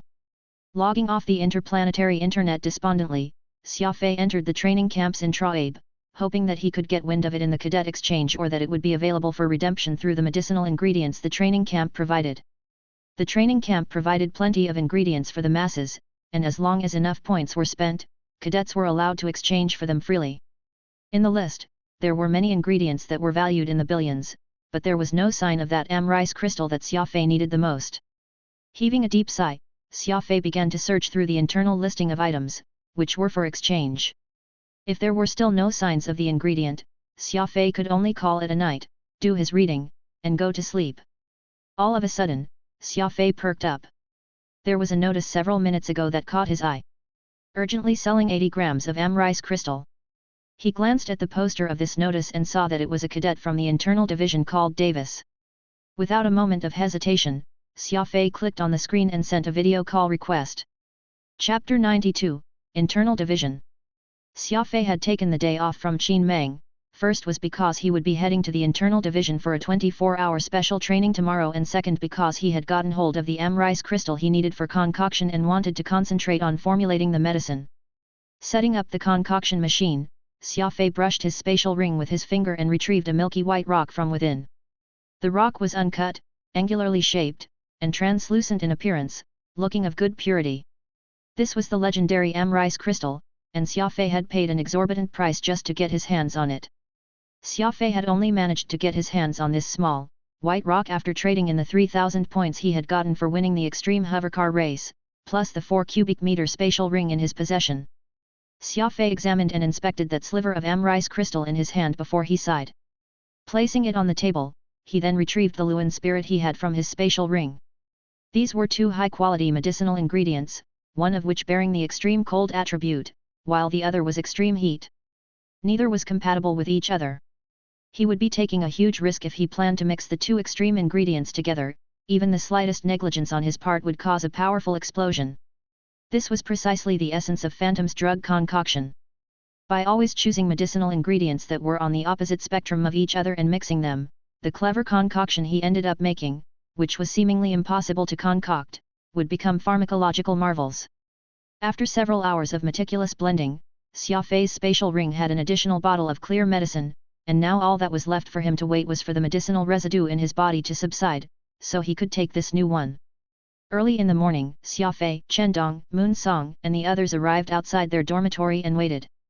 Moon Song had been looking forward to this trip to the internal division, chattering non-stop about it, her excitement overflowing. The same could be said for Manjun and Bahai. While they were talking, a mid-sized shuttle came flying from not too far away and landed in a clearing in front of the dormitories. The ship's hatch opened and out walked two men. Xia Fei looked at these two and recognized them. The first was the leader of Team 13, Xiao Haili, and the other was the long-legged beauty, Ye Zio Han. Xiao Haili came bearing a genial smile. Zio Han and I are very honored to bring all of you into the internal division for a visit. If there's anything you don't know, feel free to ask, I'll do my best to fulfill your requests. Zio Han. That's an intimate way of calling her. Xia Fei was thinking this to himself. Ye Zio Han's eyebrows tightened slightly, though she did not mention a word. The shuttle lifted in the sky and headed toward the western mountain region. In a matter of minutes, they could all see a stretch of white-walled building appear in the middle of the mountain range.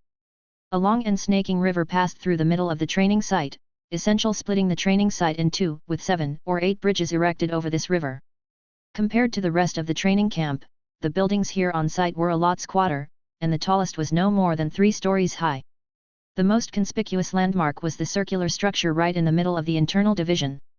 It was quite a sizable building, which looked very shiny and round from the outside, like a pearl that had landed on the ground. The shuttle landed on a clearing, and the whole lot of them headed toward a square building with Ye Zio Han and Xiao Haili taking the lead. Not a soul could be seen outside, and the huge internal division appeared to be empty, with hardly any sound coming from anywhere around them. All they could hear were the birds chirping and the rustling of branches and leaves. You guys haven't had breakfast yet, right?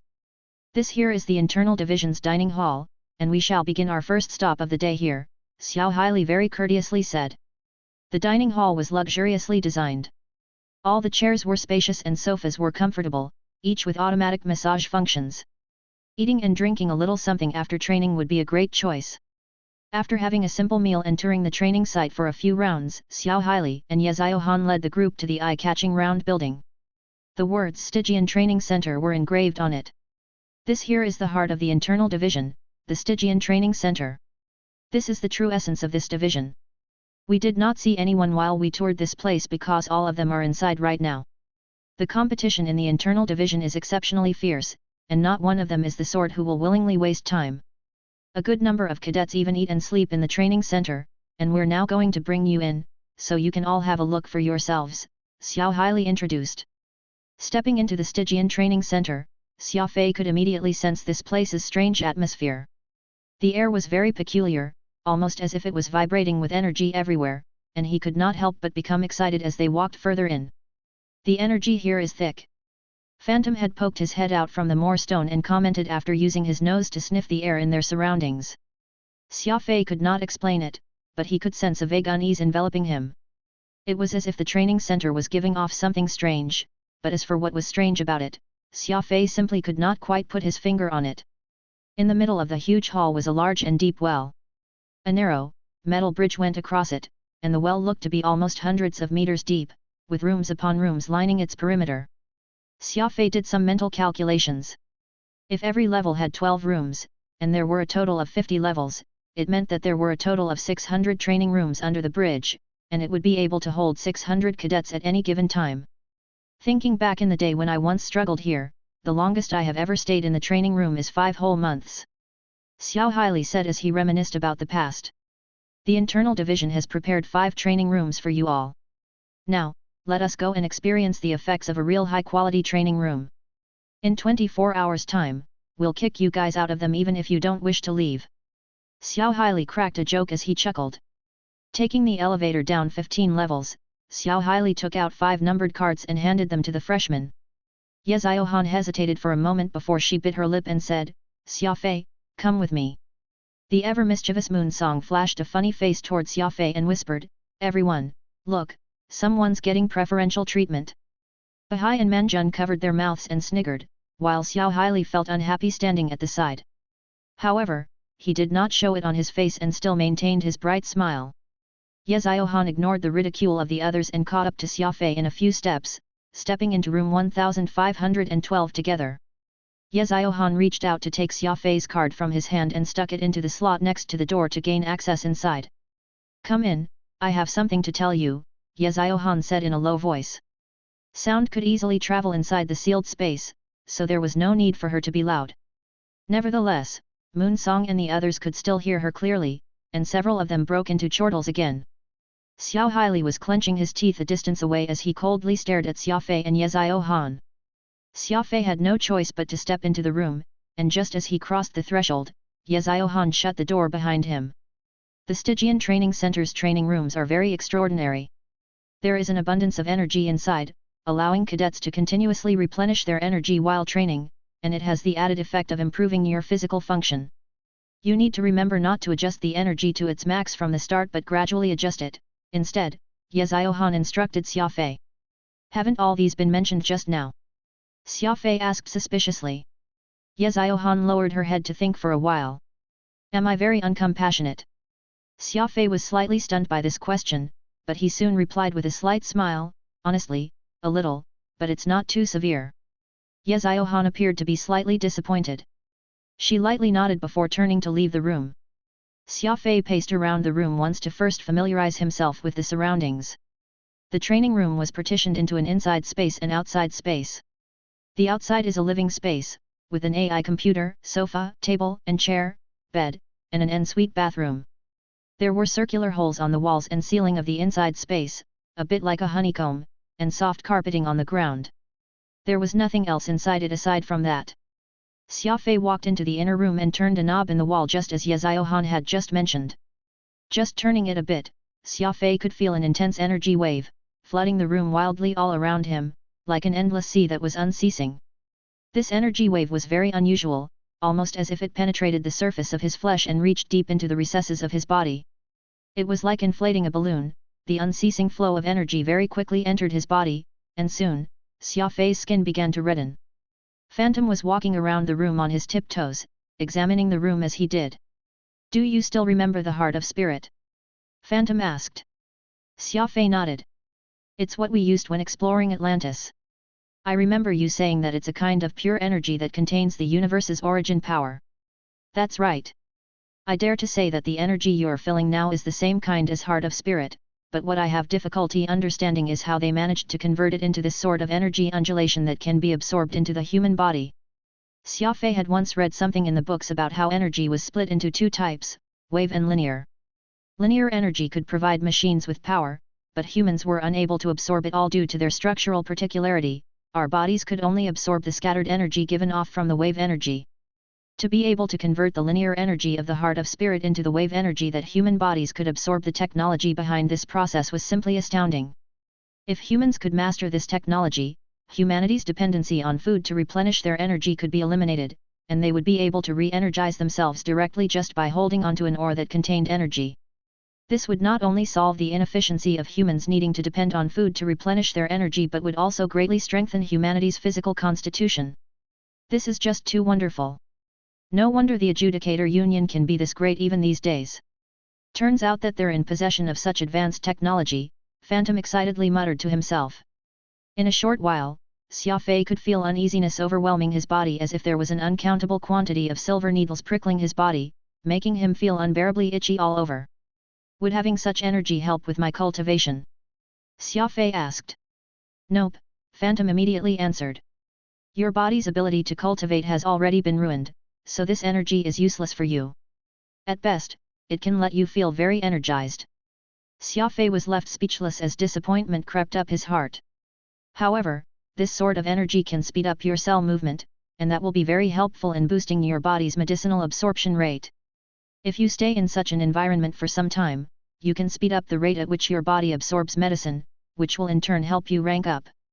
Xia Fei was quite surprised. Speed up my medicinal absorption rate. He took out the equipment from his spatial ring and placed it against his skin for a reading. A quick glance at the result and Xia Fei was ecstatic. Oh, wow! My alpha value is dropping fast. The rate of this decrease means I can completely absorb the medicinal residue in my body in the next few hours, then it'll be time for my next round of medicine intake to increase my cultivation. Chapter 93, Advanced Starbase Rank.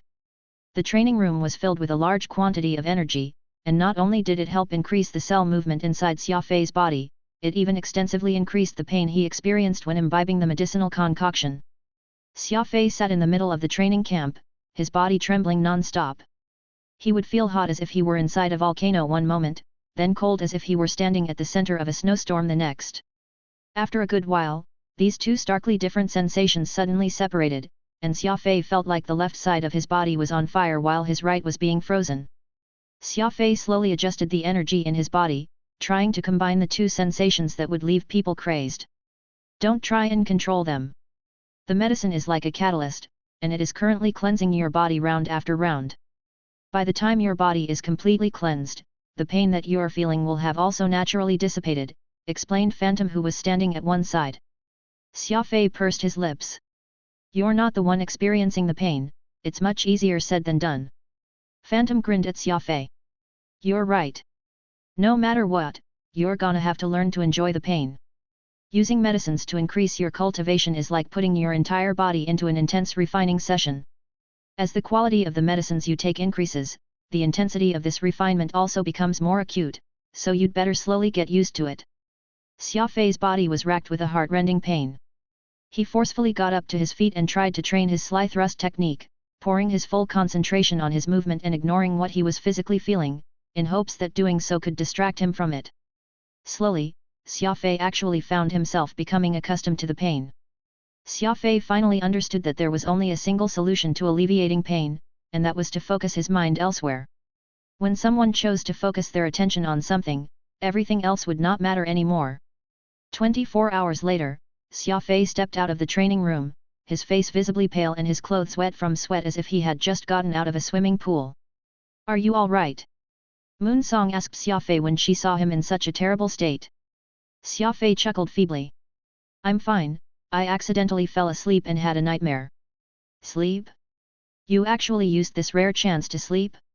I've never seen someone as unambitious as you, chided Moon Song with folded arms, adopting an attitude as if she wanted to knock some sense into him.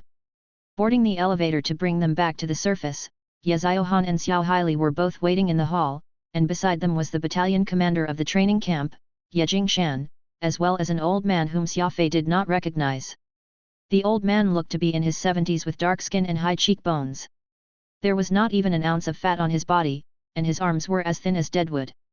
His eyes were sharp and shone with vague clarity. Xia Fei swept his gaze over to them, and he very resourcefully discovered that the expression on Ye Ziohan and Xiao Haili seemed somewhat strange. The two were standing very far from each other, and neither was looking at the other. Ye Ziohan was still giving off that impression of an ice queen, but he noticed that she was constantly biting her lower lip, which meant that her emotions were not being kept in check. Someone with her personality would keep things close to their heart and would very rarely openly express themselves. The biting of lips might not mean much to a person with a normal personality, but for someone like Ye Ziohan, just biting her lower lip meant that she was experiencing something very unbearable. Xiao Haili was even stranger. He would usually be bringing a smile everywhere he went, maintaining that image of optimism, but his smile this time around was very unnatural. It was a forced smile, where Xia Fei could even see the muscles on his face twitching. Ye Jingshan hailed the freshman to join him as he asked, "How do you all feel about your experience here in the internal division?" Moon Song and Chen Dong were of course praising every aspect of the site to high heavens, while Xia Fei said nothing. He was already in a very weakened state, and even walking alone was quite a struggle for him. "This here is the division supervisor for the internal division, Kingston. If any of you have the chance of joining the internal division, you'll be a cadet under his guidance. Ye Jingshan pointed to that lean, old man next to him as he explained this. Division Supervisor Kingston nodded his head, and that counted as his greeting to Xia Fei and the others. Oh, that's right. Your motor team performed admirably this year, and that is why I've decided to give you another reward, and that's to join Team 13 to go out on a mission, get some real combat experience. You'll all be heading out tomorrow, and the mission briefing has already been sent to your mailboxes. Head back and give it a thorough read, Ye Jingshan said. A mission with Team 13. Xia Fei felt a wave of suspicion washed over him. Though he did not have any proof that Xiao Haili bore ill will toward him, Xia Fei had heartily decided that he did not like the man, so he was not particularly happy about going on a mission with him. However, it did not seem that Ye Jingshan was looking to discuss this matter, for he had used a commanding tone to send out the freshmen along with Team 13 in the name of a mission. Xia Fei gave it some thought and did not raise a protest regarding this order. The shuttle landed just outside the dormitory, and several cadets looked at them with envious eyes. That was because everyone knew that Xia Fei and the others had returned from a visit to the internal division. A vast majority of these cadets did not have any chance of joining the internal division. Even a look at the place would already be a wild wish, yet Xia Fei and the others were given the chance to stay in the internal division for 24 hours, so it naturally drew the envy, or jealousy, of the other cadets. After a quick shower, Xia Fei made his way to the ordinary training center not too far from the dormitories. I'd like access to a speed testing instrument. Xia Fei handed his ID over to the staff behind the counter.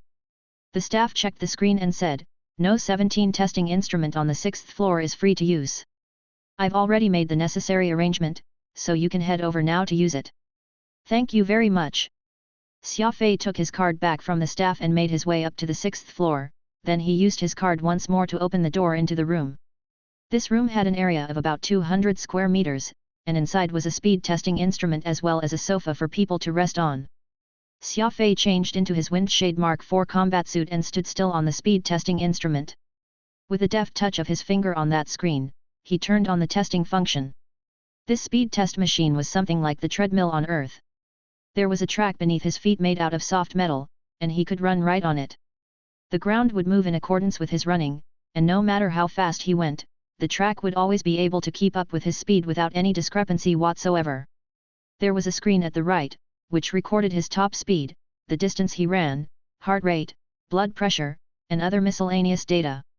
Xia Fei took a deep breath and slowly warmed his two legs up to a jog on that speed test instrument, his speed increasing steadily. Soon, Xia Fei came to a stop and walked over to the screen to check his results. Previously, Xia Fei's speed had been determined by solely depending on Phantom's visual judgment, but no matter how good his vision could be, he was no machine, so there was no way he would be so precise. "Top speed of 877 meter per second, muttered Xia Fei in surprise as he stared at the screen.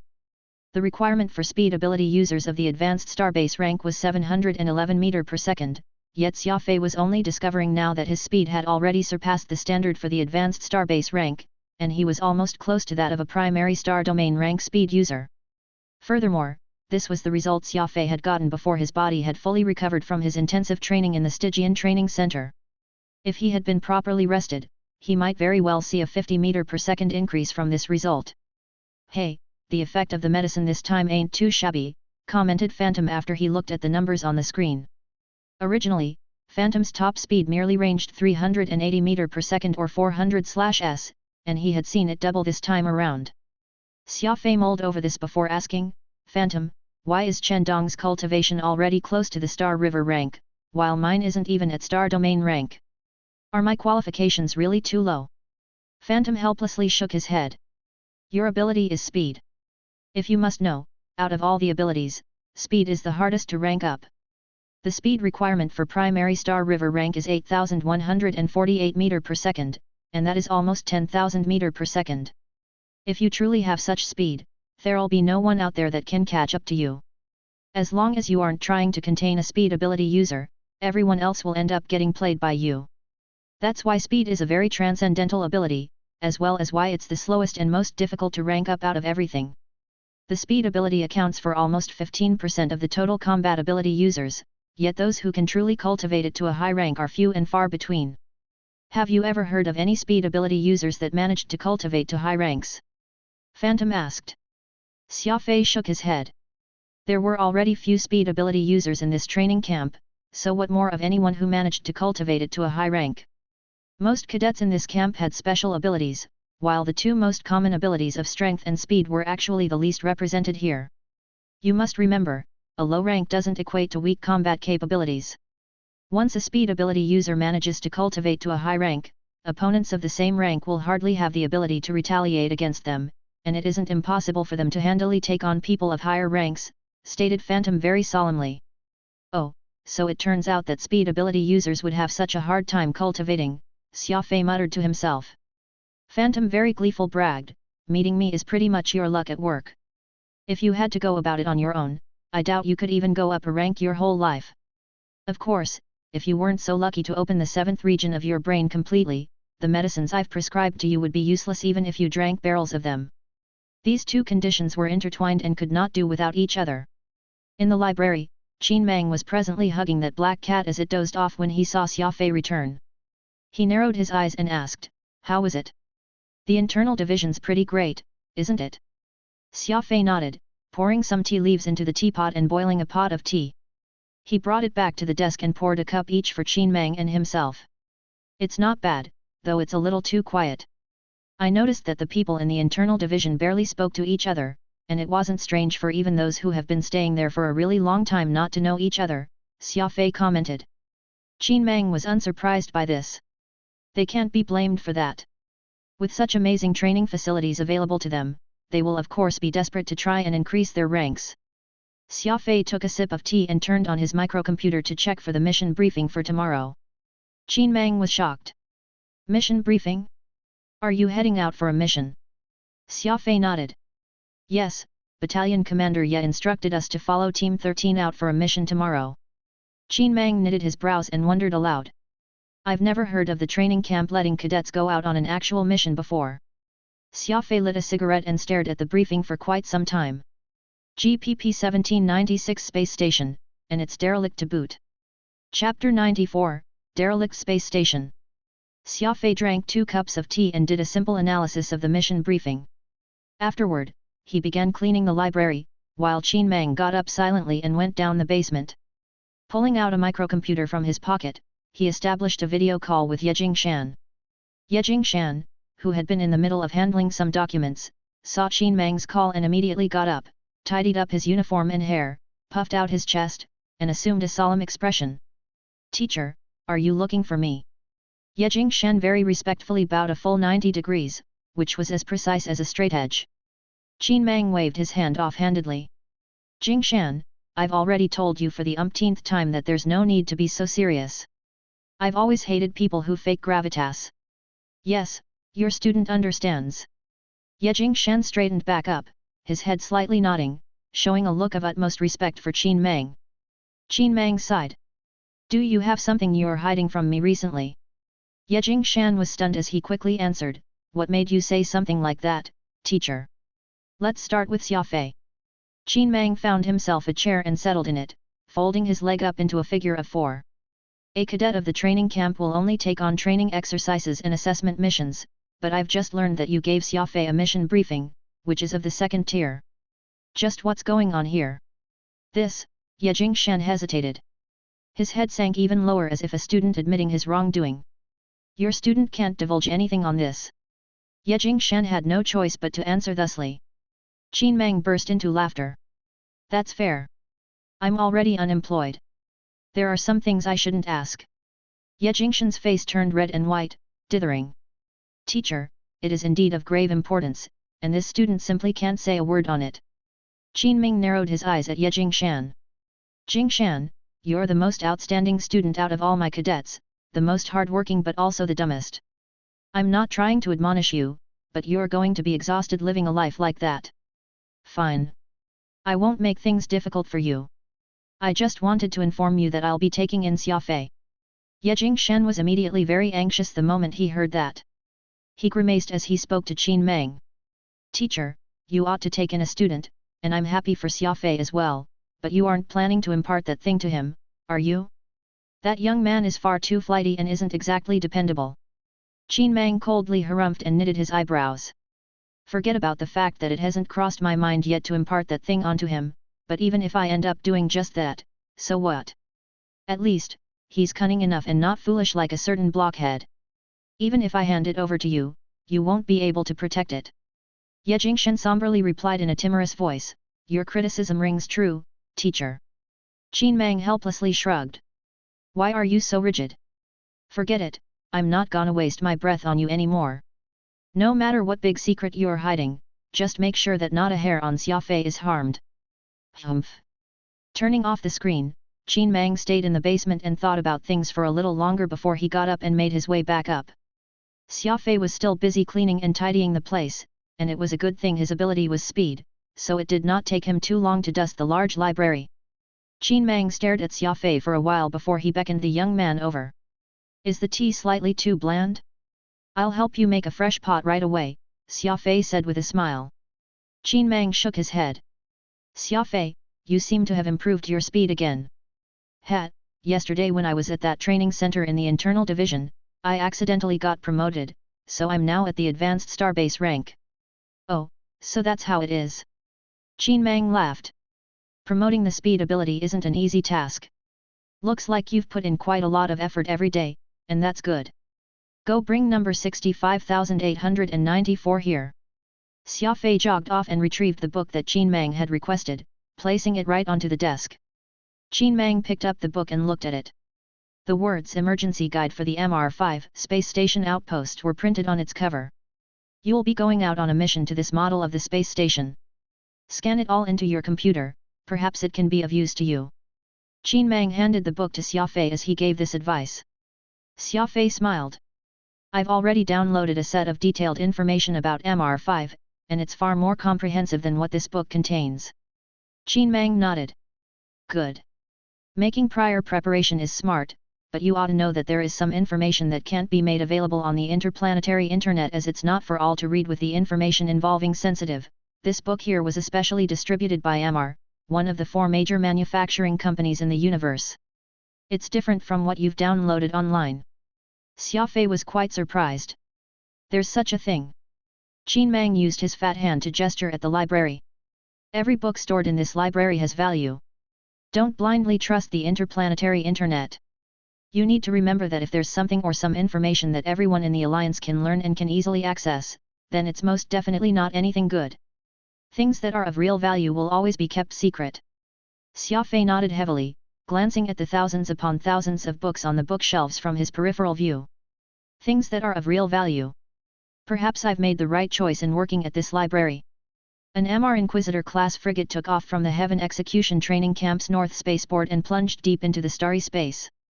Its destination, GPP-1796 Derelict Space Station. The Inquisitor-class frigate was bulkier in size than other frigates, and it was able to hold up to 100 crew members, as well as some equipment and nourishment, and to fly in space for a long time without interruption. As the most elite team in the Union, Team 13 owned 2 specialized frigates, and the Inquisitor class was used for long-distance missions or ones that required plenty of equipment.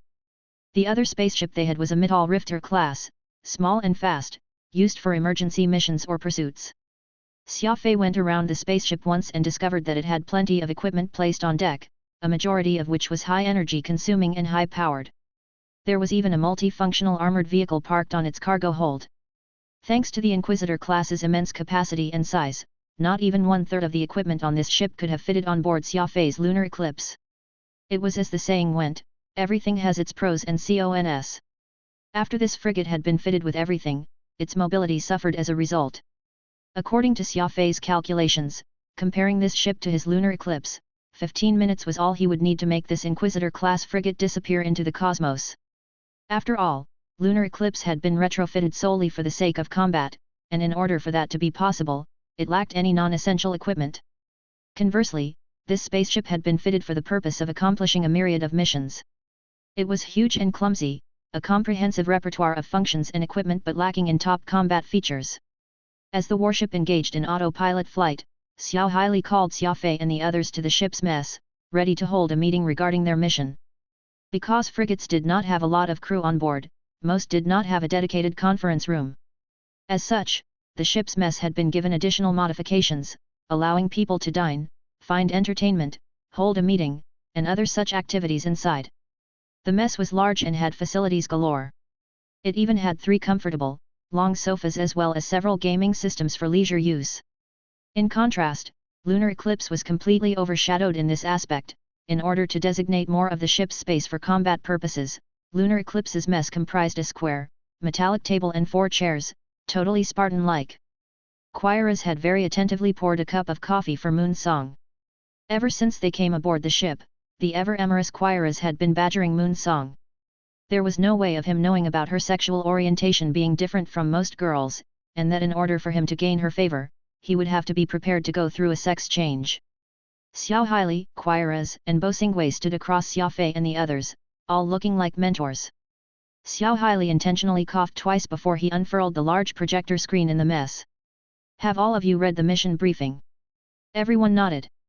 They were all very excited about being out on a mission for the first time, so they had naturally spent a lot of time and effort going over the mission briefing they were given. Xiao Haili paused for a moment before he pointed at the image of the space station, which was displayed on the screen. This is our destination, GPP-1796 space station. Several days ago, a transport ship passed by this area, and their radar system inadvertently scanned the station, then noticed that a spaceship had connected to it without an alliance code. From its dimensions, we can tell that the size of the ship is a cross between a frigate and a destroyer. That's why our mission this time is to conduct a routine search of that space station, see if any illegal individual managed to infiltrate, and if needed, we can enter the space station and do a search inside. This is a second-tier mission and can be considered as a low-level one, so we won't be able to have any backup, and if we do end up needing it, it will take 12 hours before the nearest team can arrive to help. The moment something strange happens, we can only depend on ourselves to resolve the situation, Xiao Haili informed them all with severity. Quieras chuckled. Brother Hai, they are but novices, there's no need to scare them. That bit about backup. This is just a routine inspection, so there's no need to be afraid. Moon Song, I'll be with you. Xiao Haili stared at the cheeky Quieras. A mission is still a mission. There's no difference if this is a Tier 1 or Tier 9 mission, we must deal with them with gravitas and aplomb. Okay, now is a good time to ask any question you might have, or else you may begin your leisure time. Bahai and Manjun asked several superficial questions, then the meeting adjourned with everyone entering leisure time. Xia Fei made his way to his cabin and buried himself in reading the space station information that Qin Mang had given him, then he proceeded to train his sly thrust and breath control techniques several times. Xia Fei had only just ranked up not too long ago, and combat using a speed of 400 meter per second was completely different from attempting the same with a speed of 800 meter per second. He would have to do plenty of drills before he could adjust to the increase in his speed. The 16 hours of flight quickly went by. The inside of the warship was lit with yellow indicator lights, indicating that they had arrived at their destination and could begin their inspection. Xia Fei left his cabin and made his way to the bridge. Before he reached the door, he could already hear Bo Xingwei's voice coming from the command room. What's going on? Why are the life support and gravity systems of this space station all turned on despite being abandoned? Could there be people staying inside? Xiao Haili gave it some thought before giving out a booming command. Orbit around the space station at a 600-mile distance with speed at 20%. Activate the biodetector and begin to scan the place. Turn on the main weapons system and the deep scanning radar system. Keep the energy shields at 50% capacity and the shield rechargers at the ready. Lastly, have the maintenance drones on standby. Chapter 95, A Door That Cannot Be Shut. The situation seemed to be somewhat complex, and the biodetector indicated that there was no one inside, though this supposedly empty space station was still operating as per normal. Its life support systems were even pumping air and creating potable water. Even if the space station was of good quality and could stay functional even after hundreds of years, there was no way everything could operate on its own without anyone turning it on. This had clearly been turned on by someone. Xia Fei did not enter the command room, instead, he turned around and headed back to his cabin. Turning on his microcomputer, Xia Fei once more confirmed the position of Lunar Eclipse. Lunar Eclipse had a remote control system installed, allowing Xia Fei to control it from afar through his microcomputer. At this very moment, Lunar Eclipse was just a warp away from his present location, its power system fully operational. As long as Xia Fei gave the order, Lunar Eclipse would be able to reach somewhere near the derelict space station within 10 minutes. For some reason, Xia Fei had been unable to shake off the feeling of suspicion and worry regarding this mission the entire time, and having lunar eclipse nearby gave him more sense of security. That was when Chen Dong came knocking at the door. The situation is different from what we've previously expected. We're gathering for an emergency meeting. From what I've heard, it seems that Xiao Haili intends to send someone into the space station. Oh. Xia Fei nodded and joined Chen Dong, then both made their way to the mess. This is the situation we are currently in, due to GPP-1796 space station being operational for reasons unknown. I've sent a report to the headquarters. In 3 hours' time, 2 backup warships will arrive from there. In the meantime, the headquarters has authorized us to collect first-hand information inside the space station, Xiao Haili said. Right now, I want to know if anyone among you knows how to fly a warship. Bahai very excitedly raised his hand. I've once learned how to operate radar, communications, and firing systems. Xiao Haili nodded. Very good. You'll remain with Bo Xingwei in the command room and be the support for the boarding party. Next, I'll give you your assignments. Quires, Xia Fei and I will enter the space station and begin our search. Chen Dong, Man Jun, and Moon Song are to form the second team. I'll tell everyone to attempt boarding if the need arises, while Bo Xingwei and Bei Hai will remain behind. Xia Fei was quite shocked. He had never thought that Xiao Haili would actually want him to join in the boarding. Moon Song was visibly dissatisfied. Pouting her lips, she asked, why does Xia Fei get to go and we have to stay behind? Quires smiled. Bo Xingwei needs to stay on the ship to provide support, while Xia Fei is the only speed ability user out of all of you, so he's to stand in for Bo Xingwei in this. There was always a small shuttle docked on a warship in case of emergencies. Xia Fei, Quires, and Xiao Haili all got on the shuttle and took flight, heading toward the landing bay inside the space station. This space station was shaped like a spinning top. It was huge, and after the years of baptism by space debris, its outer shell already mottled, looking like a large pile of scrap metal that was floating in space. The shuttle sent out a boarding code and the space station opened its sealed doors. Quires very deftly guided the shuttle into the landing bay as the thick doors sealed themselves again. After air was vented in and the air pressure stabilized, the safety lights inside the shuttle and around the landing bay lit up at the same time, then the door opened, and the 3 men stepped off the spaceship. Xiao Haili handed Xia Fei a handheld biodetector. Let's go. We're heading straight for the command center of the space station to take a look first. The eerie quietness inside the huge space station gave everyone goosebumps. There was a trace of must in the air. Xia Fei followed Xiao Haili and Quires with a lit cigarette, his eyes alert as he took in the surroundings. We'll be taking lift number 16 just 150 meters up ahead. Anything on the biodetector? Xiao Haili checked the map while he maintained contact with Bo Xingwei. The biodetector aboard our ship is picking up all 3 of your life signs, but it has yet to find anything else, Bo Xingwei reported. Xiao Haili mulled over this for a moment. Continue widening your scope, at the same time, use the thermal imaging detector and the energy signature detector and do another scan. Roger that. The 3 men stepped into the space station command center, which motion detector lights, immediately turning on the moment someone stepped inside. The command center was about 500 square meters in size, and rows of unknown devices and apparatuses were neatly lining its walls. Xia Fei lightly brushed his fingertips across the table surface, and they came away with a layer of dust. It appeared that it had been a very long time since anyone was here. Xiao Haili immediately turned out each of the devices in the room, then used the detection system inside the space station to search for life signs. Meanwhile, Quires sat in the command chair and checked the operations log of the space station through the computer. Any leads from the logs? Xiao Haili asked. Quires' fingers flew across the screen, his eyes never blinking once as he scrolled through the logs. All of a sudden, he tapped something and stopped the screen. The logs show that this space station was activated 4 days ago, and the method of activation bypassed the main control center, forcefully turning on the power system, Quires said. Continue with your search. Check to see if there's any strange activity in the last few hundred years, Xiao Haili ordered. Understood.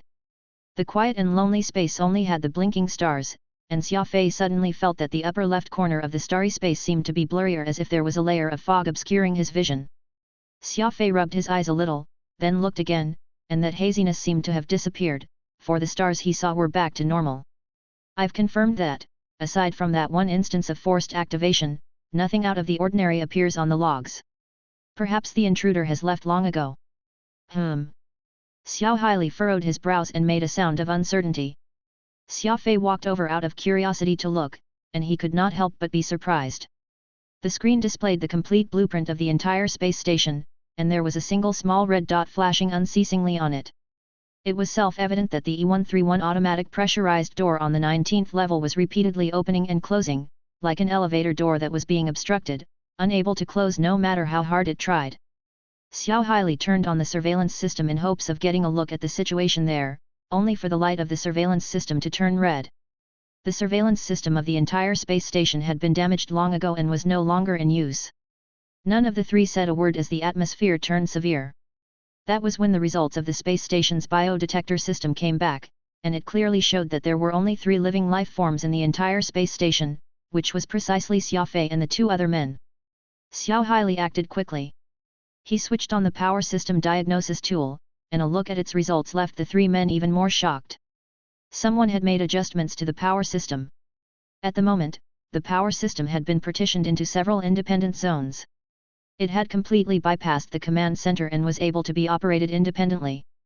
Quiras patted Xia Fei's shoulder and laughed. "Don't worry, this sort of thing is very commonplace. There are many pirates and criminals that use such methods to construct their secret bases. It's nothing major." Xia Fei nodded. That foreboding feeling he had in his heart was getting stronger by the minute, but he did not say a word about it. Xiao Haili pushed a button on his communicator and contacted Bo Xingwei back on the warship. "I've got a new problem here. Immediately use the radiograph and do a forced scan on the E131 automatic pressurized door, the reactor room, and the power control room." "What happened, Xiao Haili?" "Activating the radiograph by force requires a large amount of power, meaning we'll have to shut down our energy shields and main thrusters temporarily," Bo Xingwei somewhat anxiously asked. "It's fine, I just have some suspicions. Just do as I instructed." Soon, the radiography system produced an image and was sent to the 3 men. It was a very blurry image that had some visuals. No. The reactor and power control rooms were fine, but the E131 automatic pressurized door showed abnormalities as if a black mass of something happened to be stuck in the middle of it, preventing it from sliding shut. Xiao Haili knitted his eyebrows. "Can it be any clearer?" Bo Xingwei shook his head. "The electromagnetic interference in this part of space is very strong. That's already the best our radiography instruments can pick up."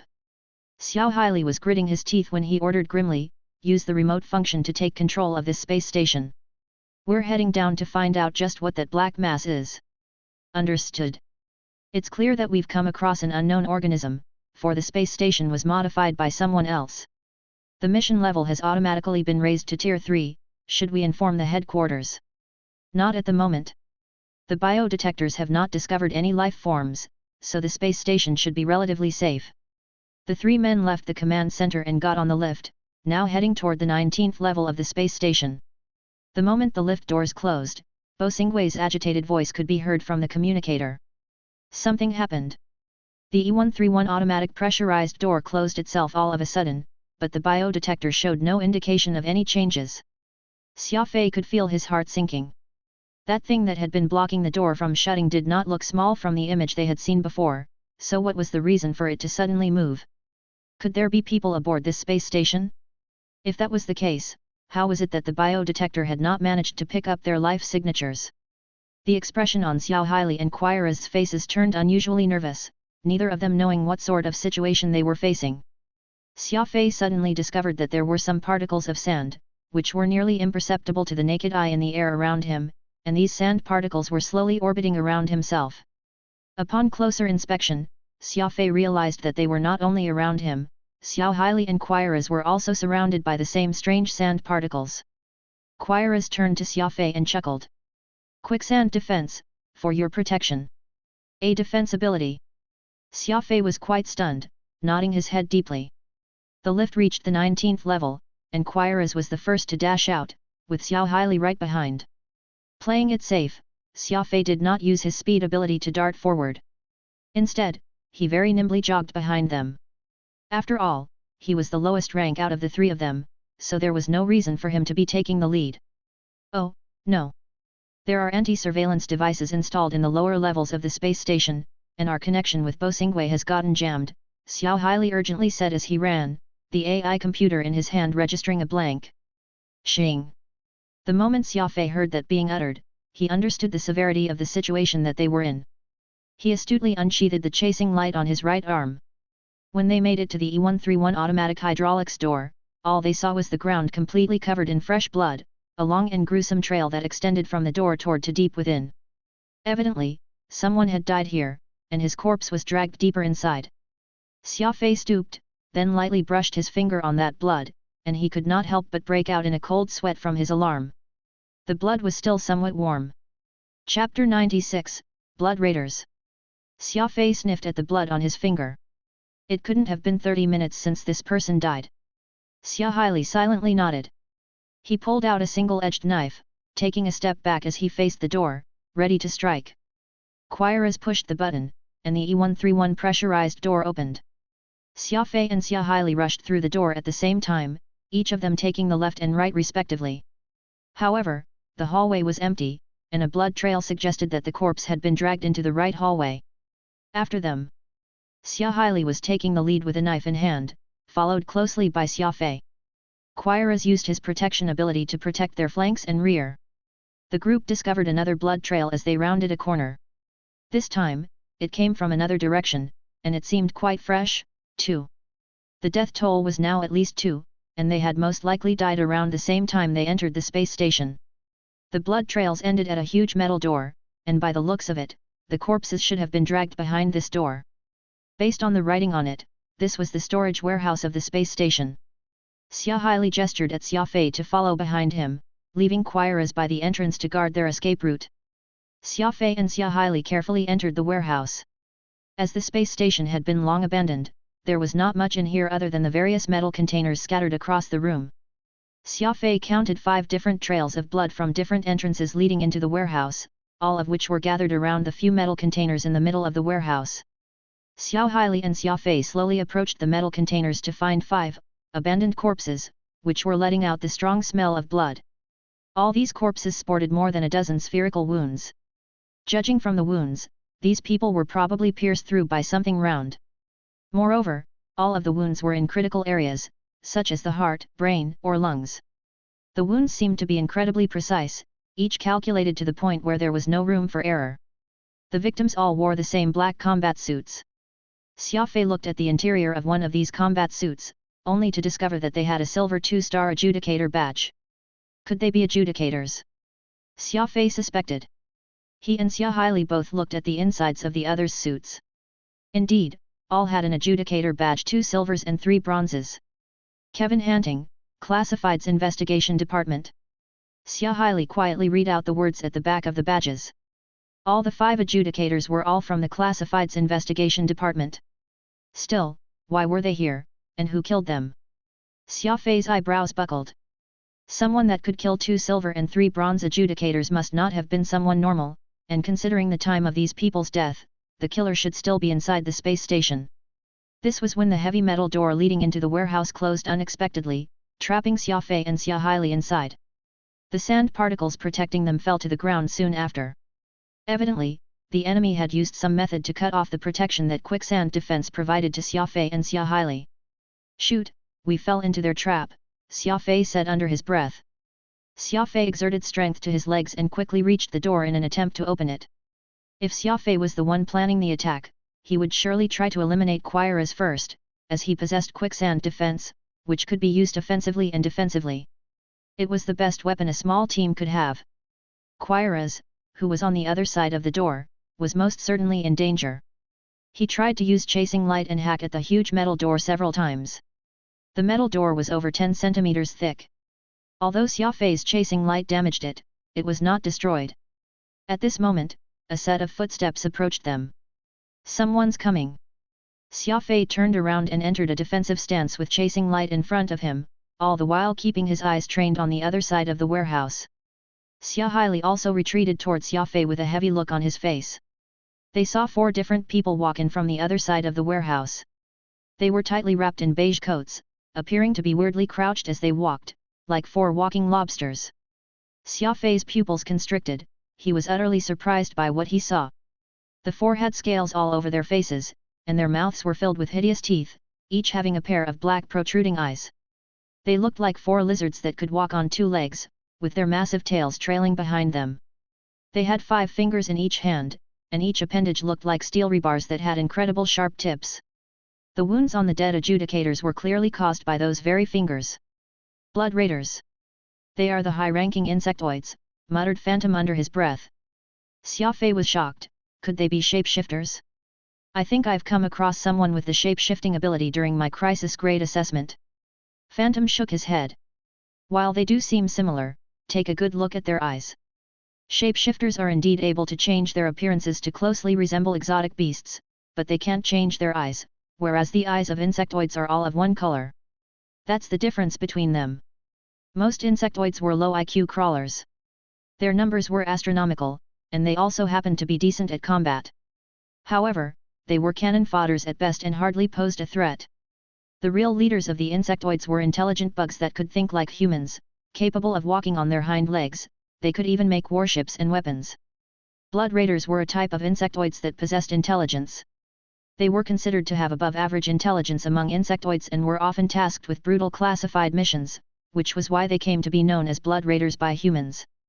The last war between the human alliance and the insectoid species was over 2,000 years ago, and both sides had signed a peace treaty, too, so why would these blood raiders appear in an alliance-controlled territory? The 4 blood raiders surrounded Xia Fei and Xia Haili. Are we fighting? Asked Xia Fei.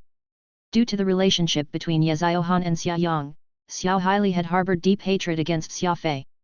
In fact, he had Xia Fei come with him to this space station to teach the latter a lesson. Right now, a perfect opportunity presented itself. Quiras was on the other side of the door, the surveillance system of the space station was down, and the connection to the life detection system was also cut off. Nobody would know if he killed Xia Fei right here and now. Suddenly inspired, Xia Haili pulled out a weird-looking communicator from his spatial ring and handed it to Xia Fei. This is a communicator specially used to contact the headquarters directly.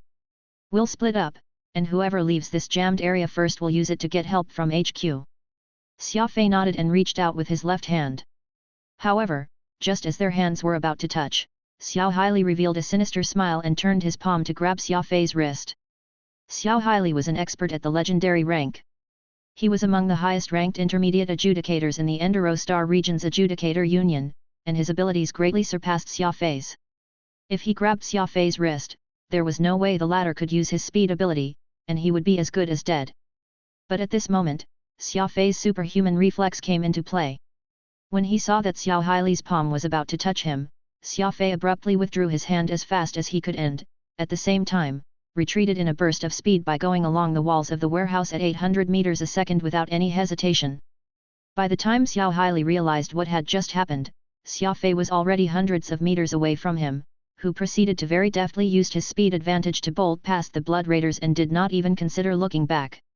The 4 blood raiders turned around and knew that they could not catch up to Xia Fei, so they decided to let him go. Instead, they hastened to surround Xia Haili. As a result, it was Xia Haili who ended up becoming surrounded by blood raiders all by himself. Xia Haili was now panicking. If Xia Fei escaped and reported this to the Union, his future and reputation would all go down the drain. This was a conclusion he could never accept. Xia Haili let out an angry growl. Huge flames came out of his hands and enveloped the dagger he was holding. The 4 blood raiders and Xia Haili pretty much sprang to attack one another at the same time. Xia Haili was in possession of a nature-type special ability, Flames. It was a powerful ability that let him control fire. Unfortunately, the 4 blood raiders had thick, protective scales. Although Xia Haili's flames were excruciatingly painful, it was not enough to kill them. An intense battle ensued. Xia Haili's dagger was glowing red as if it had just come out of a furnace. Every time the dagger dug into a blood raider, puffs of steam would appear, leaving behind terrible wounds all over their bodies. As the insectoids were not human, they did not understand the meaning of fear or have the desire to back off. Xia Haili's ruthless attacks ended up triggering the inherent perchance for violence in the blood raiders. The blood raiders became even more frenzied, ignoring their burns and pain as they persisted in attacking Xia Haili with reckless abandon, almost with the intention of perishing together. Xia Fei hid behind a container and saw all this. Xia Haili was a legendary rank expert, so it was not much for him to face 4 foes alone. However, the crux of the matter was that these blood raiders were not afraid of his strongest weapon, flames. They were not even afraid of death. This exchange became extremely worrisome for Xia Haili, although he held the slight upper hand in this fight, he was ultimately having difficulties ending the battle. Xia Fei surmised that it was quite likely that both parties would end up suffering heavy losses. He was silently waiting with his legs tensed, ready to deliver Xiao Haili the killing blow anytime. He did not have any compassion for an enemy who wanted to kill him.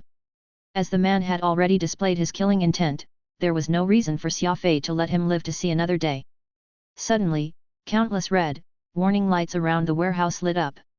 Warning, warning! The space station's self-destruct sequence has been initiated. The space station will now self-destruct in 30 minutes.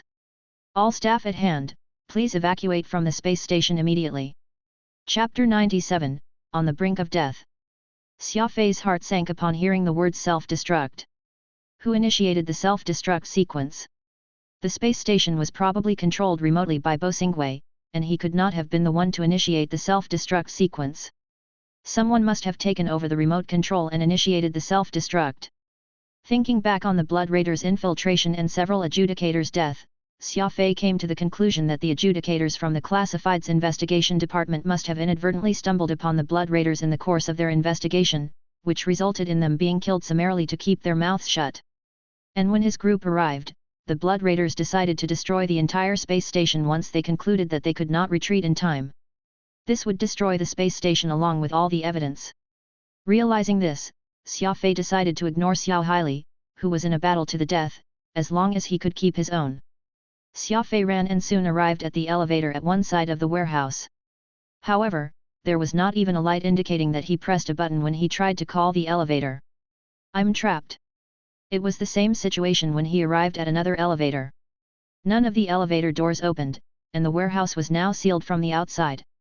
This space station was huge, and if it exploded, there was no way anyone inside of it could survive. At this moment, Xia Fei remembered about the space station emergency handbook that Qin Mang had handed to him. The handbook specified emergency exits that all space stations should have. These exits were usually hidden in secluded locations that even the staff on the space station might not come to know the existence of. Xia Fei accessed the microcomputer as fast as he could to bring up the emergency handbook. Found it. Xia Fei saw that there should be air ventilation ducts in the ceiling of the warehouse, and he should be able to travel through them to escape. Xia Fei then found the opening to the ventilation duct 200 meters to his left, but it was 4 meters above the ground and closed behind a set of shutters. Pushing off the ground, Xia Fei leaped in the air. He made a dozen or so rapid cuts with chasing light and chopped the shutter into pieces. With one hand on the ventilation duct, Xia Fei flipped himself upward and managed to get in. The ventilation duct was so dusty that he could barely breathe, but Xia Fei did not dwell on all this. He crouched low and scrambled along the duct as best as he could, all in an effort to escape. The ducts were of varying sizes. Sometimes, Xia Fei could stand up in them, while at other times, he found himself having great difficulty even squeezing himself through the narrower segments. In front of him was a narrow duct that went along for 100 or so meters long. Xia Fei pushed himself off with a powerful stomp and dove into the duct, straight as an arrow with his arms outstretched. Xia Fei's leap brought him nearly 100 meters forward, and the exit was now in sight. With his arms on either side, Xia Fei struggled to wriggle himself out of the pipes. That was when Xia Fei heard the sound of a commotion on his left. Looking through the shutters that looked out into a massive room, he spotted 8 Blood Raiders moving things out of the room in a hurry. There was a Blood Raider with golden scales that seemed to be in charge. He was much taller than the ones he had seen earlier, and his tail, in particular, was notably long and thick like a python. Move the humans onto the ship quickly. The space station is about to explode, commanded the Golden Blood Raider with a deep voice. Human. This caught Xia Fei's attention. Upon closer examination, the Blood Raiders seemed to be carrying metal alloy boxes, and by the looks of it, each of them appeared to be human coffins. The coffins were arranged neatly on some unknown equipment, and there were 2 thick pipes connected to each coffin. A Blood Raider had very brutishly ripped off one of the pipes, and the white gas that came out of it quickly froze his leg. The Blood Raider howled in pain as he begged for his companions to help him. It seemed that the coffins were on something that kept them cool. It was highly possible that the coffins contained a cryogenically preserved human. When that Golden Blood Raider noticed this, he carried the coffin with one hand and used his other hand to stab through the head of the clumsy Blood Raider. Useless. The Golden Blood Raider jammed all 5 fingers into the skull, and that clumsy Blood Raider died right then and there, without even managing to utter a sound. Humph! The Golden Blood Raider walked toward the exit with one coffin in hand, completely unconcerned with the death of his subordinate. This was when the synthetic female voice spoke again. Warning! The space station will self-destruct in 25 minutes. All staff at hand, please evacuate from the space station immediately. Xia Fei was momentarily caught up with this before he continued his effortful crawl toward the exit once more. Right now, using what time he had to escape with his life was of a higher priority. As for finding out if there were real humans inside those coffins or learning the reason behind the Blood Raiders capturing those humans, it was best if he waited until he was safe. The word human stuck in Xia Fei's mind as he ran. All of a sudden, a question popped into his head. Xiao was also kidnapped out of nowhere, could she be in one of those coffins? Xia Fei held back his curiosity as he focused on escaping. The Blood Raiders had the numbers on their side, so there was no point in Xia Fei trying to go head-to-head against them. Not only would he not have the chance to escape with Xiao, he might even lose his life in the process. Moreover, the space station was in the middle of a self-destruct sequence. It would actually be a good thing if Xiao was in one of those boxes, for she could at least escape with the Blood Raiders. Furthermore, it was possible that if he attempted to interfere, Xiao could end up being destroyed along with the space station, and by no means was that an outcome he wished to see. Presently, his only solution was to escape this communication dead zone, summon lunar eclipse, and use its superior combat weaponry to stop their ship. When he arrived at this conclusion, there was no more hesitation in Xia Fei as he sped along the escape route, his eyes filled with determination. A few moments later, his microcomputer regained its reception, and Xia Fei immediately used it to summon lunar eclipse. Lunar eclipse was parked just 50,000 light-years away and would arrive in at most 10 minutes. Bo Xingwei, what's your situation? Xia Fei continued sprinting as he regained contact with Bo Xingwei. Not good, there's an insectoid battleship that appeared out of nowhere, and we are exchanging fire. What about Hailey and Qiras? Are they still with you? Bo Xingwei asked with urgency. Xia Fei could hear constant explosions coming from the other end, and the video was constantly shaking. Evidently, Bo Xingwei was in a sticky situation. It's complicated. I'm not sure how Qiras and Xiao Hailey are doing, but I plan on escaping the same way I came in. Can the doors to the landing bay be opened? Xia Fei opted out of mentioning his exchange with Xiao Hailey. He knew that Qiras was good friends with that guy, and Bo Xingwei might be unable to accept what had transpired at that time if he mentioned how Xiao Hailey had tried to kill him. It would hardly do any good given their current predicament. Bo Xingwei was quiet for a few moments before he said, I've lost control of the space station, so I can't open the bay doors. You'll have to find a way out of the space station on your own, apologies. Understood, said Xia Fei. I've summoned my ship, it's called Lunar Eclipse. Don't mistake it for a foe later. Bo Xingwei nodded, then asked with a quiver in his voice, are Hailey and Qiras alive when you escaped? They are. Sorry. As Xia Fei was struggling through a narrow passageway, he kept it short and concise. Bo Xingwei let out a bitter laugh. Don't be. That's what it's like being an adjudicator, you never know when you'll encounter danger. I'm surrounded by enemies, so there's no way I can help you out of the space station. Good luck. Xia Fei and Bo Xingwei shared a moment of silence. In the current situation, Bo Xingwei was in a tough spot as he was enclosed by enemies, whereas Xia Fei was trapped in a space station that was about to explode. There was not much they could do to help each other. Xia Fei smiled and said, I wish you good luck as well. Out of nowhere, Moon Song appeared on the screen and yelled angrily, Mr. Xia, I order you to make it back alive. Just like that, Xia Fei shut off the communications, choosing to ignore the communication request that Moon Song had sent after the call ended. Emotions played no role in a moment of life and death such as this. Xia Fei must remain calm and cling on tightly to any chance of escape. After navigating through the air ventilation system, Xia Fei arrived at the landing bay 20 minutes before the self-destruct. A bright warp channel had opened up in space, and lunar eclipse arrived at the scene through that wormhole. Xia Fei looked outside the window, only to find that the insectoid battleship was busy fighting Bo Xingwei's Inquisitor-class frigate. They seemed to be too preoccupied to threaten lunar eclipse. The most important thing now was to find a possible escape route, and Xia Fei was looking through the handbook for one. Suddenly, Xia Fei's eyes twinkled as he discovered that there should still be an emergency escape hatch under the landing bay, which was designed especially for emergencies. The bay door could be manually operated, and there was even a spacesuit stowed inside it. As space was in a state of vacuum, even if Xia Fei managed to leave the space station, he stood no chance of surviving in space without a spacesuit. Following the emergency handbook, Xia Fei successfully located the escape hatch. He then put on the spacesuit that seemed to have been untouched for hundreds of years, so Xia Fei could only pray that there would not be any issues with it. Xia Fei grabbed hold of the circular handle to the pressurized door and turned it with all his might. After 11 revolutions, this sealed door finally opened. Xia Fei angled toward the lunar eclipse and propelled himself into space as he pushed off the space station with his legs. Far away was Quira's ship, which was battling a weird insectoid warship.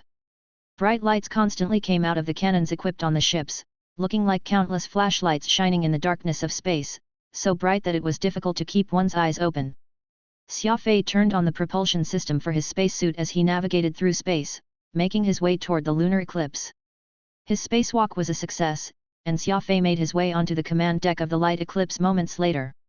Using his ship, Xia Fei rushed toward the insectoid battleship, which was battling Quira's, as fast as he could. The firing systems were locked on, and the antimatter shells from the neutron cannon and the light missiles from the missile launcher were all fired at the same time. The insectoid ship was going toe-to-toe with Bosingwei's ship when the attacks from lunar eclipse caught them completely off guard. 3 rounds of firing later, the insectoid ship's energy shields shattered. With the energy shields brought offline, the antimatter-piercing shell could even more mercilessly make direct contact with the hull and armor of the insectoid ship. Soon, huge towers of flames erupted from the ship. A huge flash of light followed by the sound of an explosion. The insectoid ship was completely destroyed. Xia Fei was still vigilant as he knew that there was another insectoid ship nearby and that Xiaohu could very well be on that ship. However, the strange thing was that his radar was not picking up any other ship in the vicinity at all, so it was highly possible that the ship had been fitted with stealth equipment.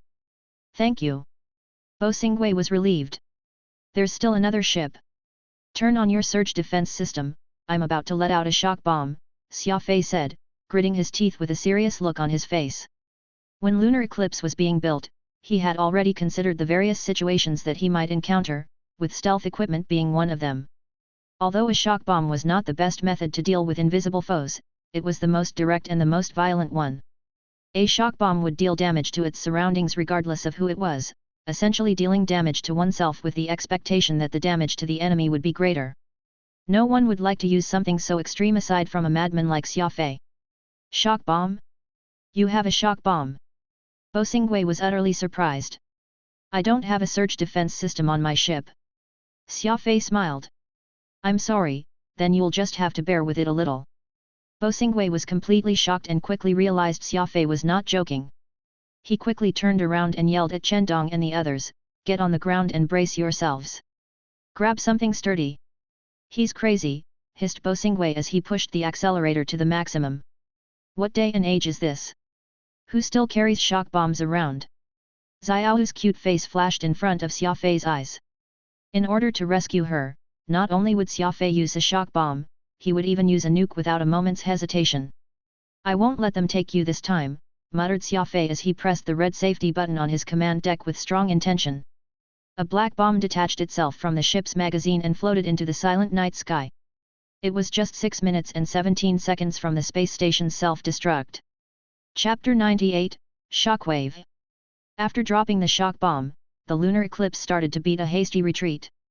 Xia Fei turned on the defense system and held onto his seat, bracing himself for the storm that was about to come. He could clearly see the faint blinking indicator light atop that round bomb, which flashed faster and faster. The moment that light finally stopped flashing, the bomb exploded. A bright ray of white light emanated from the bomb, lighting up the dark space. It was blindingly bright as if he had just created an artificial star. A majestic red shockwave followed the initial bright light as it expanded outward spherically. The shockwave quickly went past the lunar eclipse to spread even further out. All the electronics on board the lunar eclipse flashed frantically, illuminating the inside of the ship with various colors that were accompanied by an ear-piercing siren. The ship was shaking violently as if it was in the middle of a 15-magnitude earthquake. Everything on the ship went into a state of hibernation, and as the warp engine stopped, lunar eclipse gradually slowed down. Xia Fei leaped out of his seat and activated the emergency system on the command deck. "Check for damage, start the recovery operation," Xia Fei commanded the AI computer. "Affirmative." Self-assessment has begun. Radar is 37% damaged. LiDAR is completely damaged. Gravitational radar is 42% damaged. Gravity system operational. The power of the warp engine has been reduced by 13%. Energy shield has taken 87% damage. Energy shield recovery has been initiated. The reactor has been damaged by 19%. The computer made quick calculations to figure out the damage the lunar eclipse had sustained in addition to initiating the recovery work. The shock bomb was like an electromagnetic pulse, EMP, blast. If the enemies were not prepared for it, their electronics would suffer severe damage. Due to the innate structure of stealth systems, their worst enemy was an EMP blast. If all went well, the stealth system would be completely destroyed, rendering them unable to hide in space. Xia Fei had his eyes on the radar and the window in hopes of finding that hidden insectoid warship. Everything now depended on his luck. As the shock bomb would only work for a limited time, if the enemy had left the radius of the bomb ages ago, the shock bomb would not do anything to their stealth equipment. It would be near impossible to find them again in the vast space, so the bomb was Xia Fei's only chance. A few hundred miles away from the lunar eclipse, on the Amar Inquisitor-class frigate, Bo Xingwei painfully stood up with a hand on his head. He had a bump about the size of a teacup on his head, likely caused by the impact of the bomb blast. He was not the only one who had sustained an injury. When the bomb hit, everyone on the ship was knocked off their feet. It was an embarrassing sight, to say the least. "Is everyone all right?" Bahai called as he climbed out from underneath a table, looking for his two front teeth. He sounded very strange, struggling to form words without his front teeth. Manjun had broken his nose and blood dripped down from it. With one hand on his nose, he shook his head vigorously with a helpless expression, his face screwed up in agony. "Can someone help me up?" Moon Song was lying on the ground, sweat steadily forming on her forehead. Chen Dong walked over as he dissipated his ice armor. He was probably the only one who came out of this unscathed with the protection his ice armor rendered. However, he looked quite pale as it seemed that the power of the shock bomb had left a lingering impression on him. "What's wrong?" asked Chen Dong as he got on his knees. "I dislocated my left arm," replied Moon Song through gritted teeth. "Oh." Chen Mo nodded, grabbing Moon Song's arm and pushing it upward. "Ah!" Moon Song let out a pain-filled scream. She hit the ground with one hand repeatedly, having completely lost her cool as anguish filled her face. "Xia Fei, you piece of trash! You're crazy and I'll never forgive you!" Of course, Xia Fei did not know about Moon Song's pain. Even if he did know, he would not care as everything came with a price. This was the creed Xia Fei lived by. As long as he could find Xiaoyu, a small price like this was negligible. Besides, he could always make it up with Moon Song later. Xia Fei only had one thing in mind, and that was to intercept the opponents at all costs. A few seconds later in the area underneath the lunar eclipse, a weird wobbly insectoid ship appeared as if it was drunk. It had a dark shell that made it look primitive and strange as if it was a huge beetle crawling along in space. This insectoid ship was bigger than Xia Fei's lunar eclipse, and from its tonnage, it should be at least a destroyer. Xia Fei could not help but be ecstatic. "We did it! The shock bomb destroyed their stealth system." The lunar eclipse was now heading full speed at the insectoid. "Keep within 150 kilometers of the ship at 70% power. Maintain a 90% capacity for the energy shields. Prepare the warp disruptor and the traction controller. Lock onto the enemy's power system." Commands followed one after another as a large number of weapons appeared from every crevice of the ship, all aimed directly at the opponent. The weapons were usually kept hidden within the ship, and upon receiving orders, every port and hatch opened to reveal the various offensive or control weapons the frigate possessed. The lunar eclipse finally bore its menacing fangs. The traction controller and warp disruptor had an effective range of 200 kilometers, and once the insectoid ship entered this range, the two weapons would be activated to actively subdue the target. Antimatter shells and missiles soon followed, bombarding the enemy ship as they engaged in combat. As the shock bomb had destroyed one of the main cannons and a missile launcher, lunar eclipse had less than 40% of its firepower available and lacked the firepower to destroy the enemy ship. Moreover, Xia Fei was worried that Xiao was on the ship, so he did not dare attack the critical parts of it. What was even more surprising was that the insectoids did not seem to be retaliating, and lunar eclipse's detection systems showed that it was rapidly charging up energy. All of a sudden, the insectoid ship opened a wormhole. It turned out that they had a warp stabilizer, and Xia Fei's warp disruptor could not do anything to prevent them from escaping. "Tag it with the marking system immediately," commanded Xia Fei. The marking system could lock onto an opponent continuously as if installing a beacon on them. No matter where they went, Xia Fei would be able to know exactly where they were. Alas, the market system took some time to activate. Moreover, all of the energy of the ship was focused on its different parts, meaning he would need to redistribute the energy in order to activate the marking system and turn off some non-essential equipment to gather energy. Xia Fei was anxious but helpless as he saw half of the insectoid ship enter the wormhole, but the marking system was only 73% done. The wormholes generated by the warp engine were temporary and could collapse anytime, so Xia Fei could not follow the insectoid ship into the wormhole and could only give chase after determining its position. If lunar eclipse failed to tag the ship before it escaped, Xia Fei would completely lose track of it, and all his previous actions would go to waste. Rage filled him as Xia Fei clenched fists and let out an angry roar. It was as if the flames of anger in his eyes were about to flare up for real as his heart fought to get out of his chest.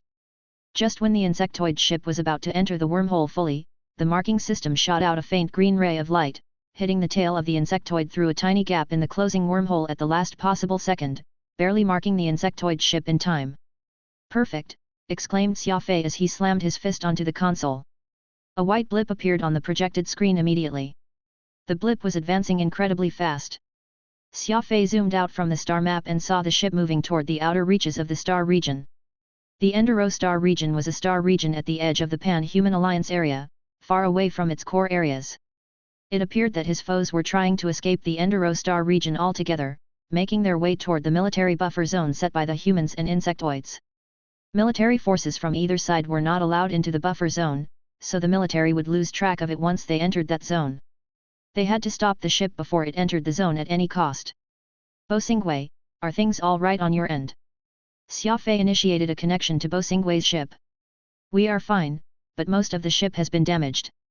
I've sent out a distress signal, and I'm now waiting for help. There are only 1 minute and 37 seconds left in the self-destruct system, you know what you should do," said Xia Fei. Bo Xingwei was a little sad as the self-destruct of the space station was also a farewell to Xia Haili and Qiras, two of his most trusted friends. Farewells were always difficult, and a tough guy like him was no exception. At this moment, there was another signal from the tracking system. The insectoid ship only warped 3,000 light-years before leaving the wormhole. There were two possibilities: 1, the shock bomb had affected its warping capabilities, dramatically shortening the warp distance; 2, the insectoid ship had been forced into initiating a warp, meaning that it was not entirely in control of its destination.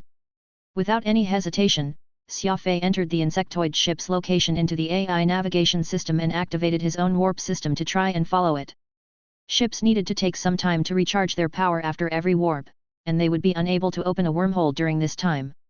This was Xia Fei's best chance. "I'm going after that insectoid ship, take care," said Xia Fei. Right as he finished speaking, lunar eclipse entered the wormhole in the direction of the insectoid ship. Bo Xingwei sighed, turning around to inform his passengers awkwardly. "Hold on tight, a second explosion is coming." Moon Song was trying to move her arm around at the moment. She was still in pain from her newly relocated arm and stubbornly put all the blame onto Xia Fei as she spat with vitriol. "Xia Fei, you'd better watch out." Chapter 99, Wanted. Neither ship planned on giving up. No matter how hard the insectoid ship tried, it simply could not get Xia Fei off its tail. Wherever it warped, Xia Fei's lunar eclipse was on its tail. The insectoid ship was a destroyer, whereas Xia Fei had a frigate. The two ships had at least a 5-time difference in size. In theory, the natural predator of the frigate was the larger destroyer, but in reality, it was Xia Fei who was using his frigate to chase after the destroyer, harassing the enemies relentlessly. It was just like a game of cat and mouse, but there was a twist on how it was being played. In this instance, it was the cat that was constantly dodging, resisting, and trying to escape, whereas Xia Fei the mouse, which had bitten the cat's tail, was refusing to let go. From time to time, he could even reach out and poke the cat's butt. The commander of the insectoid destroyer started off nervous, then angry, and eventually slightly crazed. He couldn't fathom why Xia Fei's lunar eclipse had so many different weapons installed: sonic, EMP, cannons, missiles, and radar inhibitors were some of which. Each was more abnormal and wretched than the next. Battling Xia Fei was like a soldier running into a thug on the streets. Even if one could not kill him, the disgust one would feel from the fight was enough to push them over the edge. Just as the insectoid ship was about to retaliate using its main cannon, Xia Fei used his firing systems and pitched a disruptor bomb to jam the enemy, forcing the troubled gunner to have to lock on Xia Fei again. But before the lock-on was completed, Xia Fei pitched another disruptor bomb. The incredibly experienced gunner was so flustered that he was on the verge of tears. "Can you please go easy on me? Can't you fight honorably? How long do you plan on using underhanded means like this?" Xia Fei did not care for the enemy's feelings as he continued to battle his way. As long as the lunar eclipse's weapon systems were still operational, Xia Fei would keep sending the insectoid ship his regards. Means? They were already at this stage, so who cared about the means used? It did not matter whether it was black or white, a mouse that caught the cat was a good mouse. It was never a fair fight. From lunar eclipse's appearance, it would seem just like any normal frigate, something that could be found anywhere all across the universe. However, this average-looking frigate seemed wild and crazy in battle. Using a frigate to chase an insectoid destroyer, to the point where the crew would rather kill themselves, was not simply an uncommon occurrence but rather completely out of the ordinary. Xia Fei had been careful this entire time as he whittled down the enemy's defenses and maneuverability, never once going for the critical systems. He was hoping that he could capture the ship without needing to make it explode. Xia Fei was doing this as he feared Xiao was on the ship. Xiao was the most obedient girl Xia Fei had met, and everything that came out of her mouth always sounded incredibly innocent, so losing her would make anyone angry. Xia Fei would never live it down if his mistakes resulted in Xiao losing her life. The insectoid ship warped again, forcing Xia Fei to stop and wait. It would take from 1 to 10 minutes each warp, and he would immediately warp to the new location and continue his pursuit. There was an emergency call from HQ on the screen of the communications system. Xia Fei tapped on it to accept the call. "Xia Fei, what is your situation?" Robert asked in a serious tone. Xia Fei quickly went over the situation thus far. Robert nodded. "You've done well. We can't let this insectoid ship go. If you can't stop it, you have my permission to destroy it no matter the cost." Xia Fei did not seem fazed. "I will try my best to stop it." Xia Fei only agreed to try his best to stop the ship, but he did not promise to destroy it. It was not difficult at all for Xia Fei to sink it as lunar eclipse still had a few tricks up its sleeve. When equipping the ship, Xia Fei included his concept of a victory with a price, thus, the ship was decked with many weapons that would destroy indiscriminately, even crazy weapons that would end up destroying himself and the enemy in the process. Now, he would rather the ship escape than sink it, not using any of his crazy weapons for they were completely off the tables. If it escaped, at least Xiao had a lifeline. If it sank, he feared that Xiao would only live in his memories. "Very good. Major General Torres from the Border Forces wants to speak with you. His troops are patrolling the perimeter of the buffer zone." The screen flashed, and a few seconds later, a middle-aged man in a military uniform appeared in front of Xia Fei. Major General Torres had the classic look of someone who had spent most of their life in the army. He had wide jaws, tan skin, and a piercing gaze as sharp as an eagle. "Young man, it's me, the Chief Inspector of the Border Forces stationed at the Enduro Star region. Report your name, ship number, and position as an adjudicator," Major General Torres said in a serious voice. "Nice to meet you, Major General, I'm Xia Fei from the Heaven Execution Training Camp in the Adjudicator Union." Major General Torres scratched his fully stubbled chin and nodded. The Heaven Execution Training Camp was incredibly well known in the Alliance, and anyone who could enter the camp would most certainly be decent. Major General Torres had quite a favorable impression of Xia Fei, but the latter's next statement almost broke this military man. "I'm a librarian in the camp," Xia Fei reported casually. Major General Torres raised an eyebrow as he could barely believe it. "Robert, why do you have a librarian chasing after spies? Is there no one else at the Adjudicator Union?" Major General Torres curiously asked. The slightest trace of mockery could be detected in the tone he used. Librarians would always be associated with bookishness, cowardice, inaction, people who buried their glasses into piles and piles of books, and other negative images no matter where it was. Major General Torres was most definitely no exception. Robert was slightly embarrassed as he had been the one who brought Xia Fei into the training camp in the first place. He thought that Xia Fei had an impulse that nobody else had, and that impulse could come in handy to the Union in the future. He never expected that out of so many branches, Xia Fei would end up becoming a librarian. He was very disappointed by this fact and even slightly regretted his initial decision. Hee. No matter what, it's still someone from the Adjudicator Union who discovered these insectoid spies. The military hasn't discovered a single thing, Robert calmly retorted. Ignoring Robert, Major General Torres spoke to Xia Fei again. Report your and the enemy's position immediately. I have 4 ships patrolling nearby, we'll be able to go over as fast as possible and make sure that the spies won't escape. Xia Fei was slightly shocked. The military had always been known for their unyielding spirit. If they got involved, would they not use heavy weapons to shoot down the enemy ship?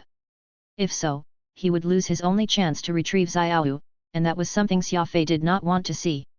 After a few moments, Xia Fei said, I need the military to guarantee that they won't do any harm to that insectoid ship. They must be captured alive. Major General Torres's eyes widened and said menacingly, Mr. Librarian, this is an order and not a request for your opinion, you don't get to have a say in what we do. Of course, as someone from the military, Torres spoke clearly and seriously. He was quite frightened at this moment, and someone a bit more of a coward might have wet themselves. Are you trying to pressure me by using the military's name? Asked Xia Fei, smiling. I'm sorry, but I'm not your subordinate, so your orders don't apply to me. Unless you can guarantee the safety of the insectoid ship, there's no point in us continuing this conversation. Xia Fei was not loud, but it was certainly clear, conveying his thoughts respectfully yet showing no room for negotiations. Xia Fei could ignore their orders, but there was no reason for him to burn bridges. Do you think that I can't throw you in jail? Do you think I can't bomb you into smithereens? Do you think I can't blow your brains out? Torres let out one thread after another. Unfortunately, the words meant nothing to Xia Fei as he had already made up his mind. Sorry, said Xia Fei. All right, not disclosing intel, hey? You must be a double agent of the insectoids, I'll send out the order and get the whole universe after you right now. Major General Torres exploded in his rage. He was pretty close to pulling a gun on Xia Fei. Xia Fei looked down to check his tracking system. It had been 5 or so minutes since the insectoid ship disappeared. It appeared that they had warped quite far away this time, making them harder to track. Is this what your subordinates are like? Take a look at this guy, Robert, are you just going to let this happen? Major General Torres got even angrier as he was ignored by Xia Fei once again, turning around to express his anger at Robert. Robert might seem like a pleasant old man most of the time, but he did not have the best temper. Thus, he said with a straight face, Major General Torres, it's our business what we do with our subordinates, please refrain from commenting. This was also directed at Xia Fei. Xia Fei understood immediately. He should do this as well as he could and not give the military leverage. Major General Torres, we at the Adjudicator Union are logical. We also care deeply about the safety of the alliance. I'll tell you the position myself. Xia Fei understood Robert's intention and immediately did a 180. Before Torres could take that in, Xia Fei said, my position is... Oh, no. There are electromagnetic interferences in this area, my radar is malfunctioning. My goodness. The positioning system is malfunctioning, too. Xia Fei presented an incredibly realistic act as he fumbled around in the ship with a serious look on his face. With the tap of his finger, Xia Fei promptly cut off communications. Robert leaned back in his chair after dealing with the Major General. After a few moments, he received a call from Ye Jingshan, who was anxiously waiting for news. What's the situation? Ye Jingshan hastily asked. Robert shook his head.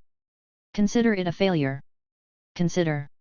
Yes, our plan was to put Xia Fei and Xiao Haili into a closed space and see if the latter would do anything to the former. If he did try and hurt Xia Fei, his identity as a spy would be exposed, and the 3 teams from the Classified Investigations Department would apprehend Xia Haili immediately. Ye Jingshan nodded. The both of us came up with the plan together. We've thought of everything, so how could it have failed? Everything. Robert sighed. Guess what? The people from the Classified Investigations met a group of blood raiders with unknown motives. 3 silver and 6 bronze adjudicators died for nothing. Even Xiao Haili and Qiras were added to the list of casualties. Our plan completely failed. Not only would we never know if Xiao Haili was a spy, it cost the lives of 11 adjudicators. 11, yelled Robert in frustration. The glorious Team 13 will never make an appearance in the Enduro Star region again. Robert then loosened the button to his collar, grabbed a bottle of spirit from his drawer, opened it, and chugged straight from the bottle. No matter what, Xiao Haili was still his disciple, and he would struggle not to blame himself for that. Right now, headquarters was still waiting for him to make a report, but he did not know if he could do it. Robert did not go through the nitty-gritty. After having some of his thoughts cleared up, Ye Jingshan asked, "What about Xia Fei? Is he all right?" Xia Fei. Robert felt helpless. They all died, but Xia Fei lives. Who knows what got into the boy, but he refuses to let the military join in with the chase for the Blood Raiders. That even caused a fight between me and Major General Torres. From what I gathered, he seems to have something else in mind as he wants to capture the Blood Raiders alive, refusing to sink their ship. I'm so confused, why does Xia Fei bring trouble wherever he goes? I can't even count how many problems he has created since the assessment. I've made my mind up, we can't let him stay no matter what. Expel him when he comes back. Any of those problems he's created this time is enough for expulsion. Genius or not, I can only handle so many problems on my plate right now, complained Robert to Ye Jingshan. It was not just that Xia Fei refused to take orders. The death of Xiao Haili and the other members of the classified investigations team was also tied to Xia Fei's name. He was actually partly to blame here, for using Xia Fei as bait to check if Xiao Haili was a spy was his and Ye Jingshan's idea. Knowing that Xia Fei attracted problems yet still pushing him into problems, who else was there to blame? After a few moments, Ye Jingshan complained, "Robert, I can't expel him. Not only can I not expel him, I must be careful myself." Robert was still guzzling alcohol down his gullet, so it was a good thing he did not do a spit take when he heard that. "Why? Why can't you expel students as the commander of the training camp?" asked Robert as he wiped his mouth using his sleeve. Finally, the marking system detected where the insectoid ship landed, and Xia Fei was just preparing to go after them. Before entering the wormhole, Xia Fei was shocked to receive a Star Regional Wanted notice. "My goodness, I'm actually wanted." Chapter 100, Boom! Xia Fei's wanted order was spread all across the Star region. In mere seconds, all the ships traveling in space would have caught wind of this. The wording of the notice was very peculiar. It never specified which law Xia Fei had broken, only mentioning that he was to report to the nearest military outpost for investigation, and anyone who encountered him would need to notify the military immediately. The world was just that interesting sometimes. Xia Fei and Chen Dong's 21-day battle during their crisis-grade assessment was still fresh in everyone's mind, and just a few months later, a young man who had been admired by the whole Star region became a fugitive with no offenses. Xia Fei turned off the screen, leaning back in his chair with his eyes closed. Chasing after someone was incredibly tiring, so Xia Fei took advantage of the time going through the wormhole to take a small breather while he thought of how he could stop the insectoid ship. About 10 minutes later, Xia Fei exited the wormhole to a light blue sky. This was 20,000 light-years away from the border of the Alliance-occupied area, and it was Xia Fei's last chance to stop the ship within his side's territory, or else he would have to risk the barren buffer zone. The tracking system showed that the insectoid ship was heading straight toward the border. Its warp engine would have enough energy for another warp in 40 minutes.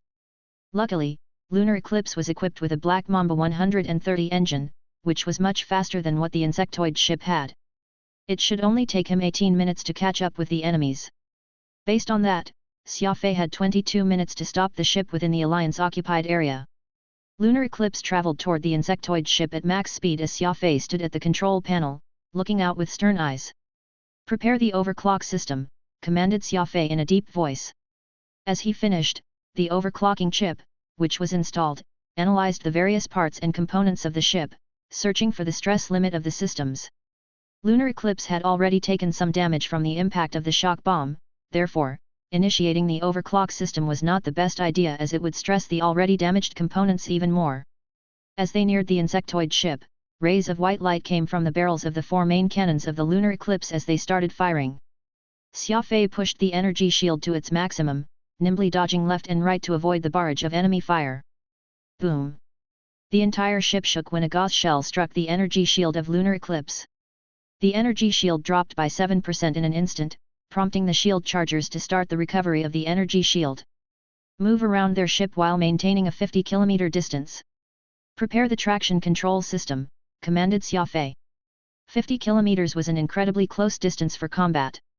Enemy hits would deal even more damage compared to being farther away, but Xia Fei did not care, for he wanted to get as close as possible to hit the enemy ship more accurately. "Activate the traction control," slow down their ship's speed. Whoosh! A yellow ray of light was fired from the side of the lunar eclipse, encompassing the insectoid ship, reducing its speed by 90% 10 or so seconds later. It was much easier to hit a slow-moving target than a fast-moving target, so Xia Fei wanted to slow them down before giving them a good hit. Firing systems online.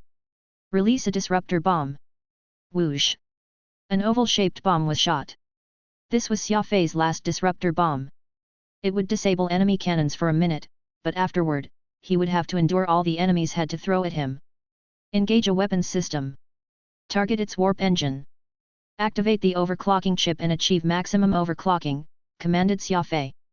Tongues of flames came out of the neutron cannon as antimatter shells bombarded the enemy ship's energy shield. Because of the overclocking, the firepower of its cannons and missile launchers increased by over 20%. Ripples appeared on the enemy ship's energy shield. The detection system showed that its defenses were dropping rapidly, and just a minute later, the energy shield capacity dropped by 30%.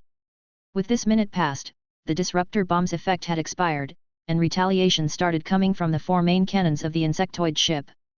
Boom boom! 2 consecutive shots landed on Lunar Eclipse's shield, taking mass damage. In theory, when the enemy had greater firepower, he could be far away and fire back while utilizing the frigate's agile dodging mechanism, but Xia Fei did not do that. There was not much time left, and Xia Fei did not want the enemies to escape into the military buffer zone, so he went for a fight to the death, instead. An extremely tragic scene ensued in this part of the space. A small frigate was exchanging fire with a destroyer over 5 times its size. An eye for an eye. Colorful rays of light continuously appeared on the ships, illuminating the dark space as the rumble of gunfire shook the universe. Fire back! Fire back! Start overclocking the energy shield's recharger. Do the same for the reactor, push it to the limit. Overclock the traction control module as well. Keep reducing its speed. Shot after shot landed on the lunar eclipse as the whole ship trembled. Xia Fei had both hands gripping the command console tightly. He was breathing heavily, and his pair of eyes was bloodshot.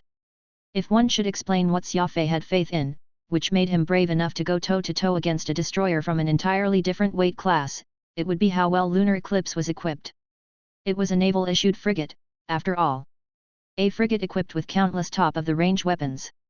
Without considering the cost of the fairly expensive Black Mamba 130 engine and the ancient civilization's overclocking chip, the ship manufacturing cost was already over 700 million star coins, way more than what a frigate should cost. The reason Xia Fei was so liberal with his expenses when building the Lunar Eclipse was so that it could demonstrate that explosive power, which a top-of-the-range frigate should have during crucial moments. Divert everything into offense, ignore defense. Concentrate all the energy to the cannons and blow him into smithereens, the Golden Blood Raider commanded. He had been waiting for a straightforward battle with Xia Fei, but when the latter finally decided to go head-to-head, he realized that this frigate was just as difficult to deal with as before. He had way more firepower than Xia Fei, but both of them seemed to sustain the same amount of damage. The Blood Raider commander was incredibly mad because of that.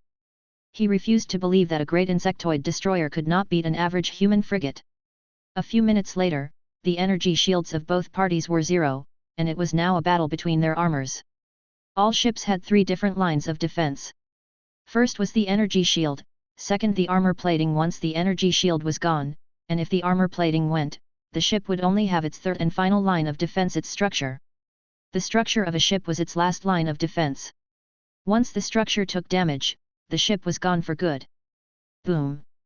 A bomb landed right on the armor of Lunar Eclipse, tearing a hole in its titanium alloyed plating. Tear! A few maintenance drones crawled out of the maintenance warehouse, quickly covering the damaged part of the ship. A few seconds later, the maintenance drones became liquid metal. Just like gluing a gap, they quickly solidified, repairing the damaged armor. White smoke spewed out of the insectoid ship's engine compartment, a spark could even be seen every so often. This meant that the insectoid ship was having engine problems. If he kept this up, he could surely completely destroy its engine. The horrible battle continued, and both ships sustained severe damage from this battle. As maintenance drones were limited in supply, all the hits taken were there to stay on the armor, unable to be repaired. Warning, warning! The warship has received damage near its structure. Emergency escape pods have been activated. All personnel, please be prepared to evacuate, said the cold, emotionless female synthetic voice from the AI computer soon after, and the red warning light inside of the lunar eclipse blared non-stop. Boom! Xia Fei slammed his fist on the warning system, silencing the alarm. Continue shooting at the enemy ship's warp engine, destroy it. Xia Fei commanded loudly. Xia Fei would never retreat, especially at this stage when the victory was within reach. All of a sudden, a wormhole opened ahead of the insectoid ship, then it slowly crawled into the wormhole. They've still got enough energy to warp. Xia Fei was utterly shocked. At the same time, 50 or so warp passages opened up nearby. An alliance ship exited through one of these, probably finding their location after their high-tech detection systems detected abnormality in the energy waves nearby. Xia Fei did not give it much thought and just tried stopping the ship from entering the wormhole no matter what, for its next warp could lead it to the military buffer zone. Full speed ahead. Get that ship out of the wormhole. Xia Fei growled in an almost savage voice. The insectoid ship was just a tiny bit away from falling apart. If it was bumped out of the wormhole, it would not have enough energy for a second warp, and all it could do was surrender. Lunar Eclipse accelerated all of a sudden as he charged toward the insectoid ship without any care for his safety. Crash! The two ships collided. The hull shook violently as countless armor plating flew out. The insectoid ship, which was now heading slightly off course, graced the edge of the wormhole. However, the smaller lunar eclipse was bumped into the wormhole. Entering somebody else's wormhole was incredibly dangerous and was something nobody with a tiny bit of captaining experience would do. Slam! The wormhole closed shut, and lunar eclipse disappeared along with Xia Fei.